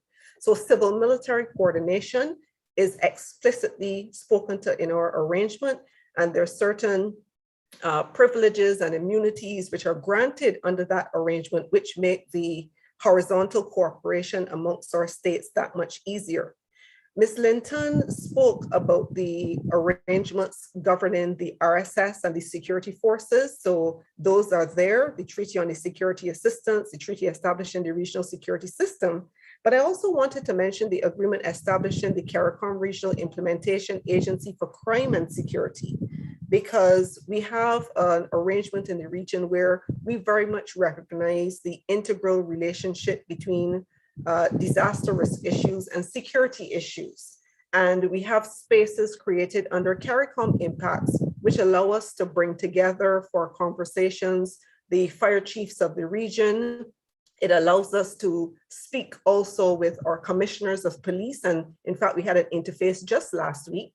And these all happen through the coordinating and convening arrangements of CARICOM impact. So this is very important.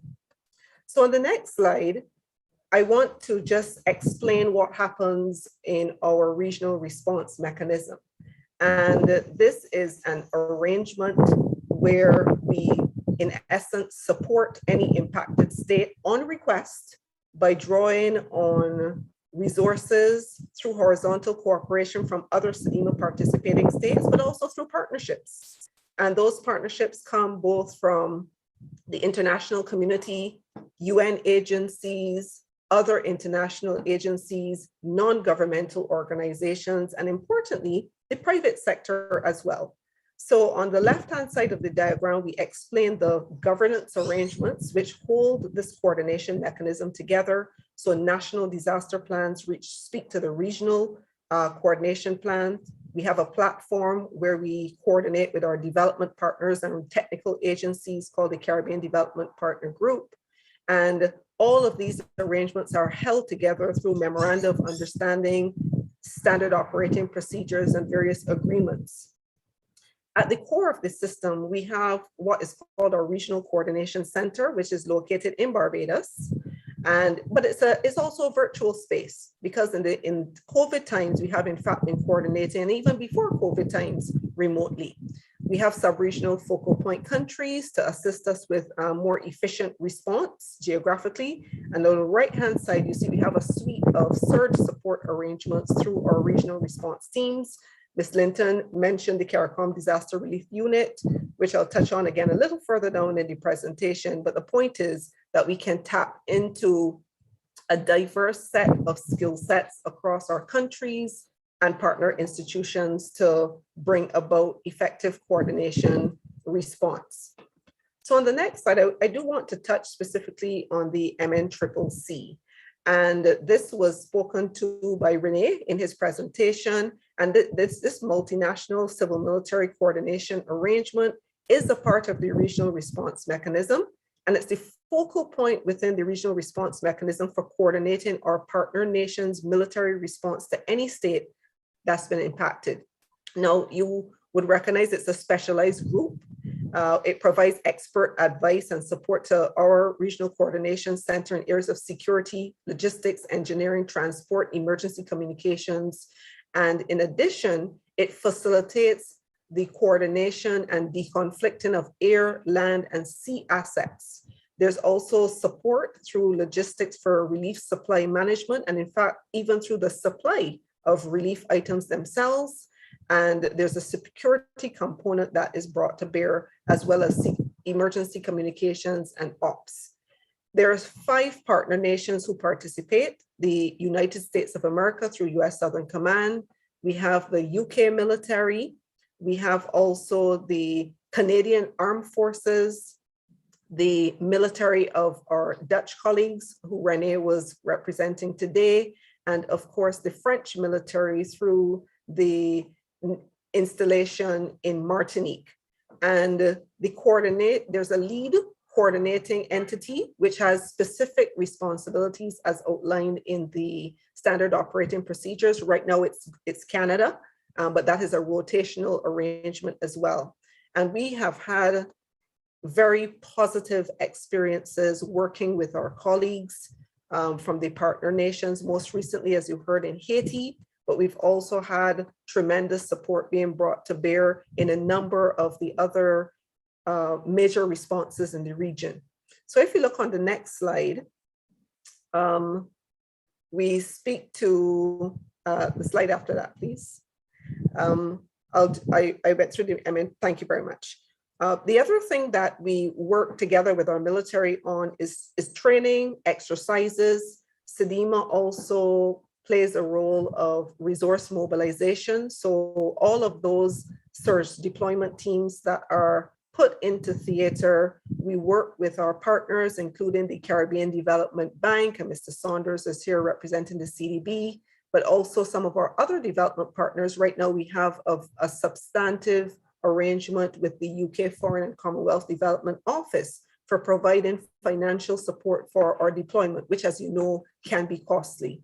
So some of the images here reflect the work of the CARICOM Disaster Relief Unit. This was in St. Vincent and the Grenadines just a few months ago in the aftermath of the volcanic eruption. And you can see some of the excellent work done by that unit, which is coordinated collaboratively with the regional security system and taps into the military, as well as fire and police personnel across the region. And we really want to thank them for that continued support.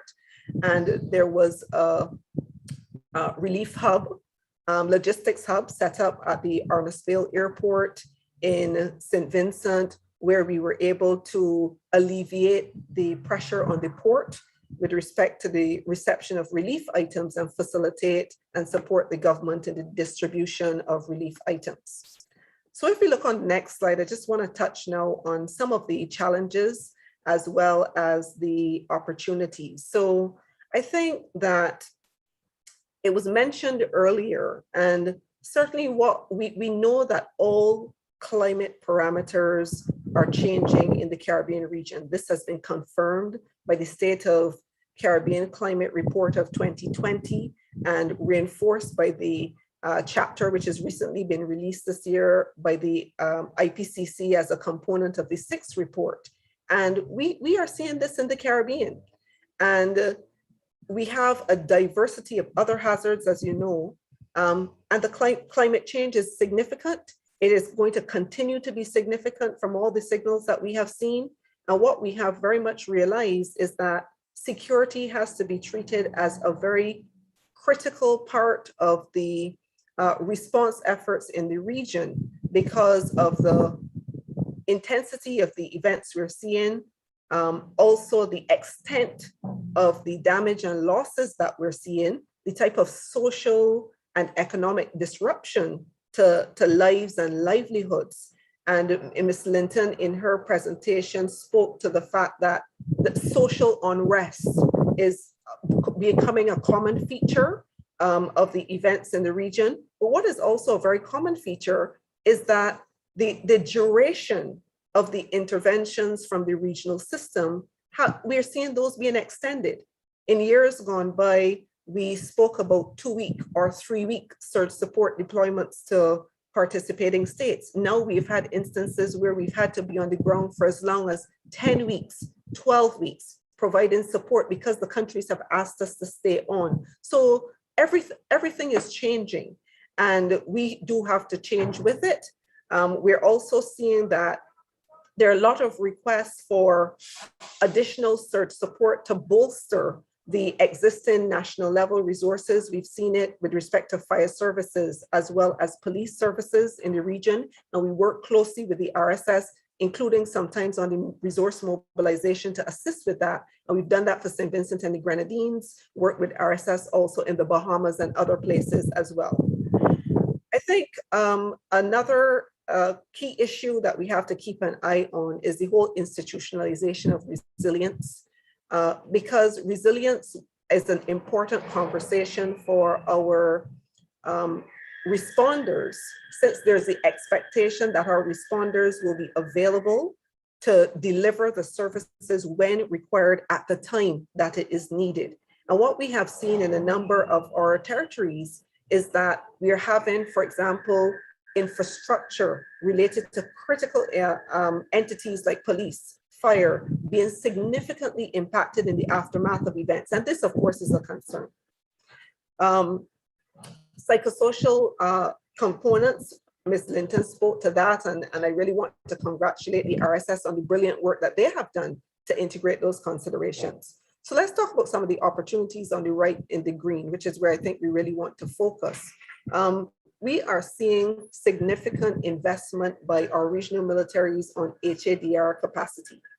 The Jamaica Defense Force, for example, has invested in not one, but two DART teams, and that is significant. We've seen in Barbados investment in collaboration with PAHO and support of a number of other donors, the setup and establishment of a field medical hospital, which is staffed and it trains and they exercise. So this is also a significant asset for the region as well. I think the regional solidarity and our posture of horizontal cooperation is continues to be a strength of the region, and it opens continuing opportunities because there is that commitment to partnership and collaboration here. The partnerships are key because working with both the regional as well as the external militaries, we work together on exercises. You know, we do training together. Renee mentioned exercise trade winds, and I know we have it upcoming in Belize, and I saw our colleague from Belize was online, and we're looking forward to that opportunity. And we exercise entities such as the CARICOM Disaster Relief Unit in that space. I specifically wanted to mention the area of recovery, because I do think there is a lot more opportunity for us going forward to have more structured arrangements with our emergency responders, particularly on the military side.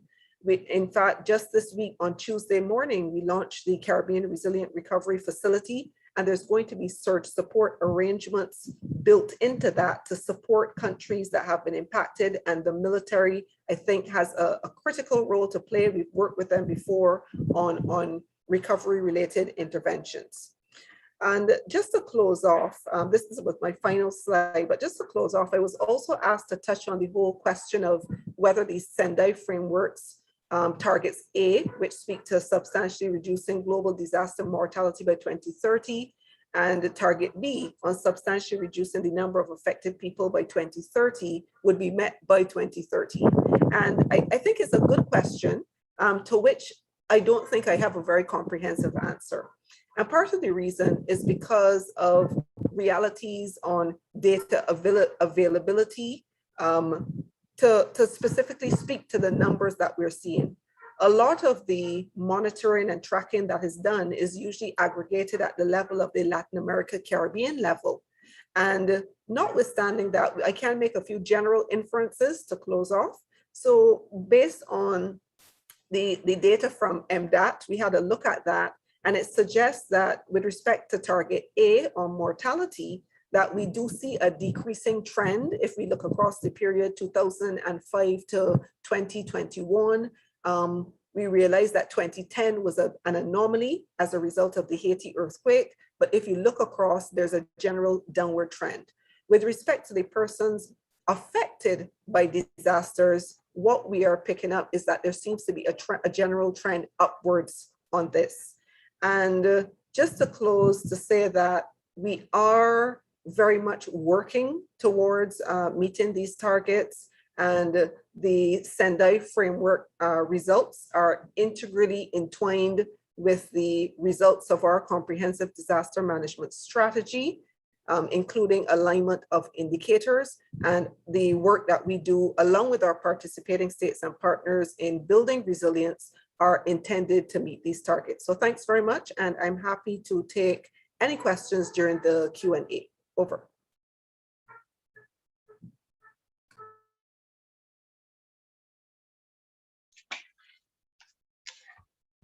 Albrecht, shall we invite our second speaker, Paul Saunders?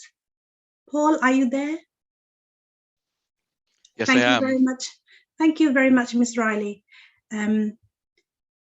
Paul, please, yes, there you go. Thank you very much, Paul. Over to you. Good. Thank you very much, Dr. Ray Bennett.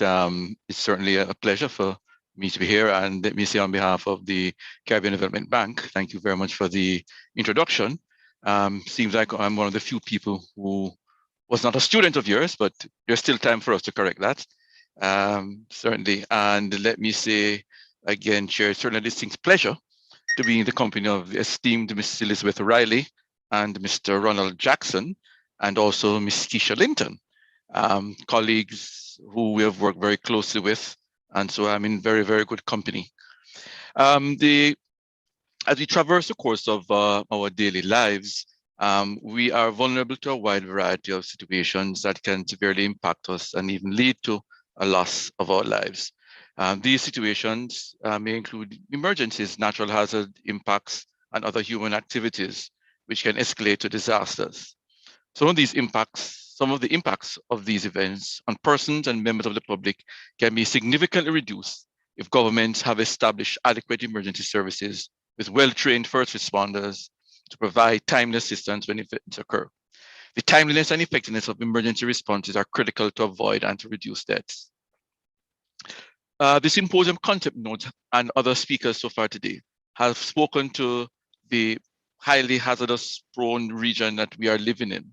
And we know the figures, we know the events which have happened. And why do we continue to stress this aspect is to put everything into context in what we do and how it influences what we do going forward. And I was very happy to read in the concept note the role that the SEDIMA played in coordinating their response, and it was highlighted. And again, that's a very key element. Of course, for the bank, we operate within the region and we operate and assist our CARICOM agencies. And I'll speak more to that later on. As climate-induced natural hazards continue to increase at a rapid scale, it is likely that the region will continue to experience more frequent and severe weather events and possible disasters. Therefore, we in the region must ensure a greater level of preparedness to reduce the number of deaths and persons affected by disasters. The bank applauds the move by the ADN in bringing to the table the issue of the first responders and engage them directly to hear their experiences and concerns and what plans can be put in place to support their role in national disaster risk management. It is a known fact that first responders, emergency services within our Caribbean face severe funding challenges, especially in the last 2 years, as they had to battle with the COVID-19 pandemic, and it has certainly stretched their capabilities. This brings us to the point of how the Caribbean Development Bank and other entities support and enhance these critical services in our country.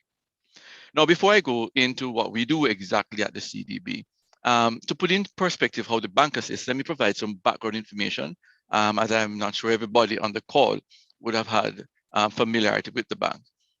The Caribbean Development Bank, or the CDB, is a regional financial institution, the Caribbean financial institution, and we pride ourselves in being the provider of choice to our borrowing member countries. And we started operations in 1970 for the purpose of contributing to the harmonious economic growth and development of our borrowing member countries and promoting economic cooperation and integration amongst our countries, and having special and urgent regard to the less developed members of the region. In addition to our 19 borrowing member countries, we include membership from 4 non-regional, non-borrowing countries, Brazil, Colombia, Mexico, and Venezuela, and 5 non-regional, non-borrowing members, Canada, China, Germany, Italy, and the United Kingdom. So you see, we have a very broad base. Our mission is reducing poverty and transforming lives through sustainable, resilient, and inclusive development. The bank helps to optimize the use of country resources, develop their economies, and look to expand their production and trade. Very importantly, it provides technical assistance to our countries and helps to promote private and public investment. We support regional and local financial institutions. We mobilize financial resources from both within and outside the region for development. And we support and stimulate the development of our capital markets in the region. I give this particular background because as it relates to our discussion today, the provision of technical assistance to our board member countries and the mobilization of resources to support the development agenda in our BMCs is very relevant. They help assist our BMCs in strengthening the response capacity of the countries, increasing their disaster risk resilience, and reducing avoidable deaths. This then takes me to the specific questions that the organizers have asked the bank to address. And they speak specifically to the role that CDB is playing to reduce avoidable deaths and the number of people affected by disasters in the region. First, it's key for me to say that strengthening disaster risk management in our borrowing member countries is aligned with our mission and is a key priority of our work program. We have developed and implemented the disaster management strategy and operational guidelines that is aligned with the CDM framework and the Sendai framework. We are very proud to say that any disaster risk management activity that the bank undertakes is strictly in line with the CDM framework, and we actually participate in activities and in committees out of CDIMA. So it's very, very important for us, this connection to CDIMA. The DIMSOC puts an emphasis on scaling up financing while using a risk-led approach to support our BMC's work programs.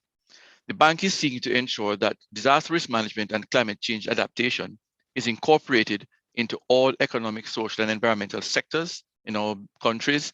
And specifically, the strategy seeks to support our country's efforts to reduce risks related to disasters resulting from the impacts of natural hazards and climate change, and to facilitate rapid and appropriate assistance to our BMCs in response to disasters. I would like to mention here and refer to Minister Edwards' comments earlier about the need to provide concessional and grant funding to countries in the region because of the high costs. The bank is very much aware of that, and it is part of our job for us to source concessional funds. And we are happy to say that we have been providing these. Internally, the bank has a pool of funds, which we call our Special Development Fund, which is both a mixture of grant and loan funds at a very low interest rate, which the countries can access for a variety of uses, including disaster risk management. We, in the recent past, worked with the ACP and the EU, and in the Natural Disaster Risk Management Project, CDIMA was a part of that as well. And under that project, we were able to access some $14.8 million, and we aided the design and implementation of tools of multi-hazard risk assessment and climate resilience. We provided initiatives to strengthen capacity of national and regional institutions responsible for weather and climate monitoring and forecasting. And we also supported community preparedness and response. I want to highlight, again, our focus in our assistance on early warning systems. If you're speaking about to avoid and reduce the deaths, certainly early warning is very key. And I think a couple of speakers mentioned that. And so a lot of the funding that we provided went into that. One of our main regional institutions, the Caribbean Institute for Meteorology and Hydrology, we have funded quite a bit over the years, and they have been able to assist with the early warning systems, meteorological systems in several countries across the region, and they have provided several tools for use across several sectors. And we certainly see that it is very key for us to support our regional institutions who provide this type of assistance that can benefit our member countries. The CIMH has provided to the national level systems quite a bit of assistance and also training. And this is a very big aspect as well for us. That part of it is to provide capacity building for our national entities. We have supported also at the more local level in Jamaica, the Water Resources Authority to upgrade the flood early warning system at the Rio Cobre watershed. And again, this is part of our community-based focus, because what we see at the bank is that we have to drill down. We just about to end one of our significant community projects, the Caribbean the Community Risk Reduction Fund, which came up with 8 projects in 4 countries, and we targeted communities where we look to build capacity. Because when you talk about reducing avoidable deaths, you have to start at the base, which is a community. So we do believe in very strongly in strengthening the community base. The funds we have provided also, I mentioned the Special Development Fund, and these funds are part of our DIMSOG and are available to our countries.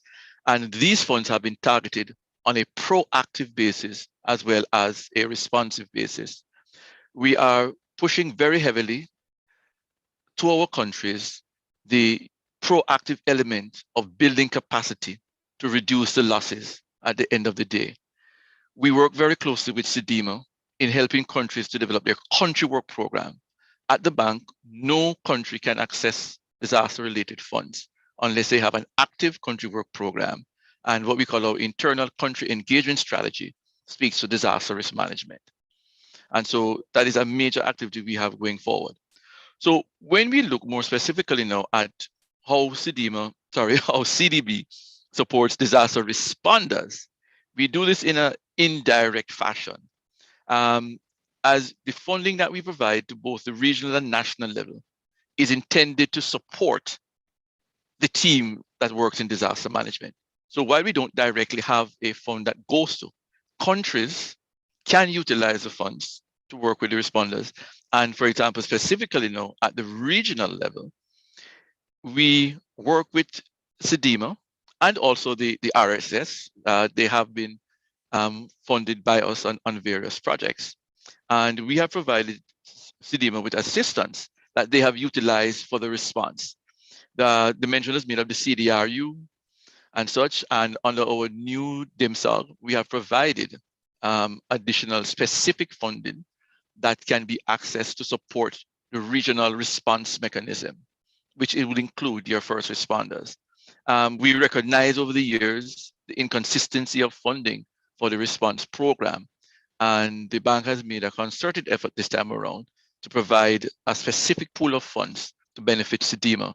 And my goodly friend, Mr. Jackson, was one of the instigators of that many years ago. I would say, I won't say hound and run, but speaking persuasively to us. And we are very happy that we have been able to do that. In the past, before this was done, and we recognized the need, we provided direct funding for response to SEDIMA. I can remember 2 occasions where the bank provided around 300,000. I think it was Maria Run, if I recall correctly, Maria and Irma, where we provided direct funding to assist in the response of those. We certainly are a strong believer in training, and we do believe that that is a key element that SEDIMA and the other entities in the region should continue doing. So the bank is continuing to look at new and varied ways to support the disaster risk management program of the region. It is a cross-cutting element of the bank. All our projects are screened for disaster and climate change impacts, and we are pushing very hard with our countries to ensure that we can build the resilience and the system within the country to support the disaster risk management program. And yes, indeed, the emergency responders are a very key part of it. So in wrapping up, I would like to say that the CDB remains committed to providing ongoing support to our board member countries, as well as to the regional entities, SEDIMA, RSS, and other entities within the DRM and climate change field. And we want to build resilience and capacities and minimize avoidable deaths when disasters strike. Chair, I would like to thank you for this opportunity for the CDB to participate in this session. And the CDB will continue to work together with our key partners and certainly with the ADN in the future, as if and so desired, to address disaster and climate change challenges across the region. I wish the ADN continued success in its future endeavors, and looking forward to working closer with you. Thank you. Thank you very much, Mr. Saunders. Thank you for your kind and encouraging words, and also offering the hand of friendship and collaboration in the future, we will definitely grab it. It's a brilliant opportunity for us. But I think with that note, I really want to thank Ms. Riley and Mr. Saunders. It's an absolute privilege to have you on board today. You are the major stakeholders in addition to RSS, Commissioner Martin. We also had Mr. Maynard. But before we move on to the concluding session, which will be done by Mr. Jackson, he will be providing some remarks and reflective thoughts. But before that, I really want to engage with Mr. Saunders and Ms. Riley a little bit. Now, we did not receive any questions on YouTube nor on Zoom, but I have few questions. And I think we will start with Ms. Riley. So Major Rene, if you are here, please feel free to come on the camera. You know, Ms. Riley, I don't know whether you were around. Major Rene actually gave us few takeaways on his slide. And I think one of the takeaways that drew my attention was about CIDEMA's role, pivotal role in the Caribbean region. And he suggested something like one-stop shop that CIDEMA can offer for this collaboration, coordination to take place during emergency response phase and beyond.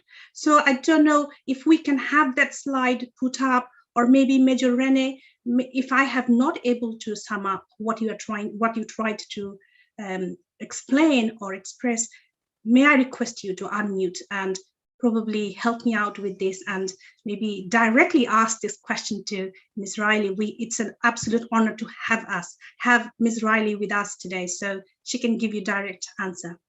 Thank you. Major Rene, are you there? That's okay, but I think in that case, Ms. Riley, over to you. Please share us a bit of your thoughts on the comments that Major Rene made. Yes, over here, I think there are a few lessons learned and takeaways. Yeah, thanks so much. Yes, I did have the benefit of listening to Major Rene's presentation and the points that were raised. And in a lot of ways, the regional response mechanism executes a number of these functions. I skipped, I think, over some of them when I was going through the presentation. So I want to start with a point on the leadership and coordination. So this is fundamental to what the CIDEMA Coordinating Unit does. As I mentioned, we do have a remit and a mandate that has been given by our heads of government. And that is a powerful mandate. It is the only institution in the region which actually has this mandate. The regional response mechanism, which has been established, is, as I mentioned, unique, and we bring actors into the fold to facilitate the kind of dialogue, setup of arrangements ahead of events, and importantly, the coordination after the events have taken place. So this is an important function. And the Caribbean Development Partner Group that I mentioned is actually the platform on which the coordination takes place. On the military front, we've actually set up a separate space through the MNCCC to facilitate that. I want to touch on the information and using the same information system. I think the Caribbean Development Partner Group space allows for information sharing, provision of information, and also within the space of the MNCCC, there's that opportunity for the partner nations who support those efforts at deconflicting requests and responses to asks from the impacted states. We have a space in there where the information exchange takes place as well. COVID-19 SOPs. I want to treat this. We had, and I know Mr. Saunders is well familiar, we had extensive discussions on this matter starting from March of 2020, when the first COVID cases appeared in the Caribbean region. And we prepared at the coordinating unit deployment procedures to guide our participating states. This was an extensive conversation and consultative process because you recognize we do have 20 states. And you also recognize, if you look across the globe, that states exercise their sovereign rights to treat with the management of COVID-19 at their borders in the way that they see fit.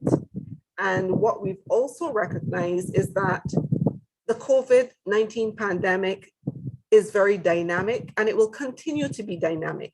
And what that means is that periodically, as you go through the waves and the troughs of the pandemic, the arrangements around how humanitarian actors can enter a geographical space, but out of necessity, that is going to change.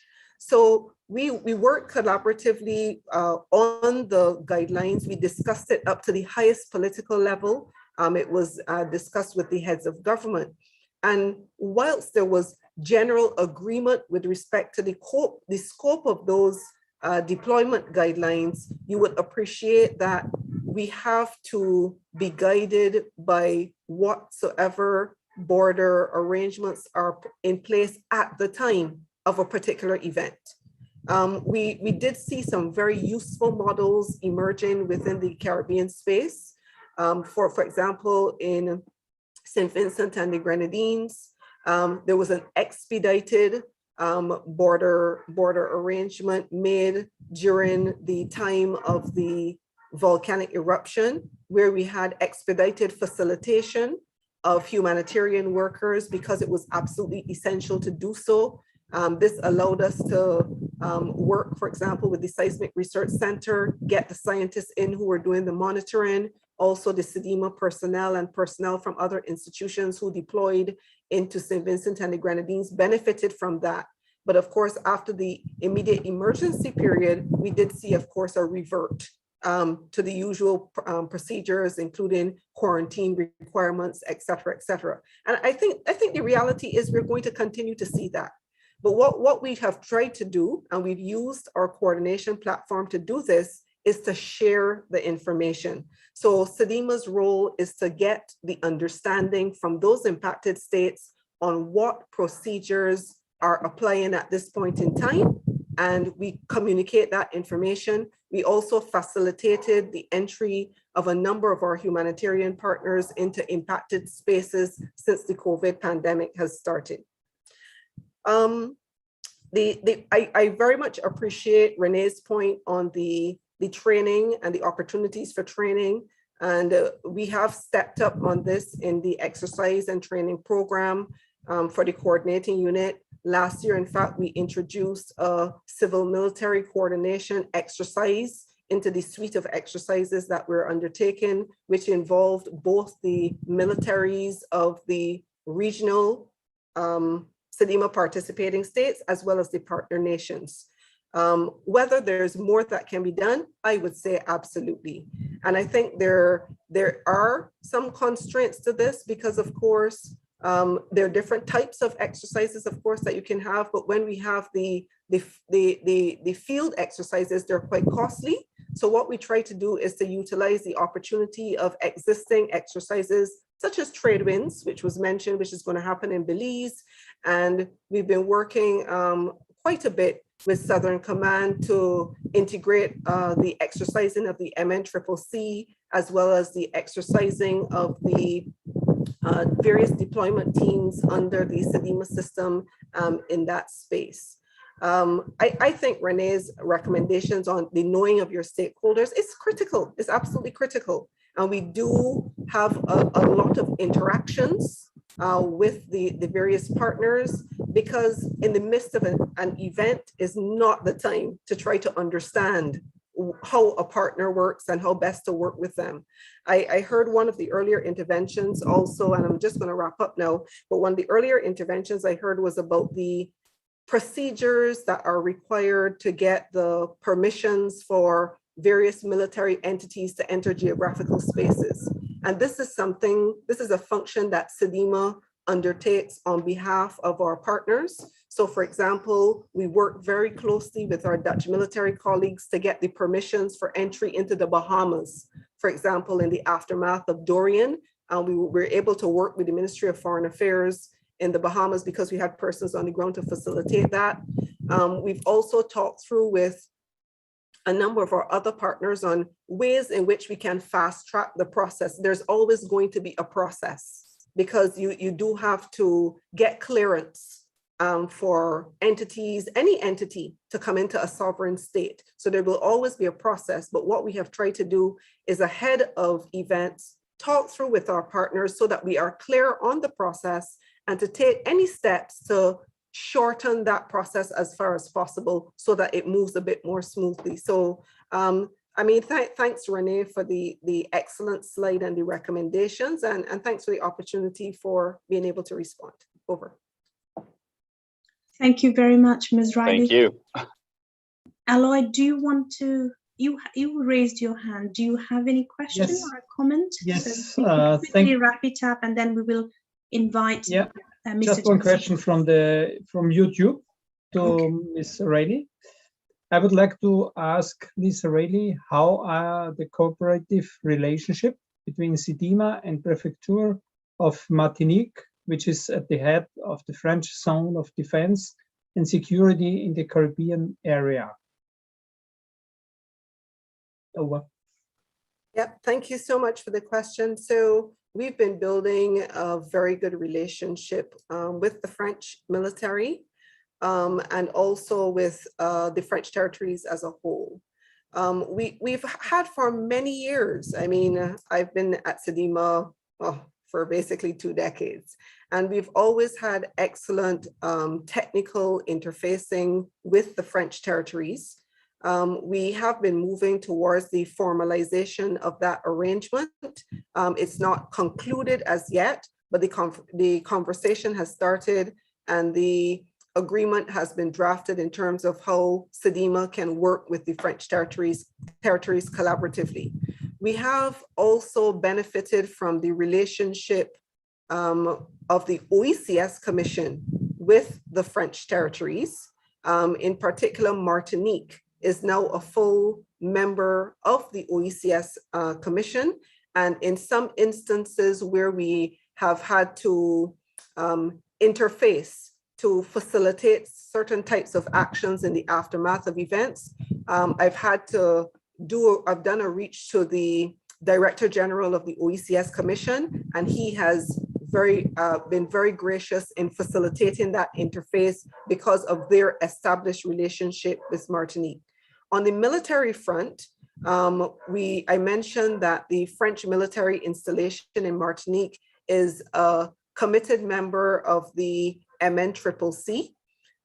They attend our exercises and the trainings that we have related to the MNCCC, and I maintain a very close relationship with them. In fact, they provided significant logistics support for us in the early months of COVID last year when we needed, Keisha mentioned our challenges with the strategic sea lift, sea movements, and they provided support in assisting us with delivering personal protective equipment from the logistics hub here in Barbados out to 4 of the SEDIMA participating states. So we have very good relationships with them. Over. Thank you very much. So I think we've almost reached the end of our symposium. So I would like to invite Mr. Jackson to come on camera and would like to request him to provide his reflective thoughts. But also before that, there's a question. I think we started with Edward Sean. I think Edward Sean made a very emotive comment, and that comment actually struck a chord with many of our audiences, and I've received some comments on that. When he mentioned that we don't want loan from the World Bank, we want grants. And then in the end, Mr. Jackson, we have had Mr. Saunders, where he has mentioned that Caribbean Development Bank offers special development fund at very low interest rate. So I think, what do you feel that the Special Development Fund meets the expectation or the need or the idea that Mr. Edward had when he opened this session. Unfortunately, we don't have Sean Edward at the moment, so I would welcome your thoughts. Maybe we can also welcome Paul Saunders' thoughts. And after that, Mr. Jackson, the floor is yours.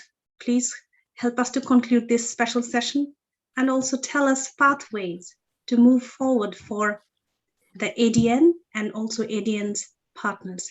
Over to you, and thank you very much. Thank you, Doc. I think you wanted Mr. Saunders perhaps to reflect on, I see him on camera, the specific question on concessionary financing. So Paul, I'll cede the floor to you, and then I'll quickly go into my reflections. Thanks, Ron. Age does have its privileges. The Special Development Fund that we have at the bank is a fund that is rotated, well, we replenish it every 4 years, and it is a pool of concessionary financing, a mixture of grants and loans at concessionary rates, which countries can use to do a variety of projects. And we have within that window our disaster risk management pool, which I had mentioned. But countries are also able to utilize the loan funds as well to do disaster risk management elements. With regards to what Minister had raised, this is a part of certainly what we have cannot meet the full extent and needs of the various countries, but certainly it is part of the bank's approach to assisting the countries with concessionary funds. But what we also do is not only within that SDF, we have sourced additional funds from other partners, the French and other countries, where we provide very competitive rates for loan funds, yes, but countries can utilize that. But certainly we do recognize that we must have grant funding in order to incentivize countries to do more in disaster risk management and climate change. We are signatories, we are one of the entities under the GCF and AF. And we have been working with our countries to access funds under those two sources as well to assist. And so it is an ongoing aspect for us to ensure that we can find additional concessionary funds. And we do realize and agree that the countries need that. And certainly this is where we work together with our other partners to see how we can bring in additional funding to assist. Thanks. Thanks, Paul. Let me first start out by thanking Nivedita and the ADN network for certainly considering me a partner in this particular venture, but also for giving me a space to give some reflections. I thought, my role was really just to help nurture the process along, but then I've been thrown the ball to reflect a little bit. And I think stepping away from my previous role has given me a chance to really look back at some of the things and perhaps to share some thoughts there. I hope, given the time that it is here, I can match the eloquence of all of the speakers who went before me, including my Caribbean colleagues. It was good to see all of them. I mean, I certainly enjoyed listening to the reflections from Commissioner Martin, from the Belize Defense Force, from Keisha, from my good friend at the Barbados Fire Service, Fire Chief Errol, and I see other colleagues online as well. And it was good to see Renee as well. So a whole family affair. My session is entitled "Bringing a Novel Chapter in the Region." Right? I think I want to reflect on it a little bit differently. And as you heard from the many speakers, you know, the SEDIMA and the regional mechanisms and the processes that you've heard about are indeed themselves quite novel already. And what I think I will speak to is the opportunities that present for the maturation of this great idea born out of the regional integration movement. And as I said, it was good to hear our colleagues, you know, and what it said to me was that this engagement was indeed very important. It provided a space for us to hear the voices of our security forces and our first responders. And we've heard them in different sort of contextualized seminars that doesn't allow us to really go deep or drill deep into some of the issues. And indeed, this conversation is even just scratching the surface around our ability to listen and to hear and to appreciate their needs as critical stakeholder in this whole process around risk management. But I think it's important also that we see that there's much we can learn from the disciplined forces. You know, when we talk about this whole issue of risk management as a practice, I mean, they actually do it. I don't know that by and large across the public service, we actually operationalize the process of risk management as we see it done within the security forces. And so it was very interesting to hear Commissioner Martin's presentation where he talked about, you know, sort of their annual assessment of risk and the fact that they don't just put it on a chart, that they look to also action it. So I wanted to first point out that this is a platform to build on and certainly a distinct opportunity for us to go forward. Now, in listening to the presentations over the course of today, you know, a couple of things that I didn't do a PowerPoint, I didn't write a speech. I wanted to take the opportunity to just listen and to share thoughts as they came. And, you know, we heard about this idea around disaster risk governance. And, you know, Mami touched on it in her opening remarks. A couple of other colleagues touched on it. I think Liz spoke to it in her presentation. It's a very important element that we shouldn't take lightly, particularly as we move through this, move into this new era of uncertainties. You know, it is interesting that we remark on COVID, but I recall, and Paul might recall, back in our days in Jamaica, our whole thrust around how we dealt with pandemics was very much on the cards. And here we are, almost a decade later, and you know, we seem to be restarting processes that we commenced a long time ago, and it really speaks to the whole institutional arrangements around this issue. You know, whilst we have made great strides, there's so much more work to be done. In fact, we did a study at UNDP looking at the issue of systemic risk.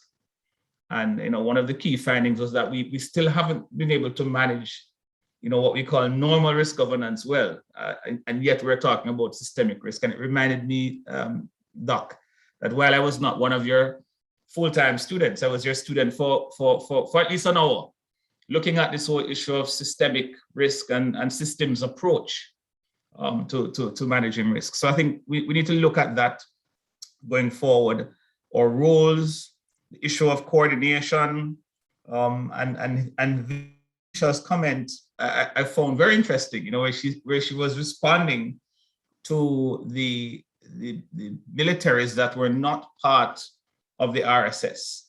And her response was that it provides an opportunity to coordinate with. But when we're looking at this issue around unity of purpose, then it is not about coordinating with, but it's to be coordinated under one umbrella so that there's efficiency and fixity of purpose. And I think those are some of the things that we're striving for. And those are some of the things that the disciplined forces, military, fire, and so needs to work on. And it allows me really to again reflect a little bit on the presentation from Sanjay. It was a welcome presentation because I think it echoed a lot of my own reflections and ambitions, and some of the unfinished business.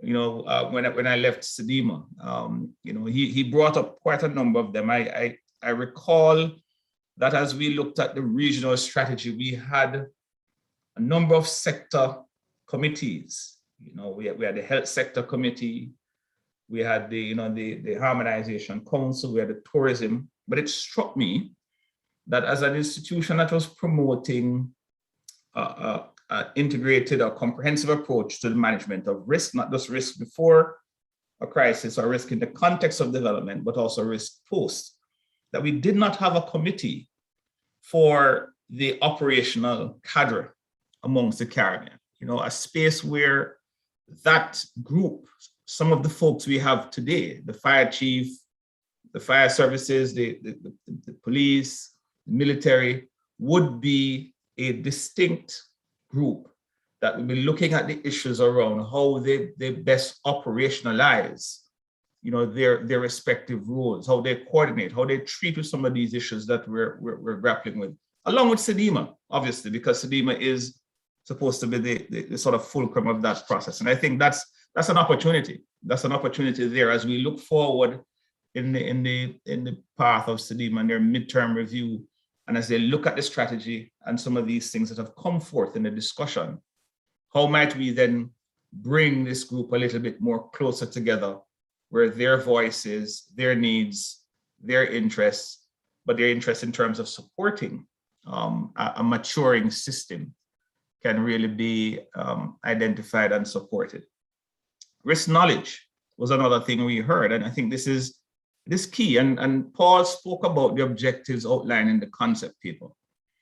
And there you really bridge this conversation between the development side and the humanitarian side, and the integrative role that they would play.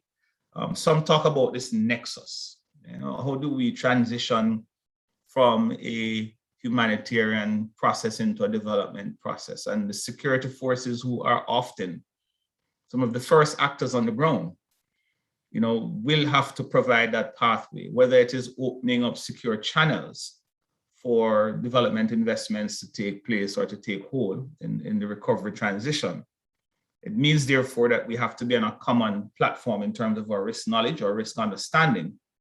And so that you know, that nexus approach can be very efficient. So, you know, a key element for first responders, if we are to ensure you know, that they are able to deliver in this, is that they engage on a platform of stakeholders which are able to contribute to collective ambitions and to the agenda around comprehensive risk management. The third is on resilient infrastructure. And Liz touched on that, I think, also in her presentation. If we're really going to ensure that the security forces can deliver in pre and post, then the survival of their own infrastructure and the people and resources that they have to support the process needs to be addressed. So the development, this is a development concern. In the resilience agenda, it compels us that these issues are a priority. And it brings me now back to the comment from the minister that you wanted me to comment to speak to. I don't believe that the grant facilities are going to be able to address this broader issue around infrastructure resilience, especially critical infrastructure resilience. It can help. It can address issues around prototype, but what you're looking at is larger capital outlay.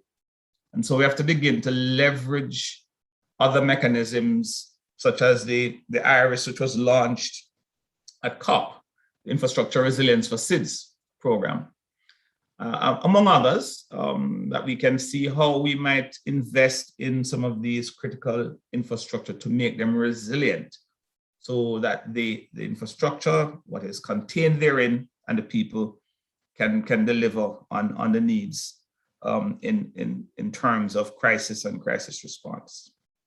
So we heard a lot about, you know, the issue of coordination, adequacy of coordination among security mechanisms, and, you know, the concerns between bigger and smaller islands and militaries, and, you know, trying to really get them to play in the theater of operation in a coordinated way. And one of the questions we have to ask ourselves is, can this be improved? what could a truly regional security system look like? So we talk about the RSS and the 7 states. I think a true regional security system needs to be broader and to embrace the full membership of CARICOM and truly grow into the spirit around regional solidarity and cooperation.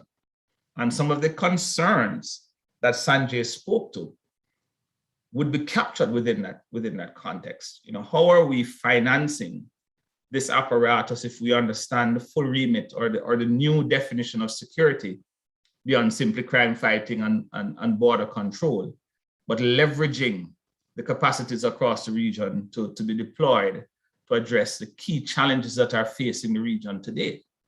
You know, we talk about climate change as an existential threat. We've seen the volcanic eruption. Mass movement of people requires, you know, this sort of architecture and infrastructure, air and sea, that can deal with these real challenges that the region faces. And to do that, I think we have to go into a regional security systems that goes beyond the OECS and Barbados and truly into the wider Caribbean, and to share the cost, the burden of being able to ensure that this apparatus can deliver simultaneously on crime fighting and patrolling, but also the other elements of human security, which is facing the region. So that also becomes an agenda of this network of security actors who should be positioned within the frame of the CDM strategy to begin to think through that. We've had many recommendations put on the table led, you know, by CARICOM impacts, but I think we need to revisit that and to really see this now juxtapose this climate emergency. So we went from a climate change challenge to a climate emergency. Before we get to a climate disaster, we need to figure out some of these things. And so the working group could look at that for sure. But I think we need to move beyond the competitive tensions that is associated with our regional military group. Healthy, because they're comrades, they've gone to school together, it's healthy, but I think they need to move beyond that into optimizing the true potential of our security and discipline forces within the region to greater effect. It warrants a great appreciation of who and what SEDIMA is. So, you know, when we say SEDIMA, we're not talking about essentially just the secretariat, which Ms. Riley now heads. The idea behind SEDIMA was a regional movement.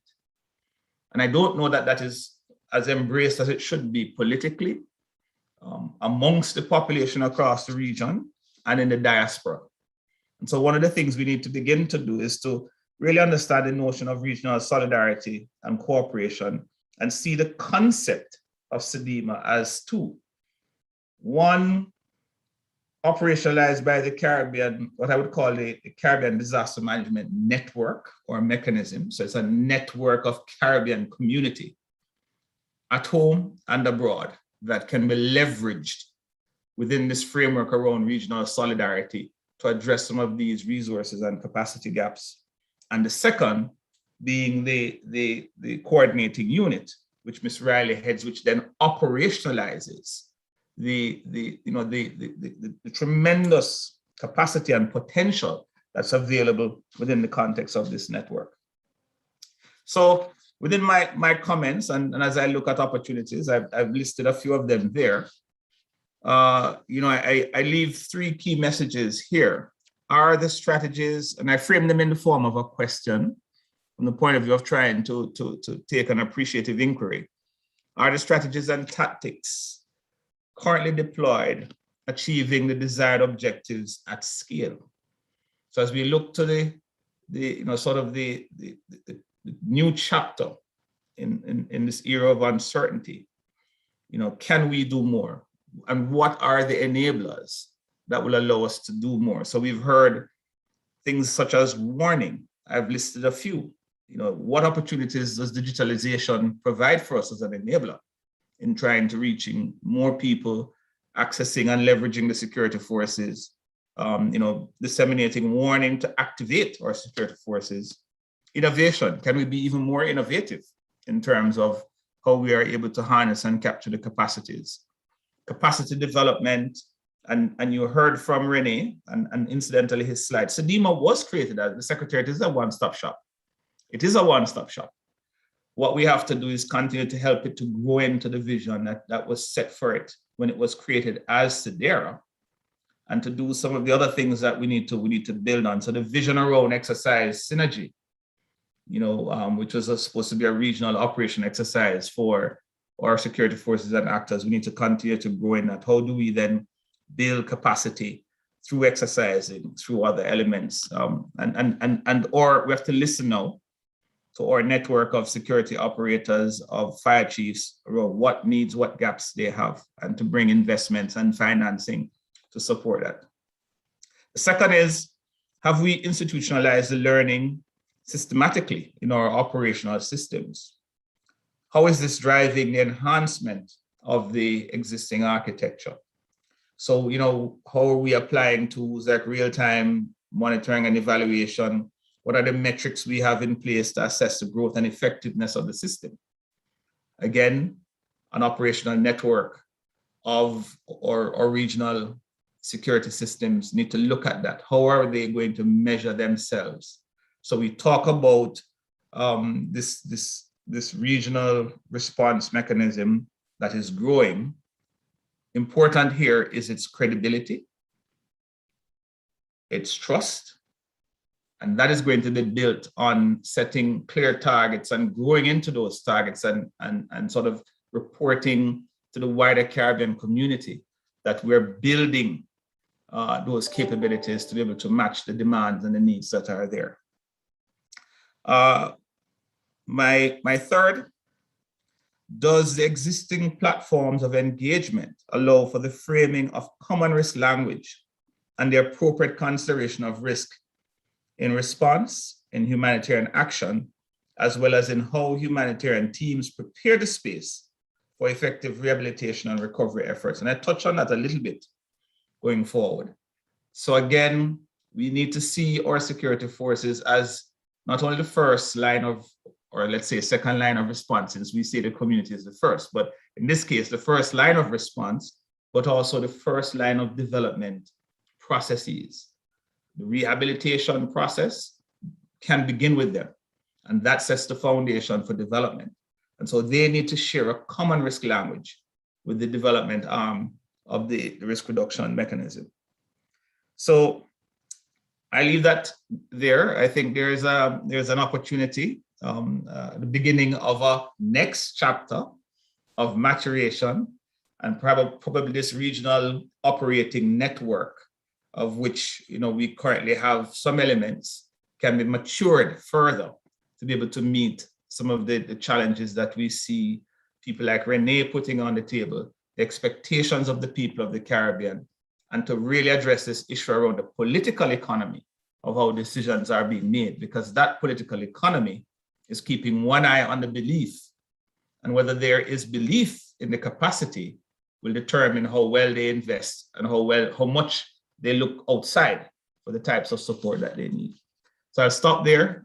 It was my great pleasure. It's getting late on a Friday evening, but it was certainly my distinct pleasure to really listen, to learn a little bit, to reflect with you, and to hear from and see my colleagues. Thank you, Doc. Thanks, colleagues. Thank you very much, Mr. Jackson. I think we have come to an end, and may I request everybody to give access to their camera so that we can take a last picture with our distinguished speakers for the concluding session. So please give us access to your camera. It will take only a few seconds. Lauren, when you have taken the picture, please tell us that you have taken it, and then we can say goodbye to everyone. So thank you very much for joining today and being with us. It has been a long day, long evening, long late evening in India. Our Indian interns are still working. It's 2 o'clock there. So thank you very much. So Lauren, over to you. Well done. Thank you. Yeah, so while everyone is still gathering, I as well would like to thank everyone on behalf of ADN, all the partners, all the people involved. It's been excellent and amazing. But I would like to let you all know that it's paid off. I know we're now just with a small group of us. I think we're still at 26 of us, but in total, we've almost had 500 viewers today. So we've had a lot of viewing and attention also on YouTube. And so we've been able to reach a lot of people all over the globe. And of course, the YouTube link will stay public. And so I think the message will go even further. So thank you very much all today, and also to the speakers, such thought-provoking messages. And you know, it's been very interesting and informative. Thank you all so much.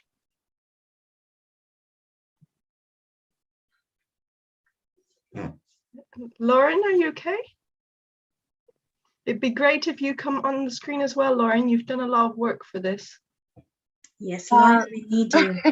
Yes, Lauren. Lauren, we need to see you. I'm not prepared. Okay.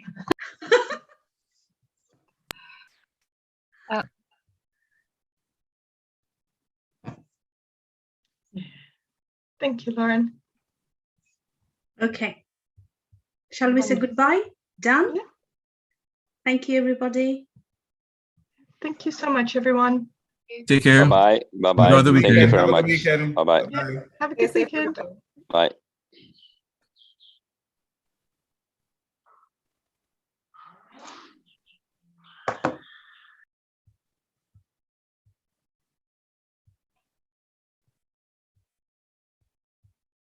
Shoaib bhai, thank you. It's like 3 o'clock in Bangladesh, isn't it? Okay, thank you. Thank you. Thank you for Very appreciated. Very appreciated, Shoaib bhai. Thank you.